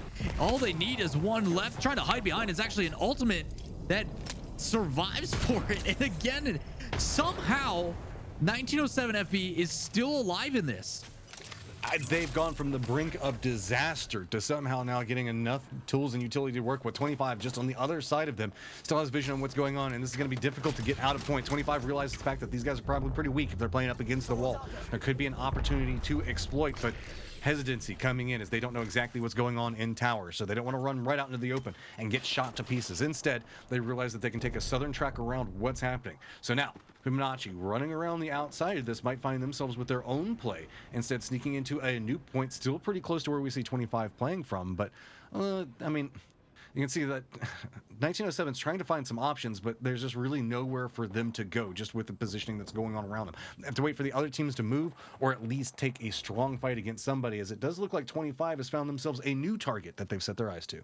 Yeah, this is kind of an interesting one for the backside of FB. Is how do they want to approach this? Obviously, they got a team inside to their left. They know they've got another team in front of them, and they can hear those shots as well. So the fights here between DMNK and everybody else, is this an opportunity for them to move out? Are they going to try to third party? How do they want to play it? But again, DMNK, ever since they've broken out of that initial fight with ATK, have been nothing but aggressive, and it's really paying off. You're seeing them right now with 4 kills to their name, and just seeing if they can hunt for some more. Looks like, target is found and immediately turns back around. So almost 200 meters away, going to let that one probably go and try to regroup here. But the nice thing for DMNK, the player that we're looking at right now, this Gibraltar, just basically needs one hit and you're going to level up that shield, and everybody's going to be at the top level of the Evo. And that's going to be so strong based off of positioning. They do have to rotate back in, so it means that they're going to be taking a couple of shots, most likely coming their direction as they make their approach into the new safe zone. But I mean, it looks like a lot of teams are kind of caught up with each other around the outskirts of this. 25, you can see, doing a little bit of a juke on everything that's going on around them, as grenades did land next to them. But still pretty long range fight, as it's going to be WRG on the other side of it. 25, though, trying to close the distance, and it looks like they found themselves an opportunity. Jump pads coming into play as Bouncy House back into effect. Shadowcat near on the tail of this, going to spout out Hikari in just 1 second, gets a little bit of a peek, but not enough just due to the way the rocks are set up. Instead, they're going to go ahead and use the bubble as cover to continue to push into this point, finding the angles to work with, get the shots and the flush onto one of them. Now can they just continue on in their press? They spot out repositions coming out on the other side of it, and it looks like this is not done yet. 25 Esports is on a roll. Need to be careful though, because Dojo is right above as well. The benefit though is this circle is actually going to push them all into, so this choke point is actually perfect for 25 Esports. Just need to find some kills. Gonna take their time, hold on the count, and just trying to let that orange damage do most of the work from the circle. Splice the support, it's actually not going to matter. This is actually dangerous for 25. They're actually probably going to have to back off, because yet another team here up top putting down the damage. This is all aim, no brain. They've got a perfect vantage point. Well, if your name is all aim, no brain, this is the position to play, because you can aim at near on everything around you. You can see DMNK in a little bit of trouble. They're getting harassing shots thrown at them as well. 25 Esports just huddled up against a rock, and you can see Fibonacci still just trying to fight their way through this one. Pinky still up for his squad, trying to get in some damage, but he's taking a ton of it. He's going to have to retreat away from this. You can see he was trying to get inside the new safe zone, but not a lot of options to work with. Instead, going to have to retreat away, but hopefully, with all the fiesta that's going on and everybody third-partying into each other, he's hoping that there's going to be enough of a distraction that he can at least get his meds up and retreat. Taking a look at the team tracker, you can see obviously FB at the very top. Pinky the only one left. Gonna have to get that banner on Draconian. 25 Esports full strength, all aim no brain as well. Same with Bruv, DMNK, and many others. But there is a couple teams there on the bottom. Dojo Unity, OGC, who has only had 2 this entire time, and Anka down to 2 members. So again, a couple teams with advantages. The shots coming out here. DMNK with the high ground, absolutely lasering another player, and immediately Patchy turns for that spot where they're originating from, trying to get a pre-fire. It's not going to pay off. As low-key just a little bit hesitant on that when he just saw his teammates get murdered, and he's like, yeah, I'm gonna stay here, guys. Yeah, you go ahead and go for that res. I'm just gonna chill here and cover you, quote unquote cover. You know, he's got the quotation marks around it. DMNK is getting harassed in the backside of this now. As 25 is finding an angle to work with, and that's gonna make their life a little bit more difficult as they're aware of the fact that they know that they have to take the high ground fight first. They need to make sure that they don't have anybody contending against them. And guess what? Out in the distance, all Diablo. This guy, the amount of points he manages to string together, sneaking into these late game positions, just phenomenal. DMNK and 25 Esports up top. Cancel that. Trying to see if anything's going to happen. They've done a good job. A team does manage to sneak underneath. So OGC again playing for placement. These are the 2 that have been sticking together for all 7 rounds. Just kind of inching their way in. And might get spotted out here actually by 25. Maybe they already did. It looks like no, 25 might actually wrap back around. Are they trying to? Yeah, they're actually going to find him. They're actually going to engage on this. Looks they were looking for Onyx and instead found something else. But look at El Diablo finding a way to get this. Gets it down onto Shadowcat. Now has control around this positioning. Salem, the last one up, has to be super cautious based off of positioning. You can see the multi-tiered fight now breaking out. Not a lot of options to work with. 25 Esports wanted this fight, but it's going to be DMNK that's coming in back behind it and wants to make sure that they finish it off. Good control coming out from them now up in the top, and 5 teams remaining. You can see it's getting a little bit more dangerous for everybody having to contend against DMNK's positioning. That's a fantastic repositioning by DMNK. The ability to use that drop pod and use the jump pad to get back up. You know, they were low ground. They had a good fight. They played third party and then immediately back to their original position without any trouble. So gonna see another team here. This is all aim no brain using that Horizon. Gravity lift up top and catching the team off guard. See how this fight plays out. I mean, there is just so limited options. They've got the angle to work with. You can see they've been doing jump holding this one out. All aim, no brain, no fear and encroachment. Gonna go ahead and looks like they're setting up to make an aggressive play into this. Keep in mind, they're on the edge of the zone. Circles on the other side away from them, so they know that they're gonna have to fight their way through it. They've got a lot of utility to work with. Gonna go ahead and stack up a little bit more before they push for this last fight, because they know the moment that they take a fight from here is gonna be whenever the third and fourth parties could potentially kick off. Bruh, being in the brunt of everything that's going on, just trying to survive through the harassment. Multiple teams now starting to look at them, and they have to play this very, very carefully. Opting in to go ahead and remet, reposition, and just wait a second. Go ahead and block off all the doors. Very good strategy from them, and now they have the time to work with as all the fighting is starting to happen around them. No, I definitely agree. Obviously, standing behind these doors and just trying to find a way to buy some time. And at this point, they don't really need to push. Obviously, they're close to the zone. They might be able to get into that top left corner, but again, it kind of pigeonholes their decisions. So this is where you're going to see that Bloodhound really come in handy. You know, information is key here. The ability to just know exactly where everybody is in the area with one ping is absolutely advantageous. 2 jump pads next to each other? How much jumping you need to be doing from that point right there? Kind of keep an eye on that one, as it looks like they are starting to stretch out just a little bit more. You can see DMNK off in the distance, as well as Onyx that's down below. Onyx has been living in this low ground right now and letting everybody in the high ground fight it out, but Bruv finally seeing the opportunity, gonna go ahead and try to take it. Getting in some damage, one member already down. Bruv's gonna have to play this one very cautiously. Gonna go ahead and try to get reses on both sides with it, so get a little bit more control. 3 squads now remaining, but this is where the firefight's gonna break down, as everybody just heard what's going on, and DMNK wants a piece of all the action as it's breaking through. Quick connecting shots coming out of it, and you can see DMNK runs in with full-on authority and says, this is mine. You can no longer have it. Next contenders are starting to look their way, and DMNK already in the fortified position, trying to hold it out. Doing a really good job as well, swapping shields rather than wasting utility or anything to heal it up. There is a couple on the back end that need to be careful, as another flank comes in from the rear side. It's Onyx coming in, trying to make their positioning known. Shots coming in, and DMNK says heck no and drops them down, doesn't even care. Back-to-back wins for DMNK. Make it through the early game, and voila, like that, back-to-back round victories, and again, a hefty amount of kills coming out for that squad. This is starting to get feisty. We still got one more game to go, and we're starting to see a lot of these teams coming alive. You're talking last game for DMNK. I said, I don't know if they're going to be able to get as many kills, but with the way they're playing, as long as they win that first engagement against attack, ATK, honestly, maybe they can. Another first place victory, pretty dang good, but you're seeing the top dogs. Flying Camels, 1907, maybe not in the safe position we thought. Luckily they bought a big lead, but the thing I want to pay attention to is actually something that's not on camera right now was DMNK's decision on that other side. They heard two teams in that lower ground. One was engaging against OGC, I think it was. They go down, they clean it up, and then use that jump pad to get back to high ground. That play completely secure their positioning. It puts them in a really good job to be in a place for that last fight. And from there, they carry it through. It's a really good job, and there's a reason why, you know, top 3 in that semifinals, just a little bit of rough start, has pretty much been negated by 2 rounds, and that's it.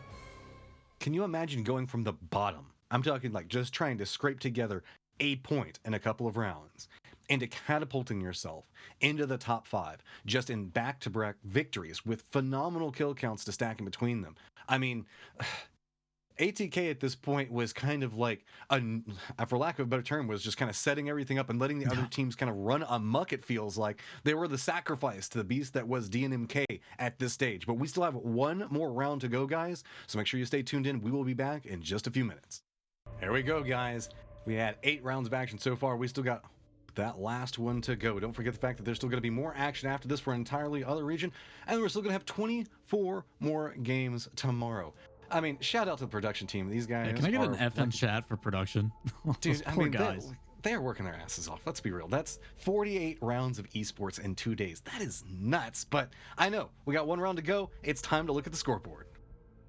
Taking a look at the scoreboard as well, kind of wrapping up here our round 7. You can see DMNK, even more kills. They made me eat my words. I said, hey, 19 kills is a lot. I don't know if they can do it again. So they outdo it altogether. What a massive day for DMNK. You're talking, we were like, man, this is such a big lead. 60 some points. They're up by double the other teams. They make that up in 2 rounds. That's insanity. 33 points. I'm just glancing at chat and I'm going to give a shout out. Punk's Colder, that's a phenomenal comment.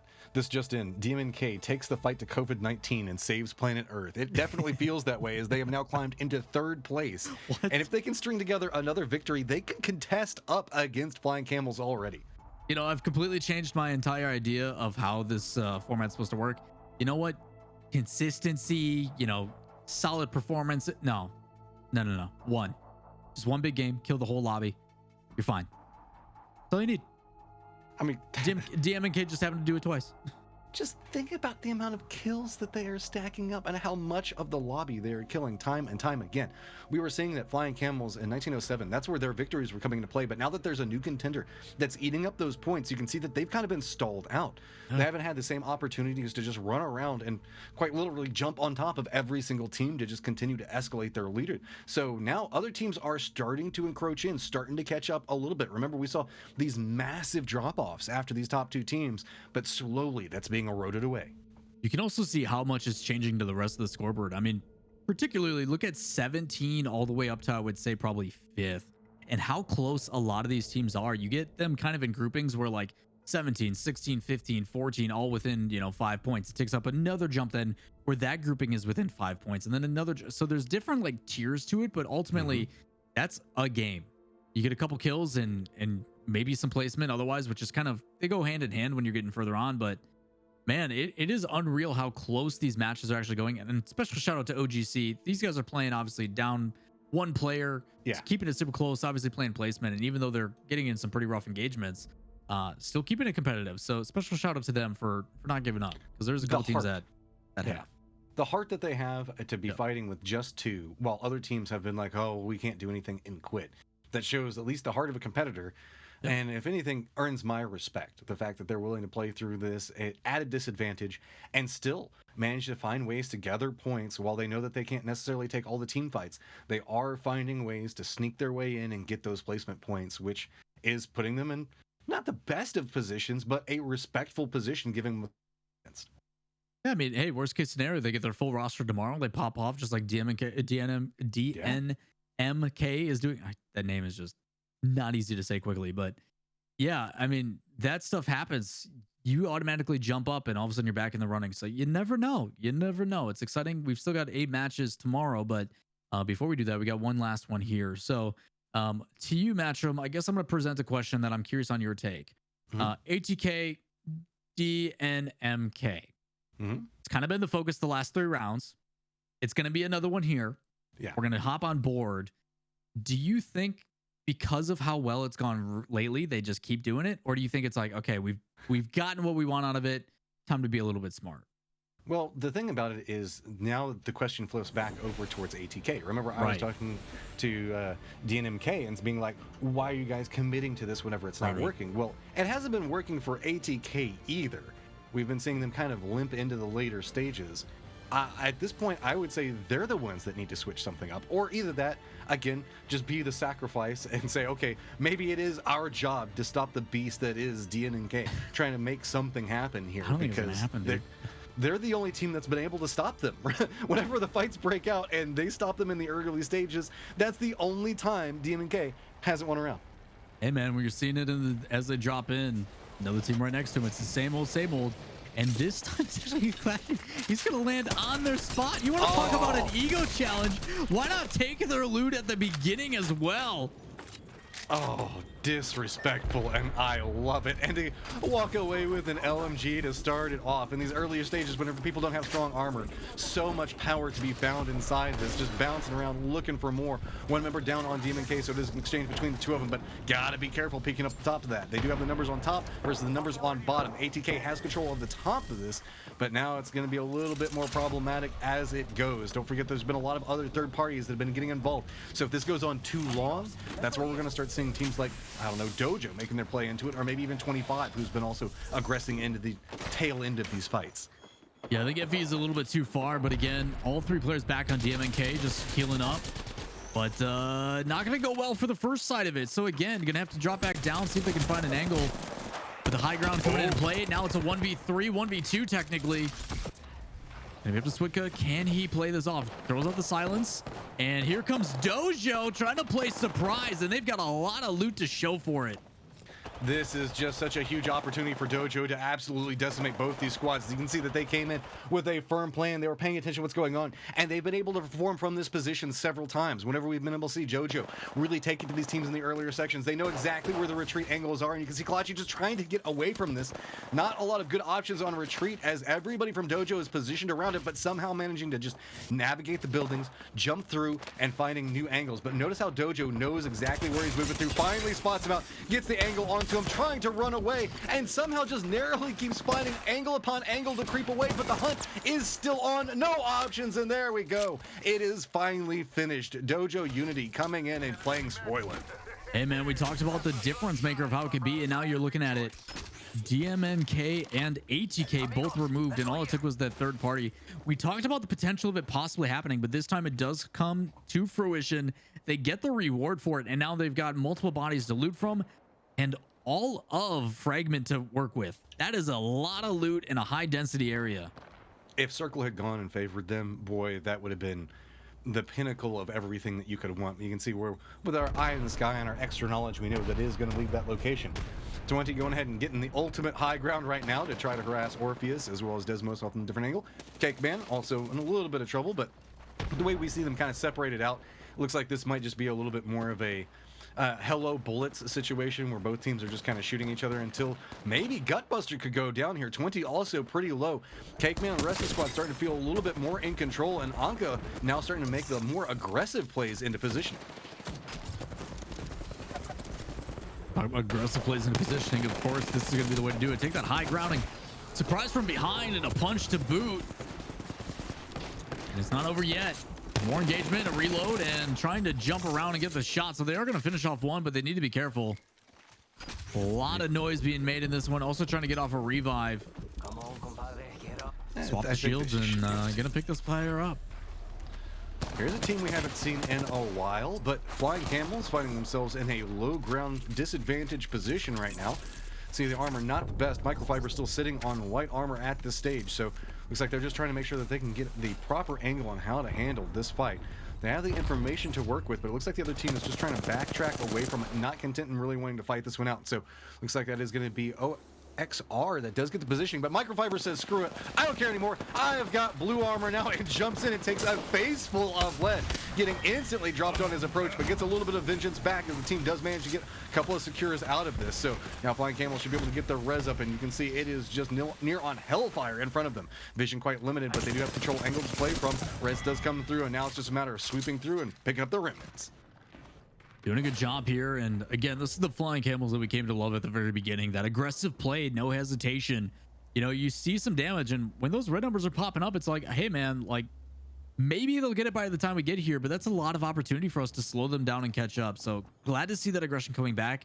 It's something that I think has been missing from Flying Camels. They've been playing pretty passive lately, and I just don't think it suits them. So doing well there. As we look on the other side, it is Onyx that is backing out. Alien Cosmos as well over by the Geyser. And we're recently looking like they were in an engagement. So trying to heal up and get ready for this next one if the team decides to collapse back on them. But they've got a pretty good spot to fend off. Only two places that they really have to worry about. But they do find them on top of the building. Shots coming out. And Shadowcat rethinking that peak.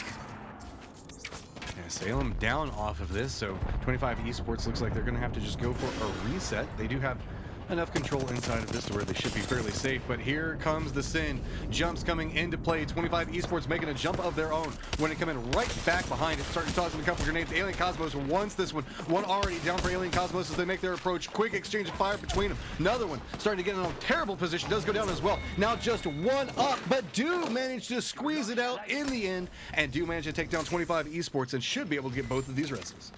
It's a big play for Alien Cosmos. Right now they were sitting in like 19th spot. I'll have to update the rankings to make sure it's most current, but again, you're seeing a lot of these teams that are just getting aggressive. They're like, you know, we got nothing to lose, we got to make something up. They're actually in 16th right now, so I do correct myself. 1 point difference here, tied for 15th, and trying to push up higher. I think that's going to be kind of the exciting thing, especially tomorrow when it really comes down to the wire where it's make or break to the fullest extent. They're going to blow this door open. They actually end up kicking it open, so there's a player on the other side. And HLDC trying to get this player out of the way, but being smart, dropping the bubble and backing off. When you're trying to go through the door, you finally kick in the door, and then there's just somebody with the shield back behind it trying to make a play based off of it. See, all aim, no brain. Rexu, the last one up. Got a couple of friends around him, so shouldn't have the safest of rotations, but when you can catch the hang time like that, should be able to get just fine. So rolling way through and got himself couple of options in front of him that I don't believe are claimed. He just has to be cautious to not draw too much attention on these high jumps. And there you go. Does manage to get away from position now. Australis. I guess that's how we should say it. Australis. Just so that way we can hit the proper. I was going to say Australia, but with an is at the end. Australis. Whoa, Hestia takes some damage off of this, and you can see this is a complete bridge battle, but luckily whenever you can throw some things up on the high ground makes it a touch more easy. Still Australis. Another contender. Australia is nailed it. Well, looks like 1907 wants to get involved as well. Australia does go down, so we don't have to worry about how to say it anymore. But Fibonacci now starting to see the fact that they have some opportunities to cling to as well, taking a couple of shots, but it looks like they might also have a third party coming in back behind them. A couple of long-range shots, really harassing them, but they're trying to mop this one up as fast as possible to go ahead and take this out. They want to get control over this area and have a ton of loot to work with. So while they do manage to get it, now long-range harassment has got to be something they're worried about. You can see showing a little bit of hesitation and going and looking at those crates.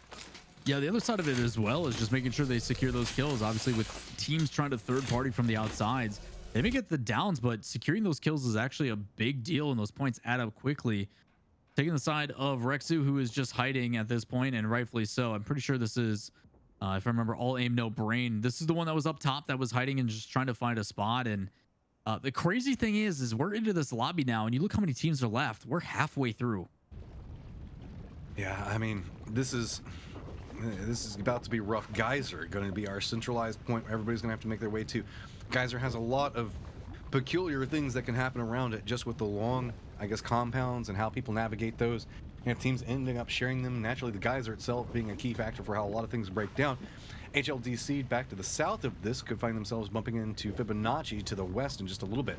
Meanwhile, to the north, looks like really still not keen on leaving Epicenter. We have two teams that are starting to break it down just a little bit more. But really, Geyser is interesting because the limited amount of options on how to approach it. Really, you end up with a lot of kill box locations. Dojo Unity just south of Epicenter. And might run into OGC here. This is our dastardly duo. And this could get problematic. Yeah, to say the least, you got to be very cautious with this. A lot of teams. Onyx. Neo's already taken some damage, and whenever you're just always down to 2, you know the fact that you can't fight unless you just get the most optimized of positions that you can fight from.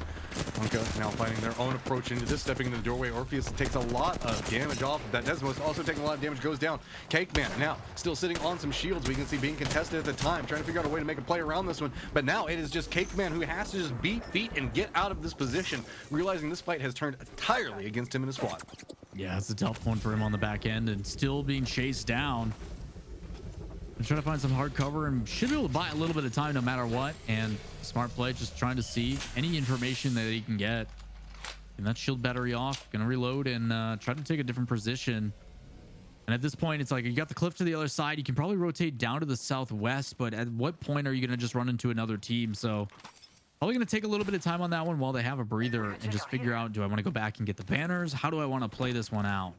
As for 1907 FB, in a pretty good spot, all healed up. We talked about how they were a little bit under fire with that third party and seemed to have gotten away scot-free. So they clean up their kills. And at this point, they're just kind of looking for someone on who is going to be their next victim. That's kind of the deciding factor. When you're looking over this terrain, you can see how just dangerous it can get whenever you have the level of aim and the aggression that these teams are bringing out. Most notably, we're looking at Fibonacci, or maybe even back over to Flying Camels, and the way that they're going to play this. You know the fact that these teams have no hesitancy in making a jump. If they see an opportunity, they will try to make sure that they get something out of it. I'm going to go ahead and reposition around this, and it should be right along the western edge of the zone. It's going to be, I believe, 1907 that was back behind them taking those shots. But Bubble's going to go ahead and provide a little bit more cover, and you can see the zone coming in. Now, firm gatekeep position coming up from Flying Camels. They do have defensive lines that they can play from, but have to be careful. They do not want to take too much damage before this push comes. Yeah, doing a really good job, though. Obviously, they take a blunt end of the damage as they rotate, but the fact is they do rotate. They get there first, now can play gatekeep. We jump into another situation where Brub is fighting a team. Pretty good positioning, shot below and dealing with the zone. So if they can get a good angle here, they might be able to capitalize on this, but they're taking a ton of damage. Don't know if that's Dojo Unity. No, Dojo Unity on the other side of the map as well. Also fighting Onyx. So you've got multiple teams in this area. Oh, and it looks look who's like going to come join in. Yeah, Flying Camels wants to get involved too. Oh, this is a dangerous spot, and you can see that Flying Camels is like, oh, we thought that there was a little bit more damage had been done on this stage, and instead just going to jump down the cliffside just a little bit to those little dips. And that's great awareness on what's going on. You can see the fact that it's going to deny a little bit more vision. So that means that team in the compound now has to focus in on them and provides a little bit more of a reprieve for Dojo, who has opted to leave this fight and now has kind of put Flying Camels in a little bit more of a dangerous position. But Fibonacci's on the outside of this, getting an idea on what's going on. Not the best vision of what's happening because they're on the other side, I believe, of that building. Or are they actually in that building? Nope, they're actually inside that building. So there's a little bit of vision, but not the best in what's going on.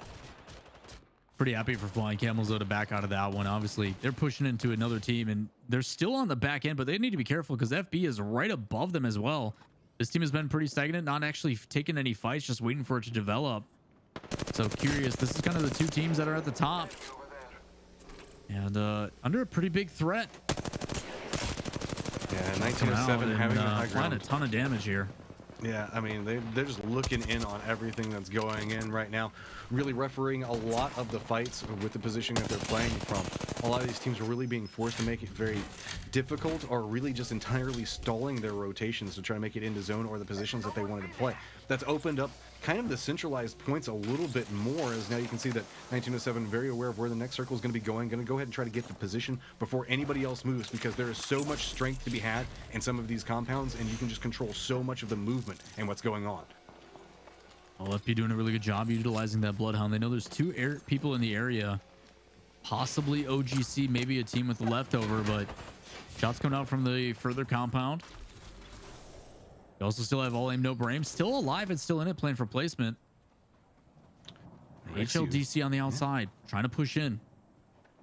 I mean, this is just starting to get a little bit more clustered as we go. You can see that rotations, and so glad that we're getting a kind of a lay of the land and how everybody is repositioning through this, because you can see it's starting to get very stacked in several locations. So if we see a couple of fights break out, most notably, HLDC is going to get vision on Flying Camels, but not going to be able to exploit too much out of it. So Flying Camels now going to have to reposition potentially back over into Fibonacci's direction. So I have to be a little bit more careful, or based off of how they're playing on that. So you can see it's just kind of a stacking domino effect of a couple of teams taking pot shots at another team, forcing them to reposition, now gatekeeping out another team. And that's kind of the domino effect of what you see happen in Apex so often.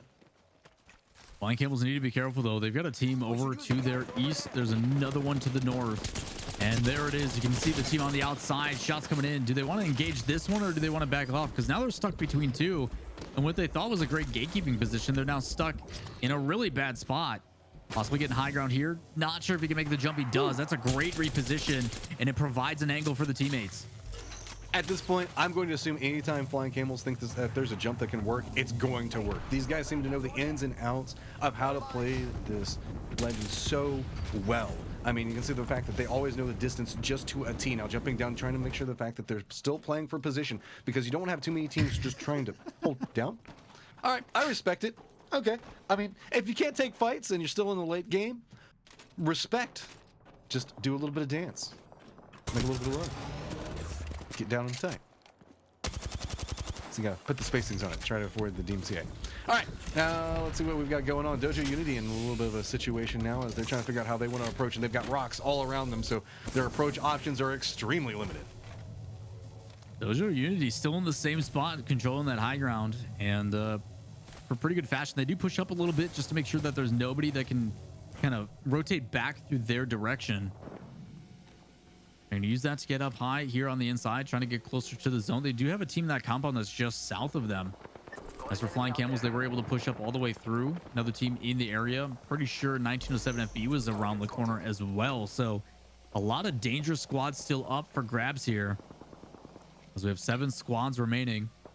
And Flying Camels just going to wait it out. That's a nice rock. This is the most calm that I've seen Flying Camels play so far. Like, we've been seeing them be the aggressors onto everything, but I feel like maybe seeing a couple of teams stack up some wins around them's kind of brought in a little bit more control. Saying, all right, we're going to wait for our opportunity. And you can see so much of the fighting is happening away from them. They know the fact that they need to make a push into zone, but they were hoping that maybe they could catch a couple of people on edge, just completely unaware. But it doesn't look like it's going to happen, so they're now going to abandon position. Smart play as well, using microfibers, obviously, with Octane and that mobility. Keeping him all the way back, just make sure the flank is okay, and then uses that speed to catch up to the team now.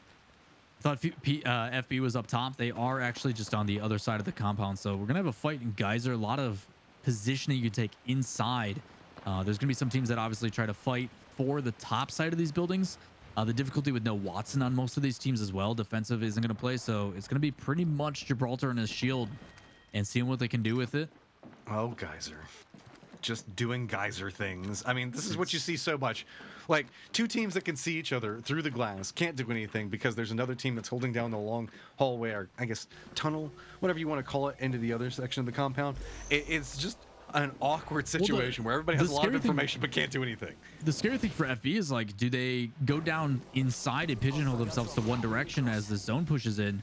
Or do they come outside and take the fight and try to get high ground? Like, they're in a really tough spot. As for Flying Camels, they just got to wait.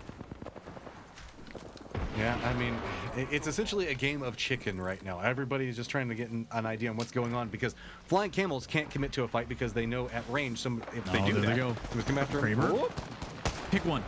Oh, I wanted it. I wanted it so bad. And you can tell microfibers wanted it as well. So now a little bit more space to work with, and they got themselves a jump pad too. Look, see, extra spare jump pad to work with. Always nice. The other fun thing too is obviously with that Bloodhound, they know there's people down here. With the Kraber, you want to talk about being able to push in through this hallway? Why not an entry with 140, 150 damage? We should make the fight a little bit easier, yeah, right? I mean, Flying Camels got a good awareness on what's going on. They know the fact that they're not in the zone from this position, but they're close enough to it. It shouldn't be too big of a problem. Still, 7 squads in such a tiny circle means the fact that we're going to start seeing something break out. These guys can't continue to dance around each other for forever. So now it's just a matter of who's going to make the first move, who's going to reveal themselves and let the other 6 teams take shots at them. Gonna go back to that high ground and gonna get punished a little bit from it from the other team. Immediately drop down. So a good positioning here by Microfibers. He's got cover from both sides. Just needs to be careful. His mobility is quite limited. As the team on the inside starting to poke a little bit. You got Dojo also taking a fight with HLDC. And as soon as he comes out of that bubble, I was expecting a shot, but staying patient. And it's good to have that trigger finger. Just sometimes people get a little bit too eager. I mean, again, got to be careful. A lot of close range. Not too many times to take that shot. So you've still got like 8 rounds left on that Kraber. And that can turn the entirety of what's going on right here. Just think, if you hit 10. one shot on each team, you just turn the entire game around. You can see getting a little bit more hazardous as it's going to be Flying Camels trying to push into this compound. Not a lot to work with. Already one of the members down. It's going to be Atrocity. Microfiber still peeking up into this one. Aware of the fact that there's going to be a reposition. Should have been able to spot that one out. Instead, leans back into the close range. Kraber is like, that's some confidence in your aim right there. Believing that you can hit the flick onto it. Takes a little bit of damage for it. But now it's just a bouncy house like you were talking about before. Look how many jump pads are in this tiny little area. Again, it's a good idea, though. You know, the best part about that Kraber is as soon as he takes that shot, that player backs off. He understands if I get hit by that, we are done. So, again, the fight breaking out between the two teams. You got Dojo Unity going up against Flying Camels. So far, even trades, but eventually it is the EVA 8. And Flying Camels still trying to close it out. Gibraltar in the shots, trying to use the teammate shield. They actually get the benefit. So, bruv, able to hold on. Great plays from them with a bob and weave and get rewarded with all the loot. Latecomer to the party, but definitely making themselves known as they make their approach in. You can see HLDC trying to make sure that they try to figure out some way to survive what's going on, but it's going to be 1907 making a push over towards their right. Meanwhile, on the other side of this, you can see it's just really just corridor control. Everybody is just fighting in an entire urban environment, trying to make sure that they handle their peaks, get their lean positions quite efficiently while trying to cover 2 different angles. You can see 1907 is having to hold down 2 different teams, making sure that nobody approaches after them, and they're taking weathering damage as it goes. It's a little bit of tick damage here, it's a little bit of tick damage there, but they don't have time to reinvest and get those shields up. Meanwhile, Dojo Unity is getting a little bit more control, now has the outside dominant positions. Once you can start getting control and getting this high ground, you can start control everybody that's moving through these different corridors. If they have to leave, make their way through it. Still 5 squads left in a tiny circle, and it's still anybody's game. Difficult here as it is final circle. Still a lot of teams left, and the teams right here in the midfield trying to push in under a lot of strain. But you look at this one compound, 3 teams all on top of each other. 1907 is able to push out and get one of the teams, so in a pretty good spot. Need to be careful with their flank though, and able to swap shields, so able to heal up one. And an ultimate. Gonna see if they're gonna use that for cover. They do throw it outside, should buy a little bit of time, but they've got a team above them, a team behind them, and one on the other side. In the heart of it, all 3 teams. Final fight, here we go. How many teams can you put within about a 5-meter area? It looks like right now it's going to be about 5 to 6. So quick exchange is going through. You can see high ground waiting for the bubble to go away. You can see Data, the rest of Dojo, opt into making the jump down into it. Data sees an opportunity, but that's going to be a lot of damage coming back into him. And now the domino effect kicks off. It's going to be 1907 that comes out using this opportunity to just start running amok into everything that's happening. It's just pick up kill after kill, and there we go. Like that, it is over. 1907 managed to pick up the round victory. Woo! That is an important one. Out because of it. That is an important one for 1907. Obviously, both them and Flying Camels towards the tail end of today have been struggling to get those dominant performances and have become a little bit more passive, primarily Flying Camels. You know, they've got that Kraber, they take the engagement, they actually end up losing it to Bruv in the underside, and could have been a dangerous one. You also see DMNK, who back-to-back wins, 19 kills, 21 kills. They decide to re-engage on ATK. They win that one, but then Dojo Unity comes in from the north and takes them out. So again, these teams all neck and neck. I'm really excited to see these final standings because with FB, how much of a lead is that going to give them over the top? Did Camels have enough kills to keep it close? A lot of these questions going to be answered here in just a bit. Well, also Dojo. We saw Dojo being involved in a lot of these fights from early on all the way into the end, and were really the X Factor team in a lot of these fights that we saw as they went. Sure, great shout out to 1907, the way that they played all through this. I mean, they were in a desperate situation, but you can see that they had the benefit of being the inside team. Usually being the inside team is kind of the downside because everybody is holding that doorway waiting for them to come out. But with Dojo playing the high ground and Data committing to jump down, you can see Runachi jumps out, finds the opportunity, gets the shots into it, and you can see it just turned into a mess so fast. But Fibonacci had full on control of everything that was going on, and just again, good awareness to realize when the fight broke out and how to pounce onto it. Yeah, it's just really smart. You know, obviously on the inside, they're the only ones with hard cover. So rather than being the ones to be like, hey, we're at a disadvantage here, how can we turn this in our favor? And it's by delaying their push. Yes, we're going to take a little bit of tick damage, but as soon as they push out, those two teams are focused on each other. So you get one who gets into the heart of it. I think it was Draconium who's just like, yeah, I'm going to get right up in there. And then the other two flank around the other side. And just, again, that crossfire completely overwhelming the other two teams. And then it's just a matter of cleanup at the end. So a really good job, a little bit of damage, but then they come out, huge advantage for them, and they close it out. So 927 FB, we're having big expectations from you early on, and you step up when it matters most in the last round of the day. 100%. I mean, we're starting to see very reoccurring names. We were talking about that towards the middle of the pack section whenever around game 4. But we're starting to see it kind of start to cement in. Some of these teams are really starting to find their groove, their control points, and the way that they want to play them. And specifically, starting to find more and more momentum moments, ways that they can propel themselves into the late game. And really, I just love to see that growth and that play style and the resiliency of how you have to handle this lobby. Because, I mean, think about it. There's people flying everywhere in this lobby, and it's really hard to track there's what's literally 3 going on. jump pads. And like, I know! Inside of a little bitty, like, I don't even know. Like, how many meters would you want that to be? Probably not like much. 5 or 6? I don't know the scaling of the Legends, but it's not much, man. Like, they're bonking their head every time. That is the epitome of the bouncy house you were talking about. Could you imagine you just kind of sit in there and like, unfortunately we don't have It's Mario in here to kind of like hit the top of the roof and get some coins out of the situation. But we were tailing for just a second, guys, because we want to go ahead and get you those scores, and we don't want to go to break anything. That is the last round for this region. Do note that there are still another 8 games that are going to be coming up shortly after this. So yes, again, 24 rounds per day for this week, or for today and tomorrow, and then there's a whole nother set of action next weekend as these teams continue to climb their way up in these leaderboards. So make sure you guys stay tuned in. If you love some Apex, boy, there is a ton, but enough of the fill of what could be. Let's take a look at where we're at right now with the leaderboard. One results here, and man, it's a big one here for 1907 FB. Not only do they get the placement points, but also 13 kills. So again, it's not as crazy as what we're seeing from DNMK, but it's still plenty to put themselves on a pretty good lead. That's 25 points. That will make up a lot from where they were behind of Camels. I think Camels had them by roughly 12 points. So the placement alone should make up for that. And Camels only having 5 points here. That should definitely put FB in first place overall. Dojo Unity, the ones that played spoiler to DNMK, also ending up in second, 19 points for them, so a big jump. Also get Bruv. Bruv was the team that was in 6th place, and as we look at the overall standings, some big shifts, but 4 things remain constant. 1907, Flying Camels, DMNK, and HLDC still in the same areas. Glad to see that one ending the way that it does.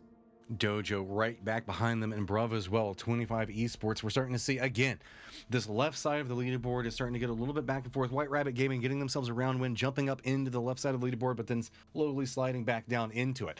There are still opportunities, as keep in mind we're only halfway through the action. So with this, there is a chance that for some of these teams to really just try to climb their way through, but we're seeing a little bit of like they're still holding that lead on Camels, then the drop down to DNMK. But we saw DNMK can chain it together whenever it matters. So there's still a ton of potential for these teams to try to figure out some way to really string together some kills, get some wins in tomorrow's games. It's all about VOD review and bringing what you can. Yeah, I think the exciting thing about the whole situation is you look at all those teams that are outside of the top 2 still, all within striking range. You've seen it from DMNK specifically, 33 points in 1 round. That's enough from a 3rd place spot to jump all the way up. And with some of these teams, you know, coming back a little bit of a refocus and re-energized on strategies and drop places and everything else on how they want to tackle this event, you're going to see some pretty interesting results coming down to the wire. Like you mentioned, 8 more games tomorrow. We get a repeat of everything we did today, but this time it's do or die. So it's going to come down to the wire, and I'm excited for all those teams that are specifically like 5 to, I would say, like 12 that are in that like 40-50 point range. I'm excited to see what they bring to the table, because those are the ones that are going to really determine how this plays out. All right. Well, guys, that is going to be it for this region. Again, remember, there's still 8 more rounds of action. Also, give some love to production and all the players that competed inside this today. We still got more action tomorrow, but these guys that are doing production right now, they are just stringing together game after game and bringing you guys so much quality. So make sure you tune in, watch the next 8 games because you know that you're going to enjoy it. Till then, Matchroom, got Lawler with me, and we will see you tomorrow.